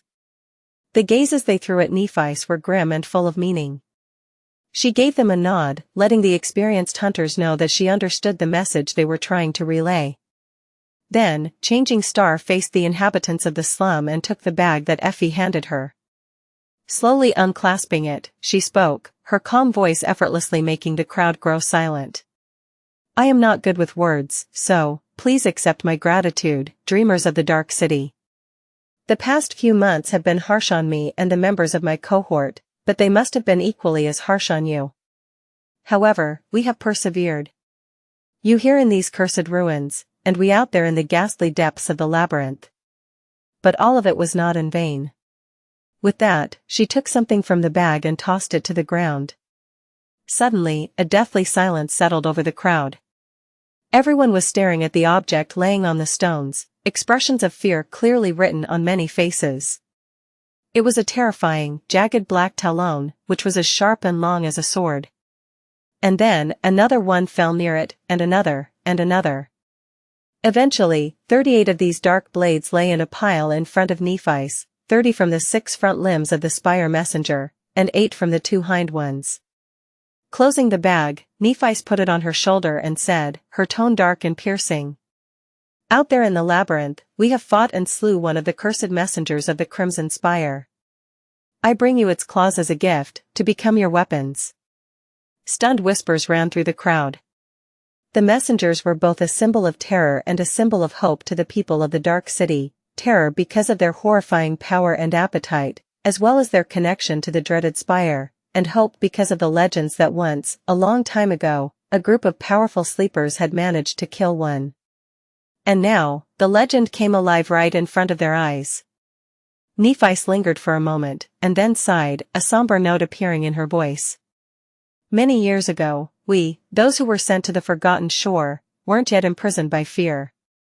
Enthralled by the sin of those cowards who had forgotten that they are, first and forever, humans. Back then, there were people among us willing to risk their lives to conquer this hell. Escape it. The First Lord and his companions were the greatest of them.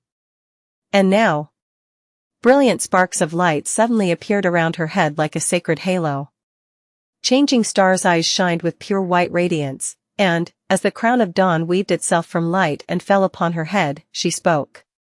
She didn't rise or even strain her voice, but the impact of her words only grew because of it. I have brought his legacy back to the Dark City. This is the crown of the First Lord.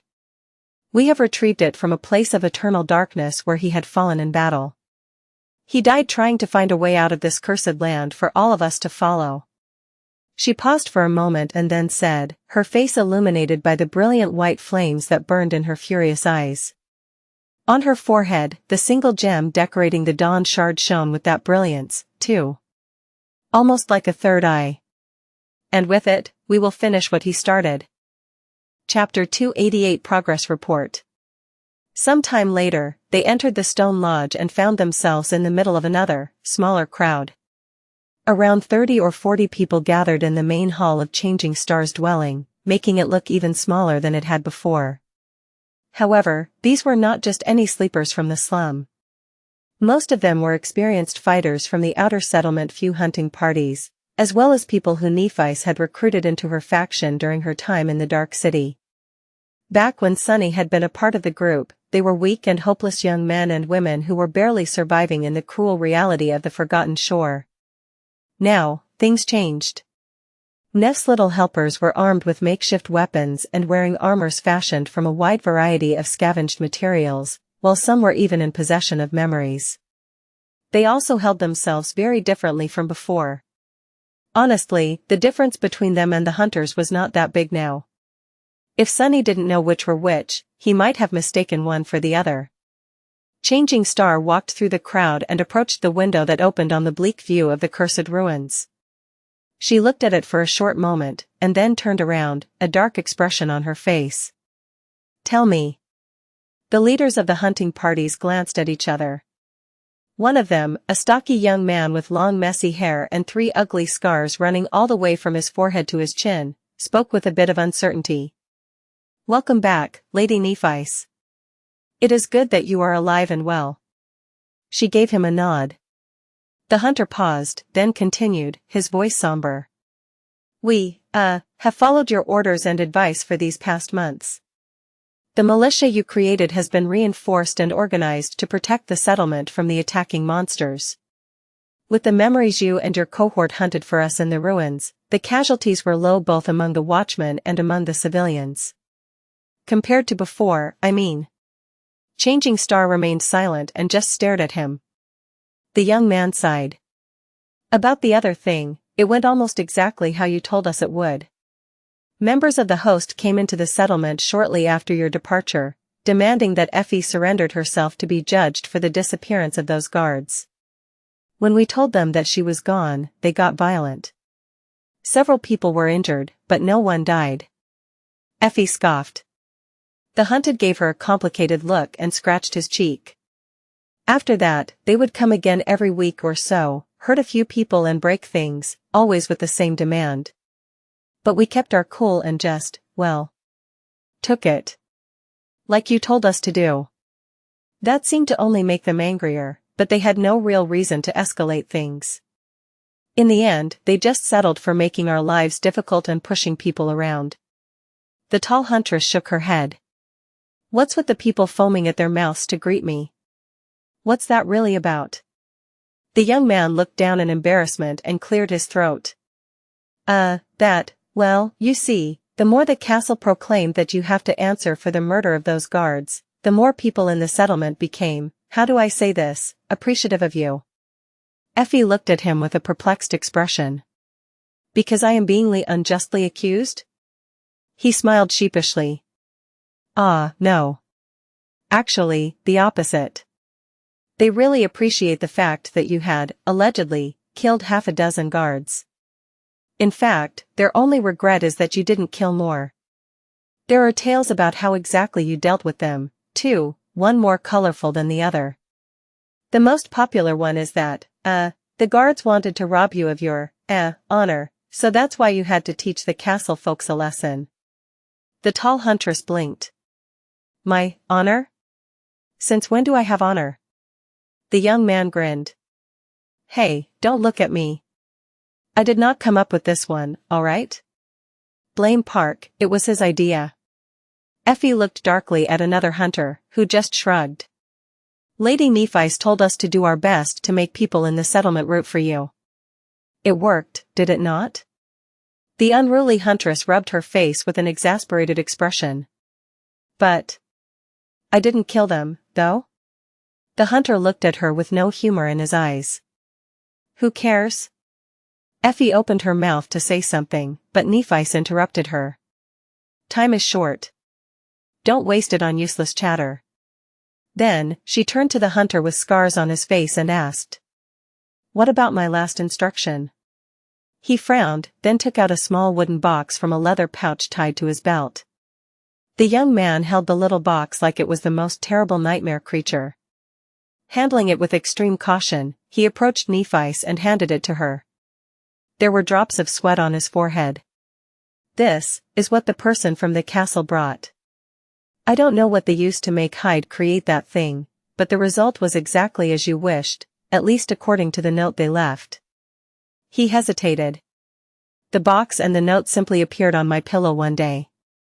I almost died of a heart attack when I read what that thing is supposed to be. Sunny stared at the box with interest. Hyde was one of Gunlock's lieutenants, a young woman in charge of the artisans. Her aspect ability allowed her to manipulate certain qualities of plants, which was of tremendous use here on the Forgotten Shore, where the food was scarce and monotonous. But what could Nephis want from her that was so important? And why was the hunter so scared of the little box? Carefully taking it, Changing Star looked at the box for a few moments, and then handed it to Castor. You know what to do. With a short nod, Castor walked toward the door and disappeared. Nephis, meanwhile, turned to the hunters and said in a steady tone. You did well. Thank you, all. As wide smiles appeared on their faces, she took Effie's bottomless bag and opened it once again. Turning the bag upside down, Changing Star said. This is not a reward, nor is it a gift. This is just something that all of you deserve, and going to need very soon. A moment later, a river of glimmering crystals flowed from the bag, scattering on the table's surface. There were hundreds and hundreds of them, each shining with subtle, alluring light. Soon, the crystal spilled over the edges of the table and fell to the floor. A few moments later, more than 1,000 soul shards appeared before the stunned people who were gathered in the room. The bottomless bag finally ran empty. Sunny stared at the tall pile of shining crystals and sighed. Back before all of this had started, he had a pile like that of his own, only much, much smaller. His pride and joy. It was all gone now, sadly. What a sight. And I thought I was rich. Chapter 289 Start of the Play Plus, Turn Off Reset. Chapter 289 Start of the Play. Back in the labyrinth, Sunny wasn't the only one who had killed countless nightmare creatures. In fact, due to his primary role as a scout, the three main fighters of the cohort had killed many more.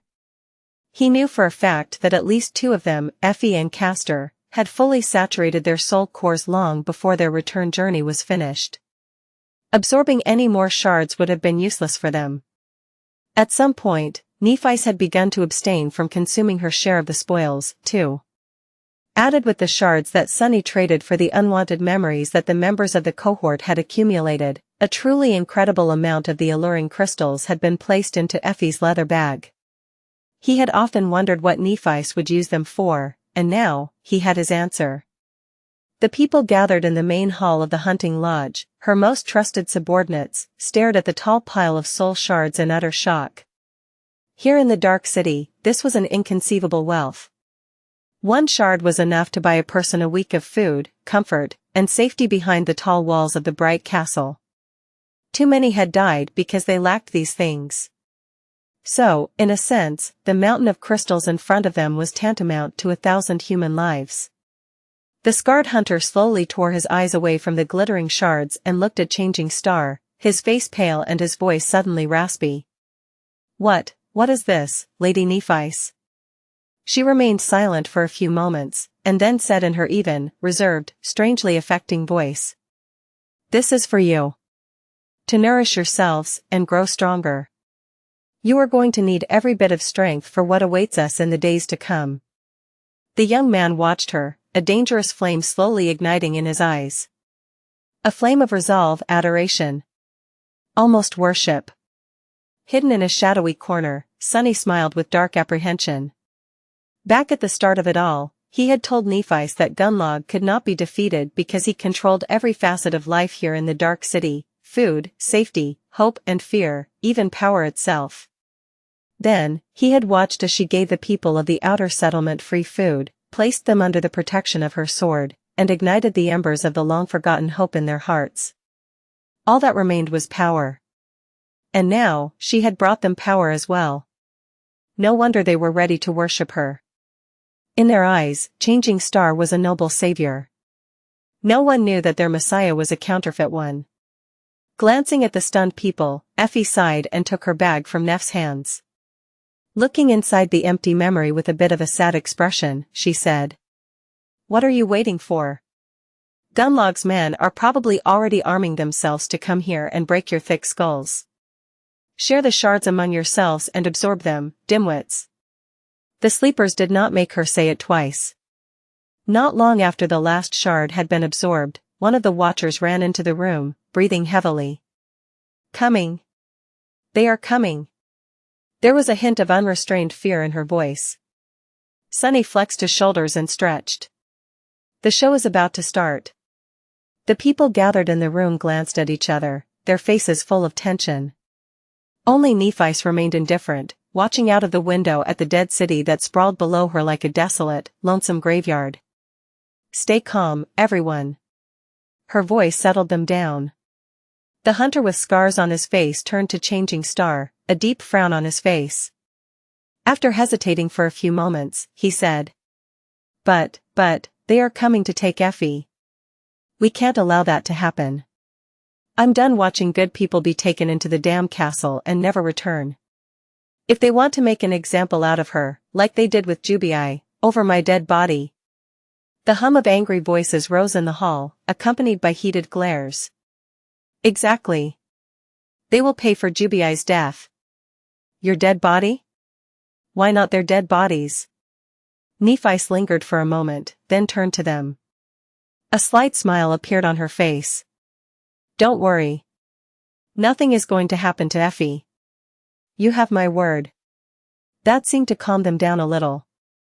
It seemed as though they were willing to believe anything she said, regardless of how impossible her promises were. Was that the definition of blind faith? Before anyone could answer, however, a crashing sound came from the direction of the entrance to the stone lodge. It seemed as though someone had just smashed through the door. There was a short scream, which quickly grew silent. Something fell on the floor. Then, the sound of heavy footsteps could be heard, drawing closer to the hall where all the people had gathered. A few moments later, its door was shattered, too, exploding into a shower of splinters along with the bits of stone that surrounded it. A giant of a man walked into the hall, his mere presence making the entire space look tiny. Compared to him, even Effie seemed to be of average height. There was a morose expression on his face and a dark glint in his cold, cruel eyes. The giant did not wear any armor, allowing his monumental muscles to strain the fabric of a sleeveless silk shirt. It appeared that Xianxia, the fearsome leader of the castle guard, had decided to welcome the cohort back to the Dark City himself. Nef's followers paled, their fiery indignation replaced by fear. What a monster, Sunny thought indifferently, pondering on what the quickest way to kill the morose giant would be. Behind Xianxia, a group of guards, each wearing a sturdy armor and wielding memory weapons, could be seen. Their eyes were immediately drawn to the robust figure of the tall huntress, and then, hateful smiles appeared on their faces. The guards seemed very happy to finally find the woman accused of murdering their own. The giant only glanced at Effie and then turned to Nephice. His deep, low voice resounded in the stone hall, sending shivers running through the hearts of many sleepers gathered there. Changing Star. So you're alive after all. She met his gaze and endured it without flinching. You must be Xianxia. To what do I owe the pleasure? The giant lingered before answering. The corner of his mouth twitched and slowly curled upward. Finally, he said. Oh, no. The pleasure is all mine. Then, he raised his mighty arm and pointed at Effie. Lord Gunlog has invited this one to the castle, to face punishment for her crimes. You should have trained your dogs better, Changing Star. See what happens when they go around biting people? He lowered his hand and flexed his shoulders, then looked at her with a dark expression. Now. I would advise you rats to step aside and let me take that she-wolf with me. Nephice crossed her arms and stared at the giant, cold sparks igniting in the depths of her calm gray eyes. A few moments later, she said evenly. Or what? Chapter 290 Judgment Day. Changing Star's words brought the room to dead silence. On both sides of it, people were slowly preparing themselves, dark resentment burning in their eyes. It felt as though the tension reached critical mass and was about to explode into a storm of violence. Only 3 people remained calm and unaffected by the direness of the situation, Nephice herself, Sunny, and Xianxia. The giant bared his canines in a grin. His eyes, however, remained cold as ice. What a revelation. And here I was, thinking that you are a great defender of justice. Were you not, Changing Star? Or is your sense of justice reserved only for the crimes of those who don't serve you? He sighed and added, his voice full of disappointment. That huntress of yours is accused of murder. Why are you trying to prevent me from bringing her to justice? I thought that you, of all people, would not get in the way of fairness. Nephice frowned. Accused does not mean convicted. Why do you claim that she is guilty? Xianxia stared at her and said, his low voice sending tremors through the stone hall. There is plenty of evidence.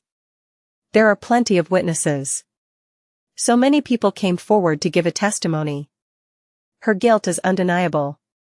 How will you answer that, Changing Star? Sunny smiled slightly. How peculiar. So many people apparently saw Effie slaughter those fools. Did I imagine killing them or what? I was a bit crazy at the time, to be fair. Huh. Before Nephice could answer, Kai suddenly took a step forward and shouted. That is impossible. However, she made him stop with a stern look. The charming young man hesitated, then gritted his teeth and fell silent, glaring at Xianxia with burning indignation. Changing Star turned to the imposing giant and smiled. Well. That changes everything, then. Please forgive me, if you can. I have been away from the Dark City for so long, and wasn't informed of these developments. If this is the case, then by all means, take her away. Effie grimaced and looked at her with an amused expression. Sunny did not take his eyes off of Xianxia, however, his shadow stared at Nephice, too. The smile suddenly disappeared from her face, replaced by boundless coldness. However, I am coming with her. All of us are, in fact. We are awfully curious to see that evidence and hear those witnesses. And, most of all, we are all dying to see justice done and those guilty punished. Surely, Lord Gunlog would not mind. An expression of dissatisfaction appeared on Tessai's face. With a deep frown, he looked down on Neff from his oppressive height and said in a growling voice. "Why do you think that you can come, wench?" Changing Star was silent for a few moments, calmly looking at him. Then, her eyes suddenly shone with furious white light. In a voice that promised agony and death, she said with contempt. "Who's going to stop me?" The giant stared at her with a complicated expression. It seemed as though he was being torn between pride and fear. It was all a mask, though. A masterful performance to hide his true emotions. Triumph and jubilation. He had come here with the excuse of bringing Effie to justice, but his true goal had always been Nephi's. She was the one Gunlog wanted to destroy. And now, she was bringing herself to him, like a lamb going to slaughter. What Tessai did not know was that Changing Star was as far from a lamb as one could be. More like a demon in sheep's clothing. Sunny glanced at the morose giant with something that resembled pity.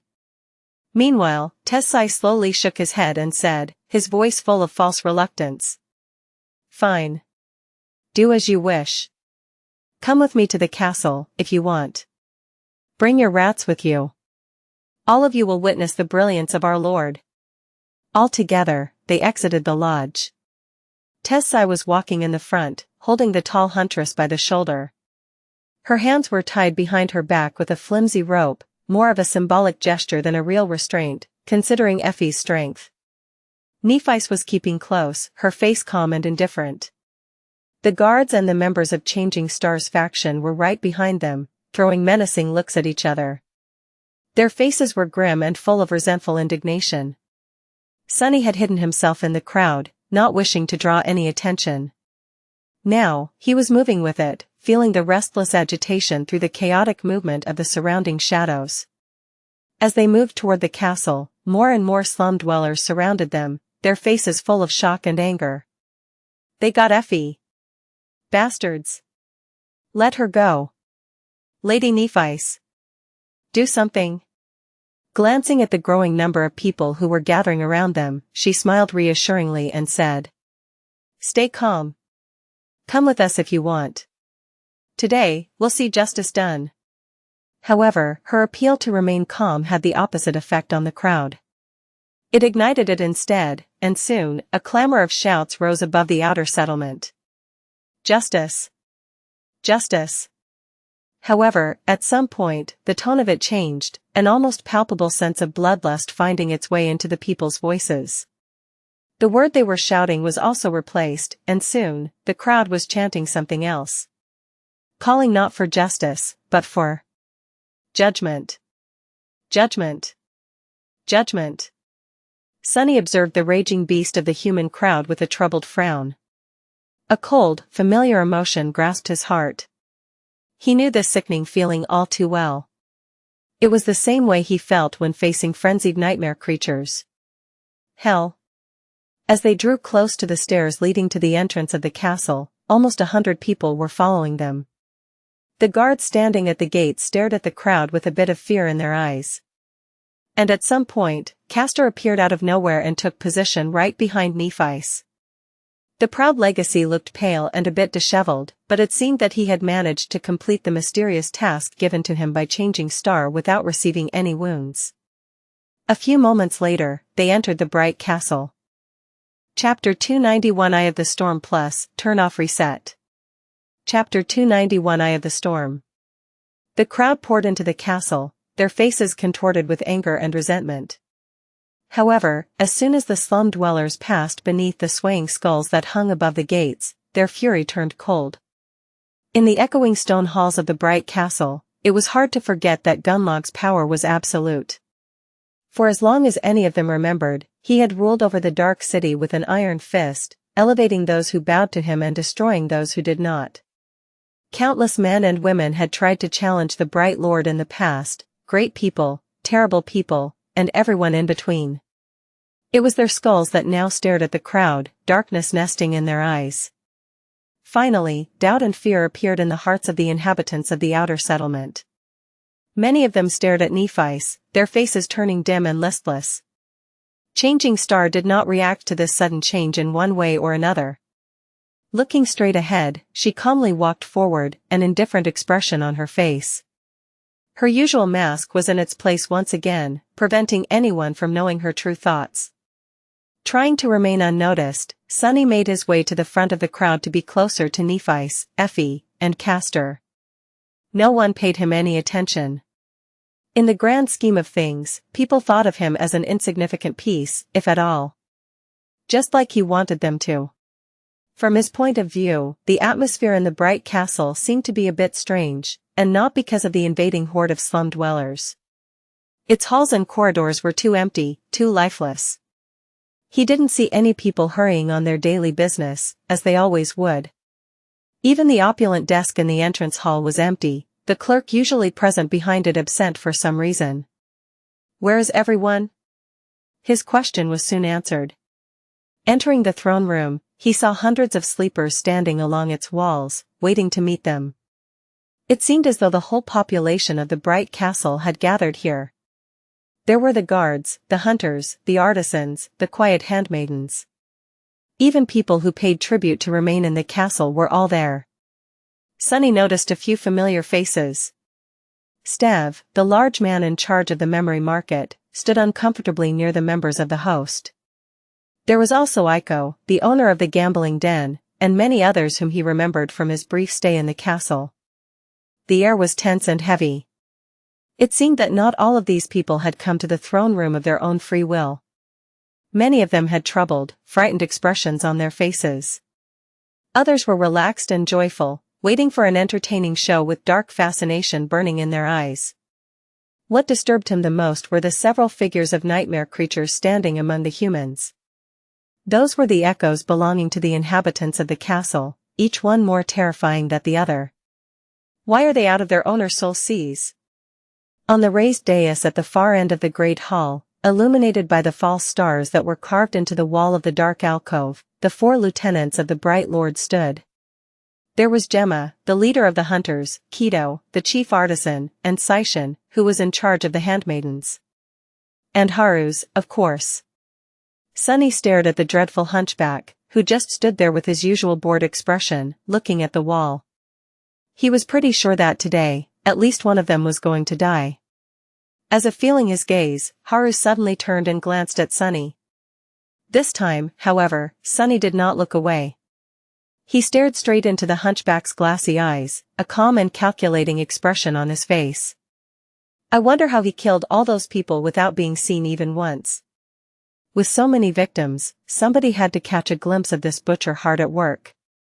What aspect ability does he possess? How do I counter it? Haru stared at him for a few moments, then tilted his head and smiled with strange amusement. A second later, he turned away and looked at the wall again, seemingly losing all interest. Meanwhile, Tessai walked to the middle of the hall and threw Effie down, forcing her to kneel on the floor. Then, he gave Nephice a dark look and joined the other lieutenants on the steps leading to the throne. The 200 or so slum dwellers were standing at one end of the throne room, their faces grim and full of dark apprehension. With the exception of those directly serving Changing Star, most of them were dressed in dirty rags, with only a few wearing a proper armor. Some were unarmed, some had memories or makeshift weapons hanging on their belts, and some even had swords hastily fashioned out of the talons of the slain Spire messenger. Opposite them, with their back to the throne, stood the people of the castle. Many of them looked like they didn't want to be here, but more had contempt and indignation in their eyes. Those were mostly the members of the host, who were more than 200 people strong. Each of them was clad in a sturdy memory armor and wielded enchanted weapons. They were strong, well-fed, and experienced in combat. The hunters, especially, were a formidable presence despite their comparatively small number. They were looking at Nephice with intense hatred, the memory of her killing one of their own in this very hall still fresh in their minds.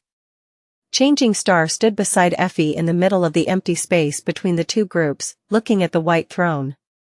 Her ivory face was cold and indifferent, and her silver hair glinted in the rays of sunshine that fell through tall windows.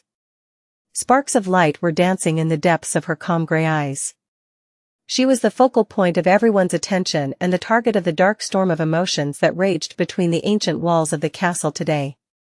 If it bothered her, she did not show it. And then, finally, the bright lord himself appeared.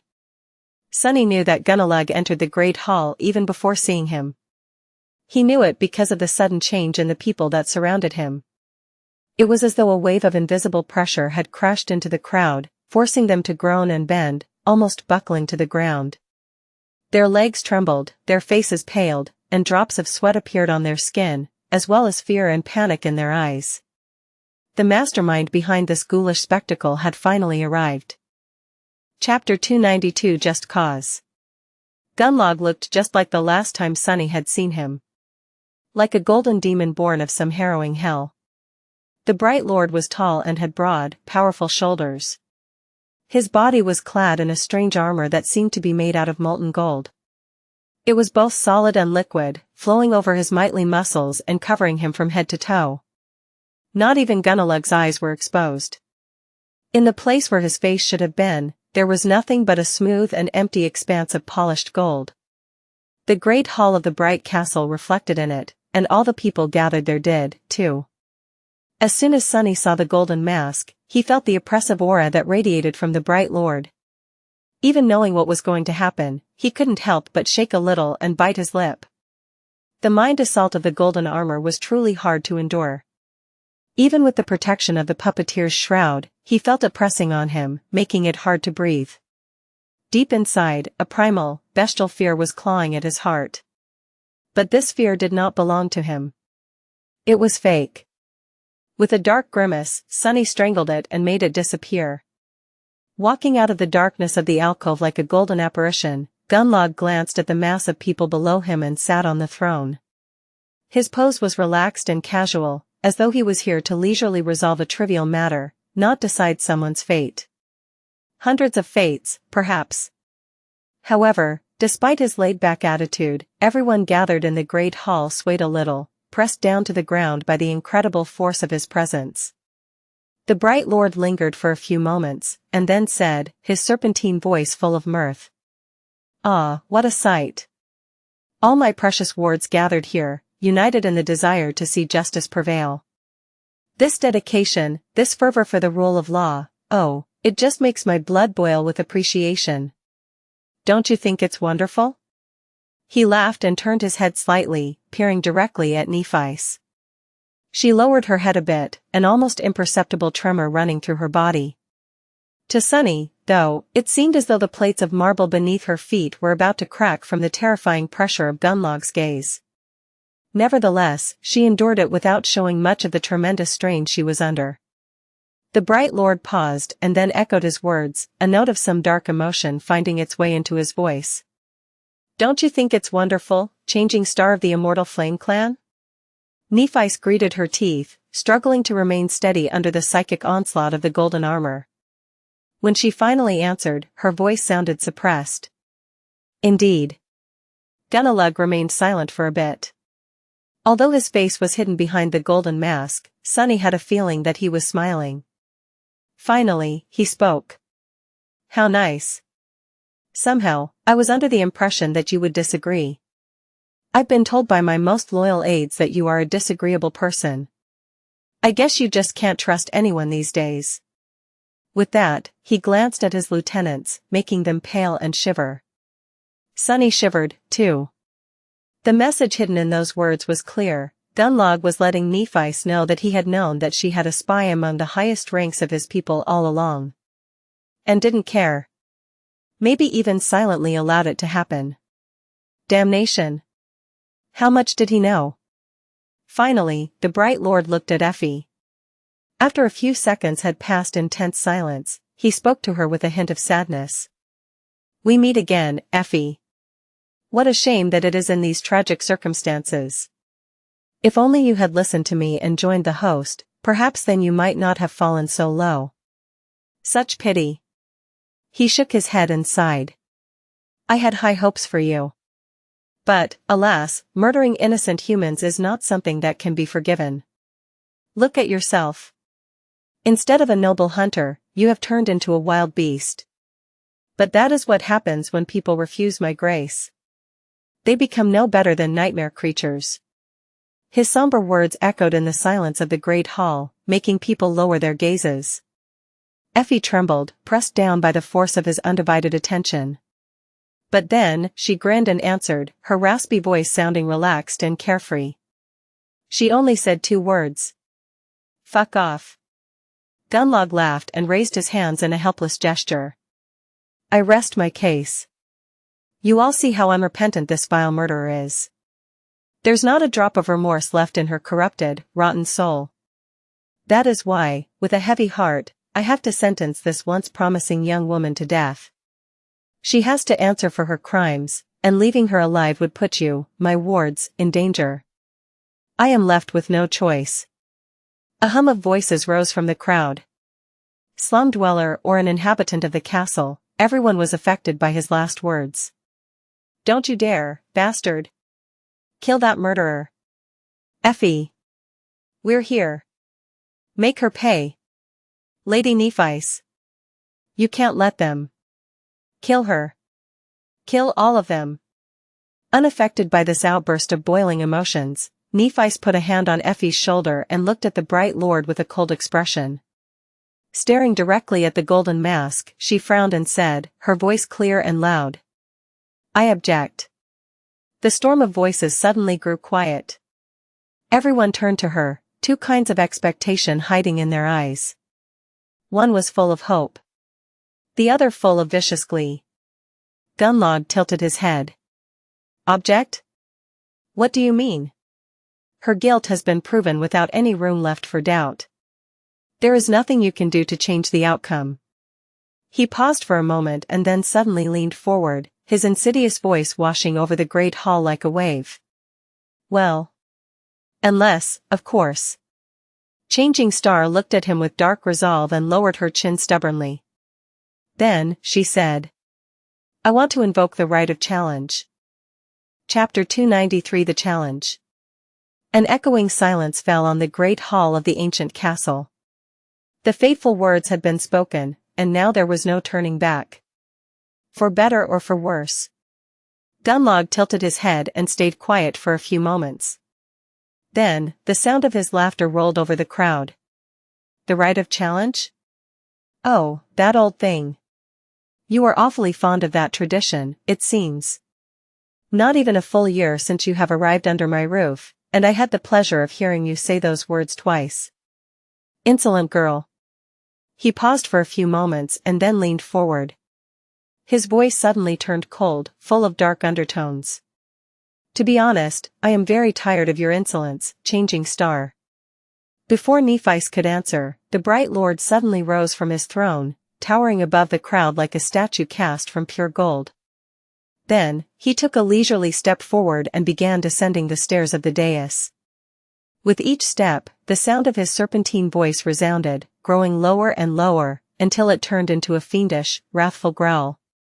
Your little games were fun at first, but the more I observed your clumsy attempts at playing the hero, the more disgusted I became. I couldn't believe how naive, self-righteous, and stupid you turned out to be. It made me sick. It made me want to do things that I promised myself to never do again. I expected better from the daughter of the immortal flame. To disappoint me so thoroughly. His growl reverberated through the great hall and then abruptly disappeared. A moment later, Gunlog suddenly threw his head back and laughed brightly. Oh, but then it hit me. I was such a fool. You fooled me so beautifully. Brilliantly done, Changing Star. Please, do accept my compliment. After I saw the real you, it was such a joy to watch your performances. He left the stairs and stepped on the marble floor of the throne room. The crowd of the castle inhabitants parted in front of him, people hurrying to get as far away from the oppressive aura of the golden armor as they could. The bright lord sighed. It's such a shame that all of this will has to stop now. You see, while I can't help but applaud your effort, in the end, you still turned out to be just another fool. He glanced at Effie and asked, his voice full of mockery. A challenge? I don't think it's your place to demand such a thing. You are not the one accused of the crime, after all. If someone has to invoke the right of challenge, it should be Effie herself. Don't you think? Nephi gritted her teeth, struggling to remain poised under the assault of the psychic pressure. Refusing to turn away from the polished mirror of the bright lord's face, she said. It's just like one of your minions said. I am responsible for the actions of my people. Any crime they commit is my crime. Gunlog watched her, his expression hidden. Neff's pale face was reflected in his mask, staring back at her with merciless gray eyes. After a while, he spoke. Sound logic. Who are you going to challenge, then? She hesitated for a few moments, then said steadily. Whoever it was that passed the guilty verdict. The Bright Lord chuckled. Oh? But by the same logic, that would be me. She smiled darkly and glared at him, white flames dancing in her eyes. Then you are the one I challenge. Her words resounded in the great hall, sending hundreds of people gathered there into a state of stunned shock. So, this is it. Sunny looked at the crowd of stunned people, mentally separating them into two groups. Those who were going to be a threat and those who were not. Regardless of how the fight between Nephi and Gunlog ended, the small enclave of humans living in the Dark City was going to descend into utter chaos. If Changing Star was killed, her followers would make her into a martyr and go insane. The host would not just let them off either. If the Bright Lord fell, no matter how much of a bastard Gunlog was, he was also the glue that held this whole place together. Without a tyrant enforcing some semblance of order, no matter how ghoulish, things would get really ugly really fast. Who was going to stop the nightmare creatures from wiping the humans out then? In any case, there was going to be a bloodbath. But he was done worrying about these matters. In the upcoming mayhem, Sunny's goals were very simple. Remain alive. Protect Nephi. Make sure that she becomes the new tyrant of the Dark City. So that she could carve the way back to reality for a few lucky survivors. If she doesn't die right here and now, of course. In the silence that enveloped the great hall, the Bright Lord laughed and tilted his head, staring at Changing Star from behind his golden mask. Then, he said. How audacious. I wonder what gives you the confidence to dare challenge me. Various people have tried to kill me, you know. I have a little hobby, actually, collecting their skulls. Come to think of it, your pretty head would look really well in my collection. Suddenly, he raised a hand and gestured to his forehead. Don't tell me that it's all because of that little toy that you took off the First Lord's corpse. Oh, no. That would be terrible.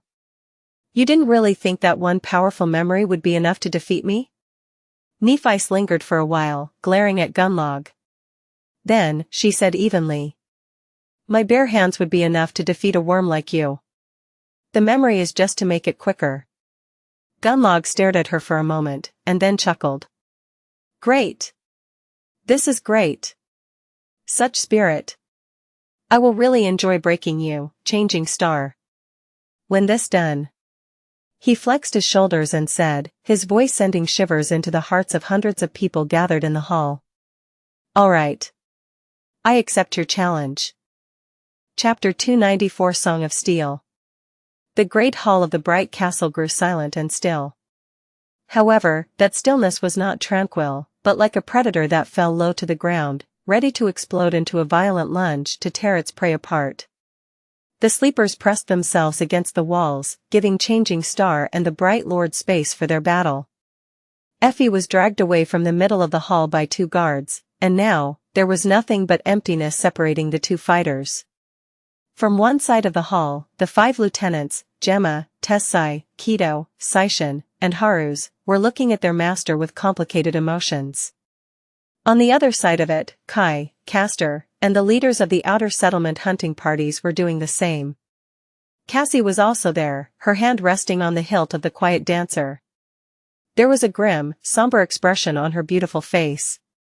Sunny glanced at the blind girl, and then turned to the center of the throne room. 2 people were standing opposite each other there.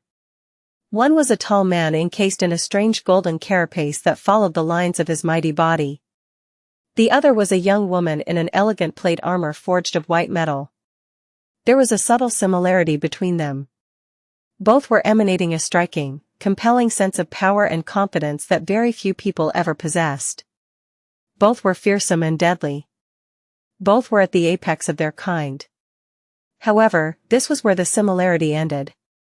This doesn't not look good, Sunny thought, evaluating the two fighters. He knew better than anyone what Nephi's was capable of, but even then, the sight of her facing Gunlog made a deep scowl appear on her face. The Bright Lord was much taller than her and weighed probably twice as much as Changing Star.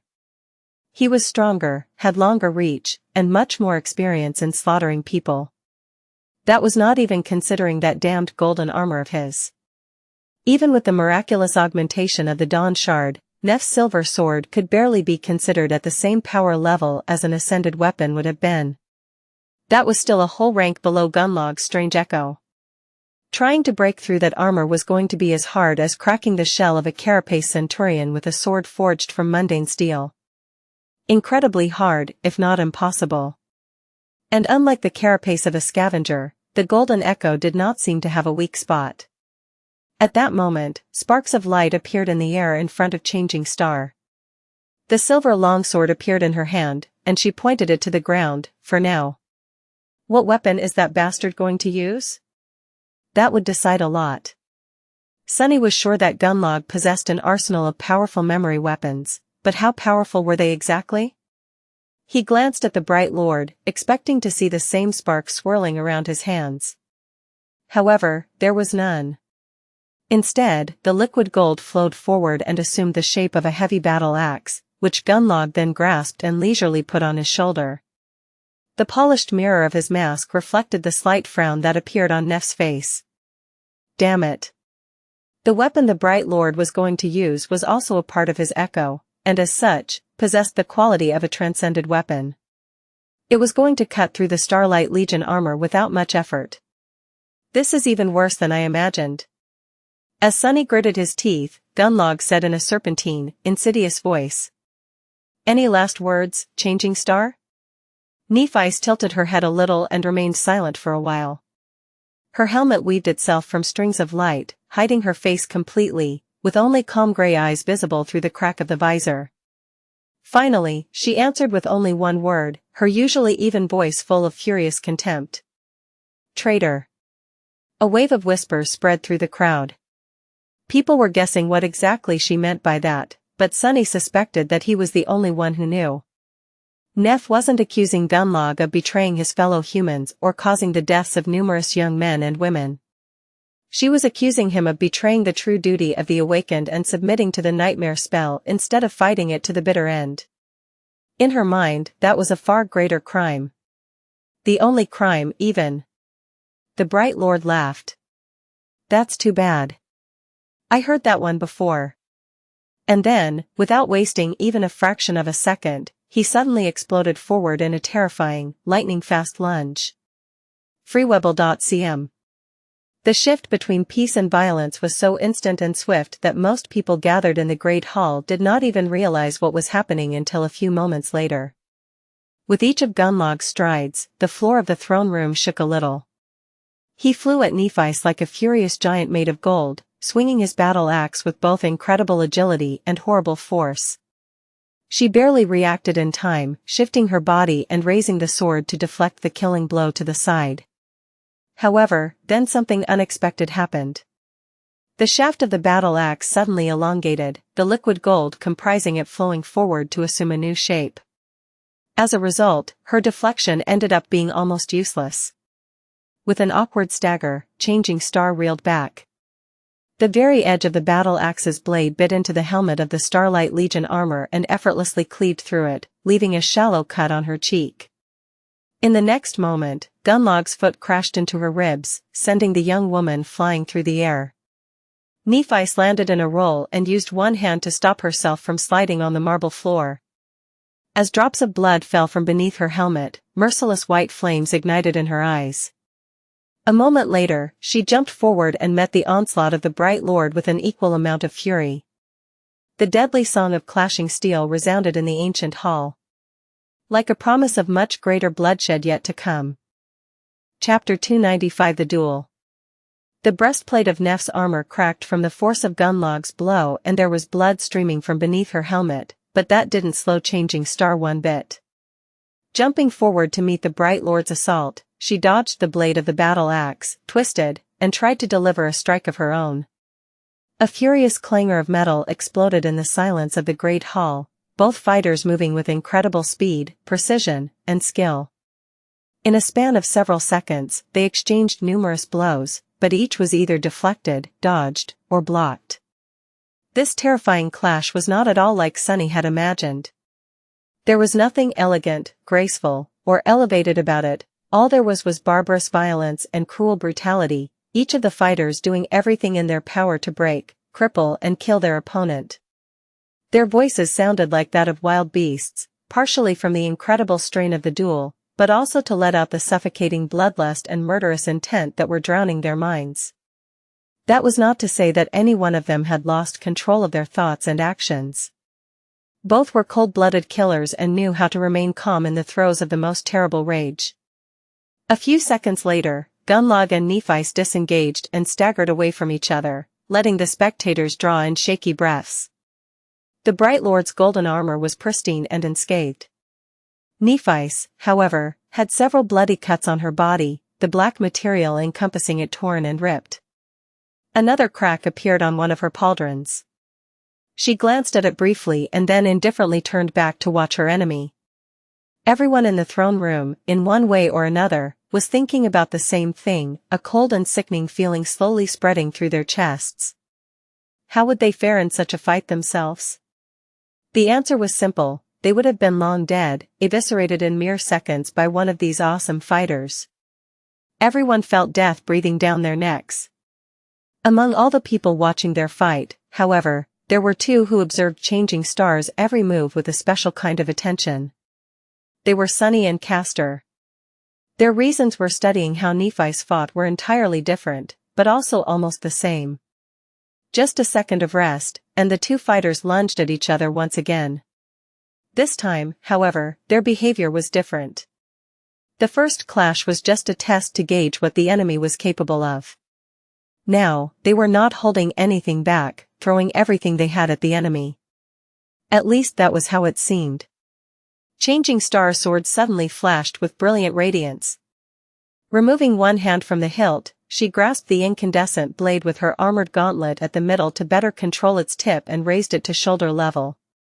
With Gunlog's ability to change the length of his weapon at will and almost impregnable armor, this grip was more advantageous. The Bright Lord absorbed the battle axe back into his armor.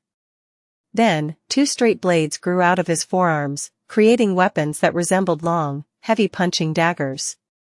They clashed once again, this time with even more fury. The people pressing themselves into the walls of the throne room trembled.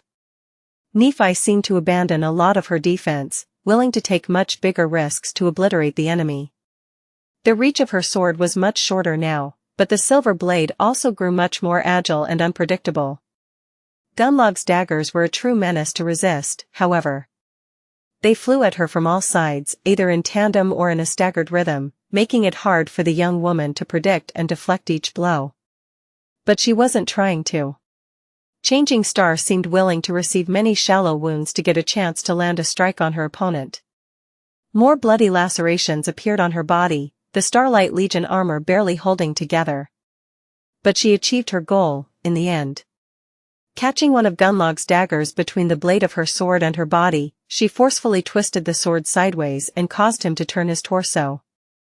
Then, Nephi sidestepped and suddenly appeared behind the Bright Lord, with a fraction of a second left before he could turn around and defend himself.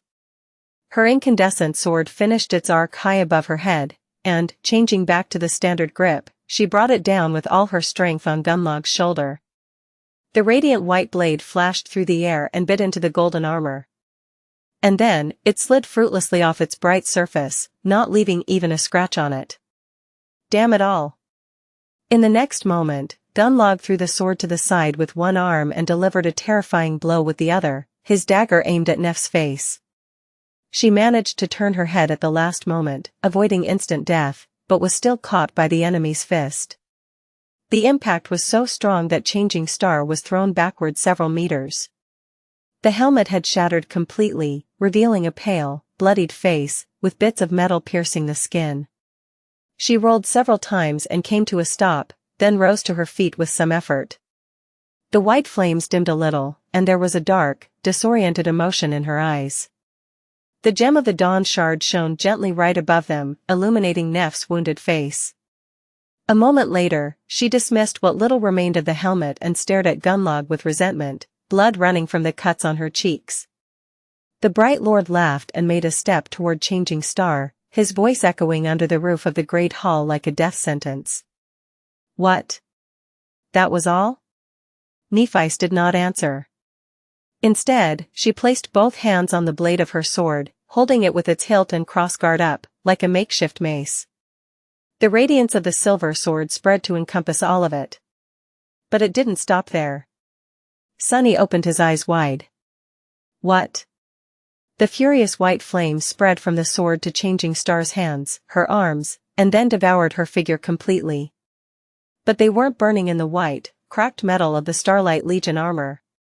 Instead, the brilliant radiance was emanating from her skin. Chapter 296 Creature of Light. Sunny stared at the shining figure in front of him, a myriad of thoughts appearing in his mind. With her skin emanating blinding white radiance, Nephis looked beautiful and pure, as though untouched by the imperfections of the mundane world.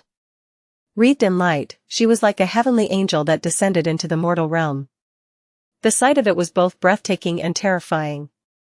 It was also eerily similar to the image of the radiant creature he had seen on the walls of the ancient mine. Especially with the gem of the dawn shard burning on Nef's forehead like a third eye. But that wasn't what gave Sunny pause. How is possible? But then, why wouldn't it be possible? At the start of their journey, he had guessed that Changing Star's aspect was of the divine rank, just like his. Her power seemed to be able to either augment memories or heal, while his own could be used to scout, enhance memories, or augment Sunny himself. Because Nephis had never used the white flames to achieve that last effect, he had assumed that she was incapable of doing so, and thus her aspect, while powerful, was less versatile. But augmenting herself was exactly what Nef was doing right now. Sunny knew it instantly. She wrapped her body in light just like he had wrapped his own body in the shadow countless times. With this enhancement, her physical prowess had to grow exponentially.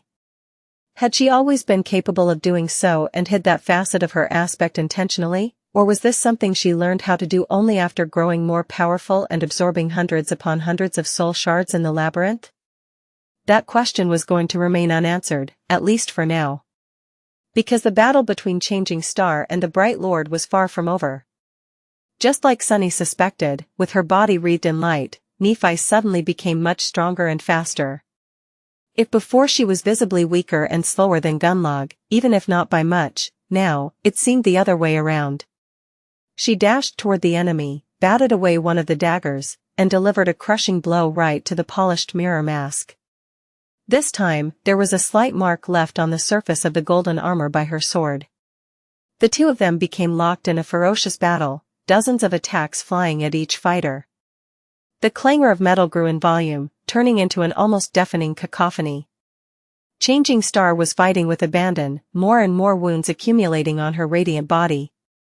However, she also managed to land several more blows, each striking at the golden mirror of the Bright Lord's face.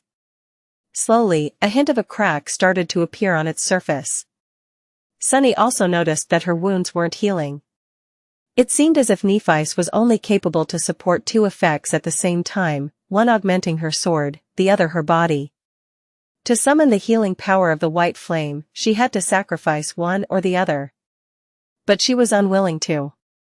A few moments later, it seemed as though Gunlog was slowly starting to lose ground. His enemy was just too fast, powerful, and ferocious. More and more strikes landed on the golden armor, and although it seemed to hold, for now, it was clear that the continuous blows were taking a toll on both the Bright Lord and his echo. However, the Golden Serpent had a few tricks up his sleeve, too. When the momentum of the fight began to favor Nephis, he suddenly chuckled and turned his face to catch her reflection in the mirror mask. A second later, the sound of muffled groans could be heard escaping from the mouths of hundreds of people. The psychic pressure emanated by the Bright Lord suddenly increased many-fold, throwing some people to the ground and making others stagger. Sunny saw blood flowing from people's noses, eyes, and mouths. He himself also felt it and gritted his teeth, struggling to remain standing. He almost failed. Changing Star, who was at the center and the true target of the mental assault, let out a pained yelp and staggered. That was the moment when Gunlog stepped forward and stabbed her through the chest with one of his daggers. As the long blade pierced the lithe body of the young woman and exited from her back, he said in a calm and friendly voice. There. That's enough. Go die now, stupid girl. Then, he twisted the dagger, making her scream once again. Nephi stared at him, blood flowing from her mouth. Then, she raised her sword and hit him in the face with the pommel, again and again, until a small crack finally appeared on the surface of the mirror mask. But the crushing wave of mental pressure did not go away. Instead, it only increased. Gunalug laughed. Are you done? No? Well, let me help you then. His second daughter flashed through the air, slashing Nephi across the wrist. With the tendons cut, the silver sword fell from her hand, its radiance dimming. Nephi used her other hand to push the Bright Lord away and slid off the blade of the dagger, then staggered away, eventually falling to her knees. The white radiance emanated from her body grew brighter, and the wound on her body began to heal. A low groan escaped from her lips. Gunalug approached the kneeling young woman, laughing. Did you think I wouldn't know about that little trick of yours? Go ahead and heal. See where it gets you. With that, he grabbed her by the neck and stabbed her again, reopening the terrible wound that had just closed once again. How's that? Come on, heal it again. With a ferocious growl, he continued stabbing her, over and over, his hand quickly becoming painted red with blood. Oh, this is really fun. But a bit tiring. How about I just cut off your pretty head right now and end this? Nephi spat some blood and turned her head to face him. And then she closed her eyes. Back when they had first arrived in the Dark City, Sunny had noticed that Cassie wasn't affected by the psychic pressure of the golden armor at all. From that, he deduced that the source of the mental assault was not the armor itself, but the golden mirror of its face, or, to be exact, seeing your reflection in it. After returning from the castle, he had shared that insight with Nephi. It seemed that she remembered it.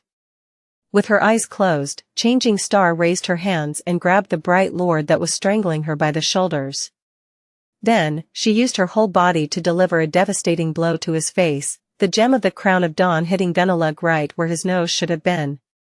Finally, the surface of the golden mirror cracked and shattered. Through the small bria, a blue eye full of murderous joy was revealed. Shocked by the sudden blow, Gunlog staggered away. You bitch. The daggers were instantly absorbed into the golden armor, replaced by the heavy battle axe again. But he didn't get the chance to use it. With her eyes still closed, Nephi swiftly turned to the sound of his voice. Then, she raised her hand, opened her fist, and blew on it. In the next moment, a cloud of red sand shot from her palm and enveloped Gunlog. Sunny stared at it in shock, an expression of sudden recognition appearing on his face. He knew the look at that cloud all too well. It wasn't sand. It was the blood flower pollen. Chapter 297 Red Flower. The red cloud enveloped Gunlog, seeping through the crack in his helmet. A second too late to react, the Bright Lord reeled away, but not before inhaling the pollen of the nightmarish flower. Sunny didn't know when and how Nephi had gotten it, but he knew that he wasn't mistaken. This was the pollen of the blood flower, the grisly parasitic blossom that he himself had the misfortune of inhaling once, a long time ago. The memory of the bloodthirsty red flowers growing through his lungs sent shivers through Sunny's entire body. Back then, the only reason for why he had not become a host for the insidious nightmare creature was because of the blood weave. Without it, he would have been devoured from the inside in mere minutes. And now, the Bright Lord was going to fall to the same fate. She really did it. The rest of the sleepers gathered in the Great Hall did not know that Gunlog was already as good as dead, however. including the tyrant himself. Bending over in a fit of violent coughing, he growled. What? What have you done to me, bitch? Nephi's was still where he had dropped her, kneeling on the floor. Her armor was shattered and torn, with rivers of blood streaming down the cracked white metal. The brilliant radiance of her skin had been extinguished, but there were incandescent flames burning under it. The horrible wounds on her chest were slowly closing, and the lacerations on her face were already gone, leaving it just as perfect as it had been before. That face, however, was bloodied and pale, contorted in an expression of terrible agony. In her eyes, however, there was dark malice. A chorus of whispers rolled through the crowd when they witnessed the ghastly wounds healing themselves. Be it the members of the host or the slum dwellers, all of them had two words on their lips. Immortal flame. Immortal flame. And then someone shouted, their voice full of stunned awe. This is the blessing of the fire. Deaf to all of it, Changing Star moaned and slowly rose to her feet. Then, she struggled to look at the bright lord and said, her voice shaking from pain. I killed you. Through the crack in the golden mask, Sunny saw Gunlog's blue eye first narrow, and then suddenly open wide. In the next moment, the bright lord began coughing again. This time, a suppressed scream escaped from his lips. It's about to start. Sunny shifted a little, subtly positioning himself closer to Castor. Gunlog, meanwhile, staggered and groaned. There was blood dripping from beneath his broken mask. Then, a shaky laugh resounded in the throne room of the ancient castle. Ah, did you really? What a surprise. He dropped his battle axe, which then turned into a puddle of liquid gold and merged with the strange armor. He took a step toward Nephi's, but then swayed and fell to one knee. For a few moments, the bright lord remained motionless. Then, his body convulsed, more blood spilling through the cracks in the visor of his golden helmet. A muffled scream could be heard once again, full of torturous pain. Hundreds of people were watching him, stunned, their eyes full of disbelief, anger, and terror. The bright lord raised his head and glanced at Nephi's, then hissed. What a joke. I can't die like this. Changing Star looked down on him, her face cold and motionless. There was no triumph or gloating in her eyes. freewebble.cm. But there was also no mercy. Turning away, she hesitated for a moment and then said, her voice strangely gentle. Rest easy now. Your nightmare is over.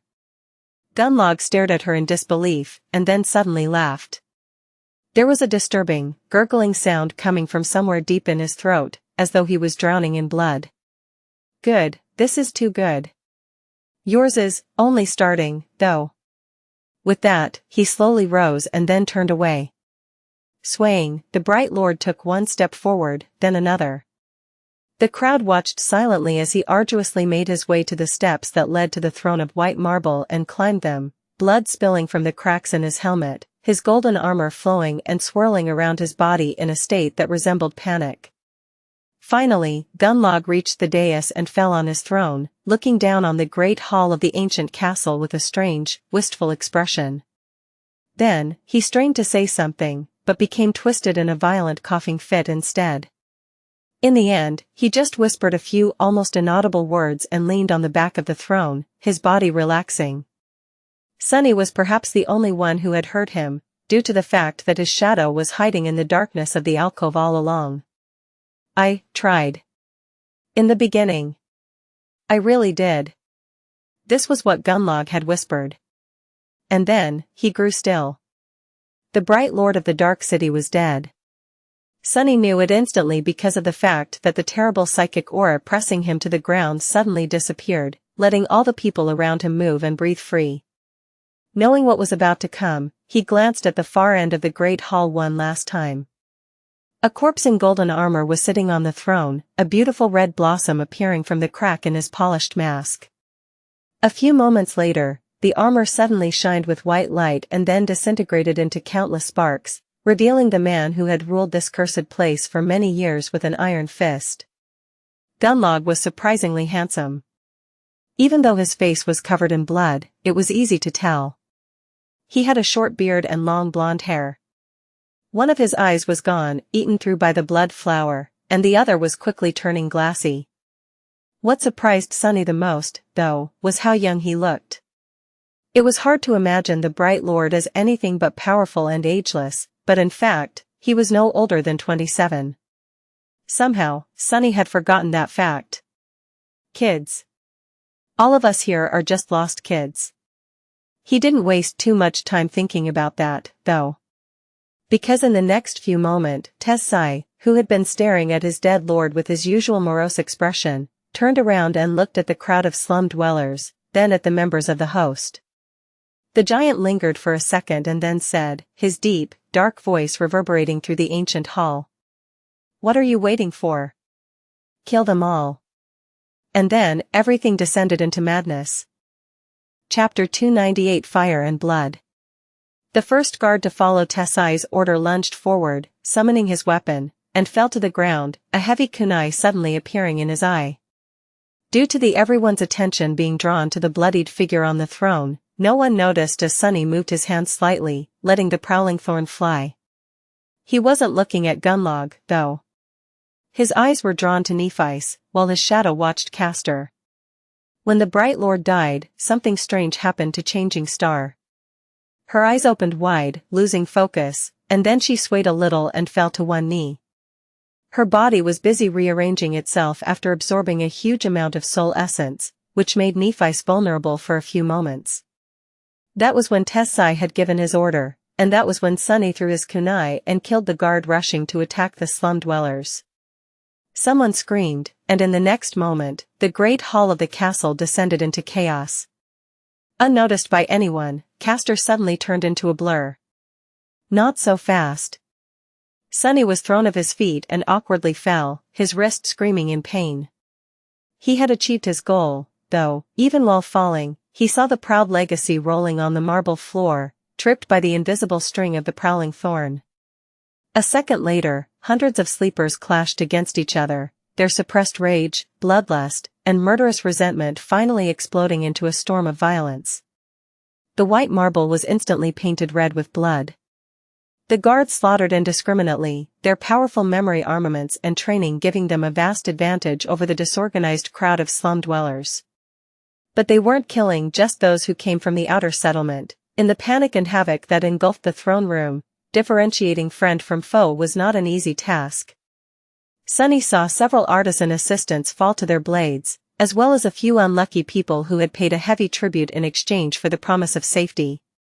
With Gunlog gone, that safety was now gone, too. It almost seemed as though the guards didn't care who they killed, or were even glad to be let off the chain. Even if there were those among them who had preserved some vestiges of conscience, now, it was utterly gone, devoured by the crowd instinct and the exhilaration of being free from all restraints. Their faces were contorted with ferocious grimaces, and their eyes burned with rage, hatred, and tenebrous joy. This was perhaps the most disturbing and frightening thing that Sunny had ever seen, and he had seen some of the most chilling horrors the dream realm had to offer. How can humans do this to other humans? But that question was moot, and also hypocritical.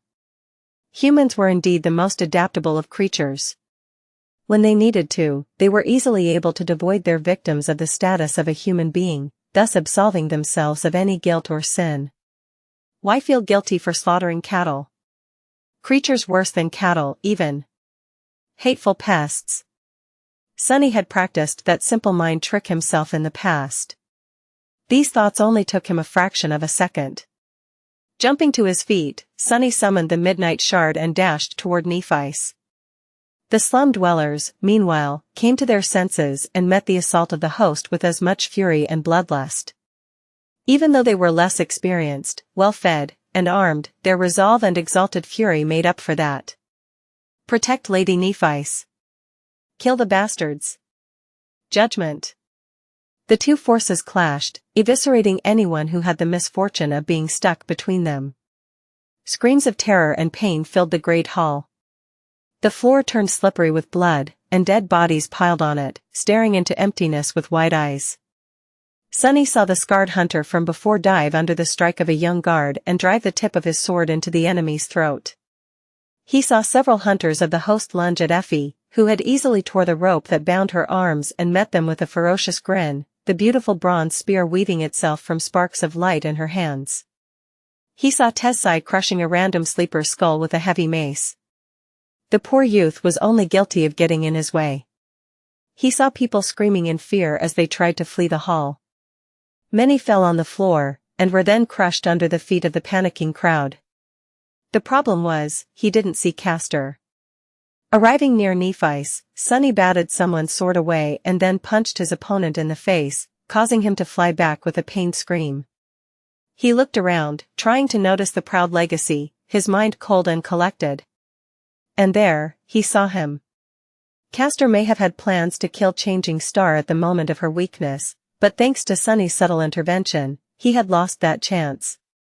Now, the legacy had bigger problems on his plate. With the enchanted Jian in his hand, he was fighting none other than Gemma, the leader of the hunters.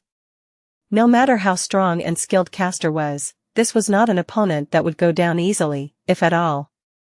He couldn't extricate himself from that fight without risking being killed. Well, that problem seems to be solved. But now, there was another. Much bigger one. Back at the steps leading up to the White Throne, Haruz was standing with his back turned to the slaughter below, a strangely disoriented expression frozen on his face.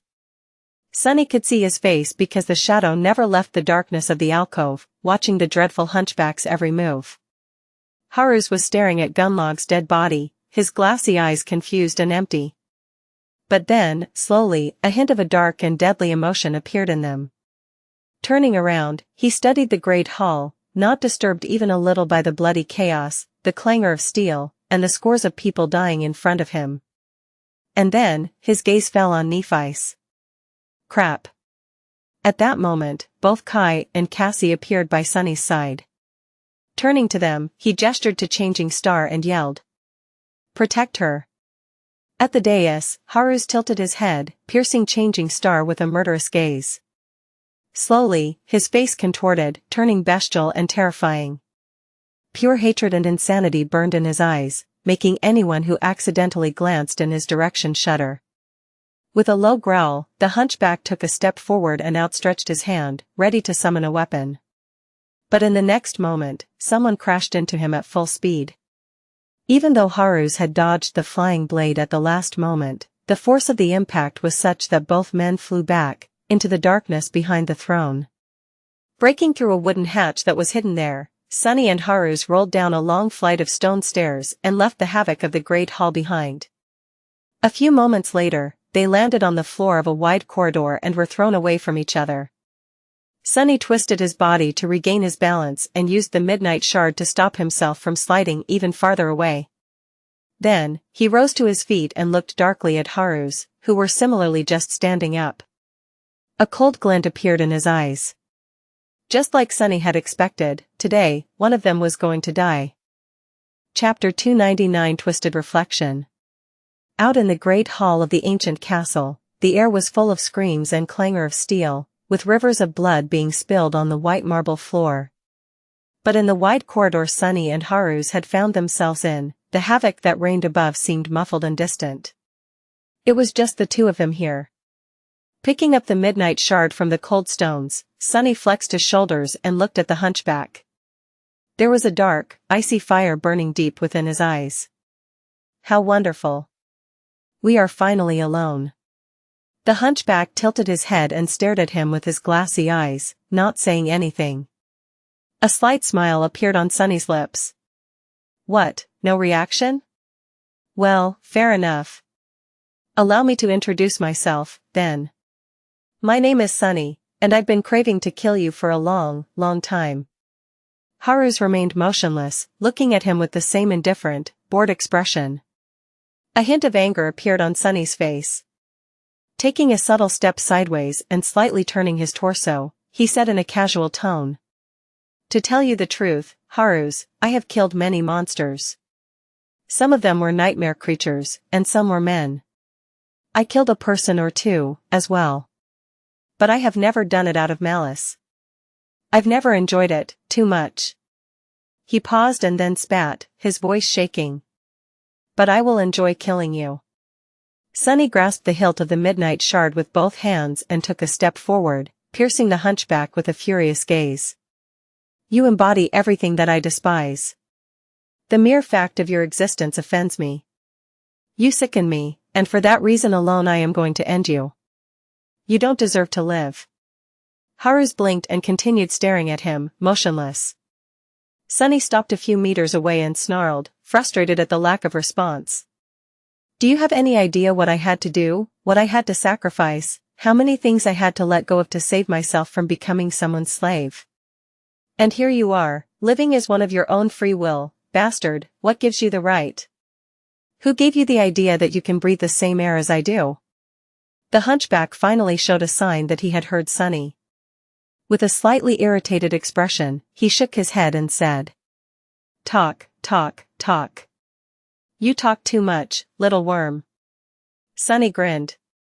A dangerous spark appeared in his eyes. Yeah? Well, what are you going to do about it? Haru smiled, too. His smile was cold, unnatural, and frightening. Break you apart.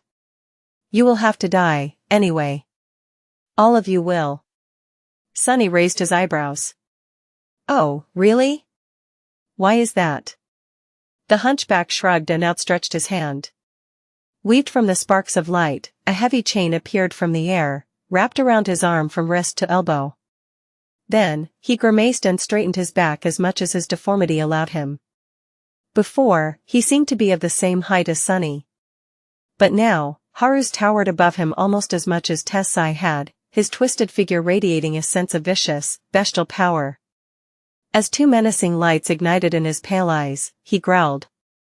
Because this is the will of the Lord. Sunny laughed. Lord? The Bright Lord? I don't want to disappoint you, fool, but your lord is dead. Haru stared at him with sincere confusion. Then, a corner of his lips curled upward. With something that almost resembled pity, he said. Poor worm. You don't even understand what loyalty means, do you? Alive or dead, it doesn't matter. Sunny snarled. You're right. I don't understand. Finally, he raised his sword and prepared to attack. You know, I spent so much time trying to learn what your aspect ability and flaw are. But now, I am glad that I don't know. I don't want to kill you using a trick. I just want to obliterate you. Haru's listened to him. A mocking grin appeared on his lips. And then, Sunny suddenly became blind. A moment before, Sunny was looking at the hateful figure of the fearsome hunchback. Then, suddenly, his sight was gone, replaced by nothing except for boundless darkness. WH. Almost immediately, a monstrous blow sent him flying back. Sunny hit the wall of the corridor and then fell to the floor, leaving a trail of blood on the cold stones. His bones groaned, but held together, if barely. Haru's, who had hit him in the chest with a fist, the heavy chain wrapped around his knuckles, lunged forward with terrible speed, aiming to crush the enemy's skull under his boot. His movements were swift and utterly silent. To his surprise, though, the little wretch somehow managed to roll away and jump back, avoiding death by a hair's breadth. Sunny slid backward and rose to his feet, blindly swinging the midnight shard in a wide arc in front of him. The blade of the Tachi missed the murderous hunchback entirely, but bought him a second to gather himself. Not that it was going to help. He was still blind. Of course, it all makes sense now. Sunny finally unraveled the mystery surrounding Haru's. He understood why so many sleepers, no matter how skilled and with no regard to the might of their aspect abilities, had been somehow rendered powerless and easily slaughtered by Gunalug's executioner. He also understood why there were no witnesses to the countless murders that Haru's had committed. No one had ever seen him killing his victims, their bodies were always found only after the slaughter was over. It was not because the terrifying hunchback was able to move like a ghost or possessed such great power that no one could even try to resist it. It was because his aspect ability could literally make people not see him. Or anything, for that matter. It didn't matter how skilled or mighty his opponents were. Once they were blind, all their technique and abilities were made useless. Killing a blind person was an easy task. It also did not matter if someone was there to see Haru's kill. As long as he wanted, he would remain unseen for as long as he wished. That's how the legend of the horrifying butcher was born. People were always more afraid of things that they couldn't see, after all. Sunny spat a mouthful of blood and grimaced. It was nice to reveal another secret. The question was, would he be able to survive knowing the truth? Chapter 300 Bright Lord Slave. By a twist of fate, today, Haru's was facing possibly the worst opponent he could have faced on the Forgotten Shore, among the sleepers, at least. However, Sunny wasn't surprised. He had always felt that he and the murderous hunchback were destined to end up fighting each other to the bitter end. Before, he had thought that this was just intuition, but now he knew that his occasional and subtle premonitions were anything but random. All that time ago, he had already sensed that the two of them were connected by a string of fate. Was it such a surprise, then, that his aspect happened to counter that of Haru's to large extent? And it did counter it, although not completely. If anyone else was in Sunny's place, they would have been already dead. Robbed of their sight, very few people, if anyone at all, could have resisted the furious assault of the terrifyingly strong hunchback. But Sunny wasn't just anyone. Even while blind, he had shadow sense on his side. While it wasn't the same as being able to see Haru's, by sensing the movements of his shadow, Sunny was able to predict his attacks with at least some level of precision. It wasn't perfect, though. At least he had not reached the level where this form of perception could fully replace vision. So, now, Sunny had a choice to make. While his shadow was wrapped around his body, it gave him an incredible boost in strength, speed, and endurance. It wasn't able to provide him with a second pair of eyes, however. So he could either continue to rely solely on shadow sense and keep this boost, or let the shadow go and fight Haru's with just his own strength while being able to see. Decisions. Sensing the hunched shadow of the murderous butcher lunge forward, Sunny dodged left and heard something whistle past his temple with terrible speed. A fraction of a second later, and his skull would have been crushed by the links of the iron chain wrapped around his enemy's fist. He missed the hunchback's other hand, though. His wrist was suddenly caught in an iron grip and twisted, forcing Sunny to yelp and let go of the midnight shard. Another second, and his bones were going to shatter. Following the direction of the twist, Sunny performed an aerial cartwheel to save his arm and reluctantly ordered the shadow to slip off his body. As he landed on the stones, Sunny was finally able to see again. Haru's was holding him by the wrist with one hand, his other raising to deliver a crushing blow. Sunny doubted that there would be anything left of his face if he were to allow that blow to land. He still held the midnight shard in his free hand. Turning the tachi upward, Sunny thrust it in the direction of the hunchback's throat. As a hint of surprise appeared in his enemy's eyes, Haru's changed the direction of his strike, turning it into a block instead. The razor-sharp blade bit into the links of the heavy chain wrapped tightly around his forearm and bounced off. However, that gave Sunny the opportunity to wrestle his wrist free and jump back. Despite the fact that his bruised hand was shaking, he put it back on the hilt of the midnight shard and faced Haru's once again. The hunchback titled his head and stared at Sunny with an amused expression. "Slippery worm, how are you doing that?" Sunny grinned. "Wouldn't you like to know?" Then, he grimaced and added after a few moments of pained silence. "I can still see you thanks to my aspect." Haru's grinned. "Oh? Good, it is nice of you to tell me."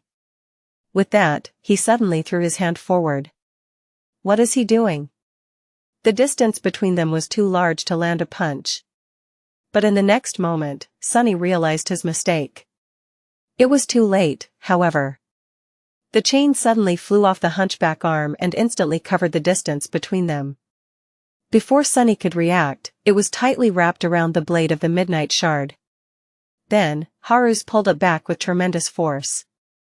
Sunny could either allow himself to be thrown to the floor right in front of the cruel executioner or let go of his sword. He chose the second option. The midnight shard flew far away and fell on the marble floor with a melodious ringing. There was little hope of retrieving it, and Sunny doubted that Haru's was going to give him enough time to dismiss and summon the Tachi again. Indeed, almost instantly, the fearsome hunchback was already lunging at him, the iron hammers of his fists ready to break every bone in Sunny's body. "Go die, bastard!" Sunny growled and dashed forward. Dodging a deadly strike, he twisted his body and delivered a ferocious blow of his own. His fist connected to the hunchback's chin, making Haru's reel back. Sunny might have been lean and not as tall as most men, but he wasn't a weak outskirt kid anymore. The power of 900 shadow fragments, each earned in a deadly fight against unimaginable horrors, coursed through his veins. He was much stronger than he looked. Strong enough to shatter stones with his bare hands. And yet, he wasn't nearly as strong as Haru's. While shaken by the blow to the face, the hunchback didn't look seriously hurt. But his next strike almost made Sunny buckle. For a few short moments, the two of them became entwined in violent, barbarous combat. Using their fists, legs, and even teeth, they did anything in their power to destroy the enemy. Haru's fought with the measured skill of an experienced killer, while Sunny fought with the desperate, feral cunning that his cruel upbringing had taught him. The hunchback was at a dire advantage in that fight. With his tremendous might and much larger weight and reach, all he had to do to win it was to wrestle Sunny to the ground. Knowing that, Sunny had done everything in his power to avoid being grappled. He twisted and moved, dodging the hunchback's large hands and delivering strike after strike. Soon, Haru's was bleeding from a half-dozen cuts on his angular face. Sunny, however, was in much worse shape. The hunchback's fists, and especially that damned chain of his, had left terrible marks on his body. The skin on his forehead was split open, and a stream of blood was flowing down his face. Usually, that would have blinded a person. But both of his eyes were already blind, he was using his shadow to see. How ironic. Still, it was just a matter of time before Sunny made a mistake. And very soon, he did. Sunny was only a fraction of a second late, but it was all Haru's needed to land one of his wide palms on his shoulder. Then, he gripped it with enough strength to make Sunny's bones groan, thus robbing the enemy of his only advantage, mobility. As Sunny's eyes opened wide, the hunchback grinned. "Time to die, little worm." With that, he threw him against the wall, making a net of cracks streak through its stone surface. Hurt and disoriented, Sunny felt something cold and inevitable grip his neck. Looking his victim right in the eyes, Haru squeezed Sunny's neck and smiled. "Good. It's good that you can see. Usually, they don't. Such a pity." Sunny raised his fist and hit the hunchback in the face, but to no result. He couldn't find the proper purchase or move his torso to deliver a proper blow. Regardless, he tried again, then again, then again. The skin on the face of his strangler split, letting more blood flow, but Haru's just continued smiling, looking at him with fascination. "Good. Good. This is so good, so good." Sunny weakly raised his hand again, but lingered, hesitating before trying to hit the hunchback again. With what little air remained in his lungs, he wheezed. "Hey, bastard, do you remember how I told you that I didn't want to use a trick to kill you?" Haru simply grinned. Well, that was a trick. At the same time, he struck the hunchback in the face again. Knowing that these punches were not strong enough to change anything, Haru's didn't react. But this time, a ghostly blade suddenly appeared in Sunny's hand at the last moment. Unlike normal memories, this one weaved itself from nothing and almost instantaneously. Then, it pierced Haru's temple and sunk deep into his brain, killing him on the spot. The grin froze on the hunchback's lips. His eyes widened, then slowly turned glassy. His terrible grip on Sunny's throat weakened. Then, he crumpled to the ground like a broken mannequin, his empty eyes still open and staring into nothingness. Sunny fell to his knees and drew a hoarse breath. "Die, you bastard. Die, die, die." A wicked, furious grin appeared on his face. "Die and go keep your lord company in hell." Shaking, He used the wall to stand up and looked at the dead butcher with a strange mix of hatred, triumph, and contempt. After a while, he said, "Don't want to doesn't mean I won't, you fool."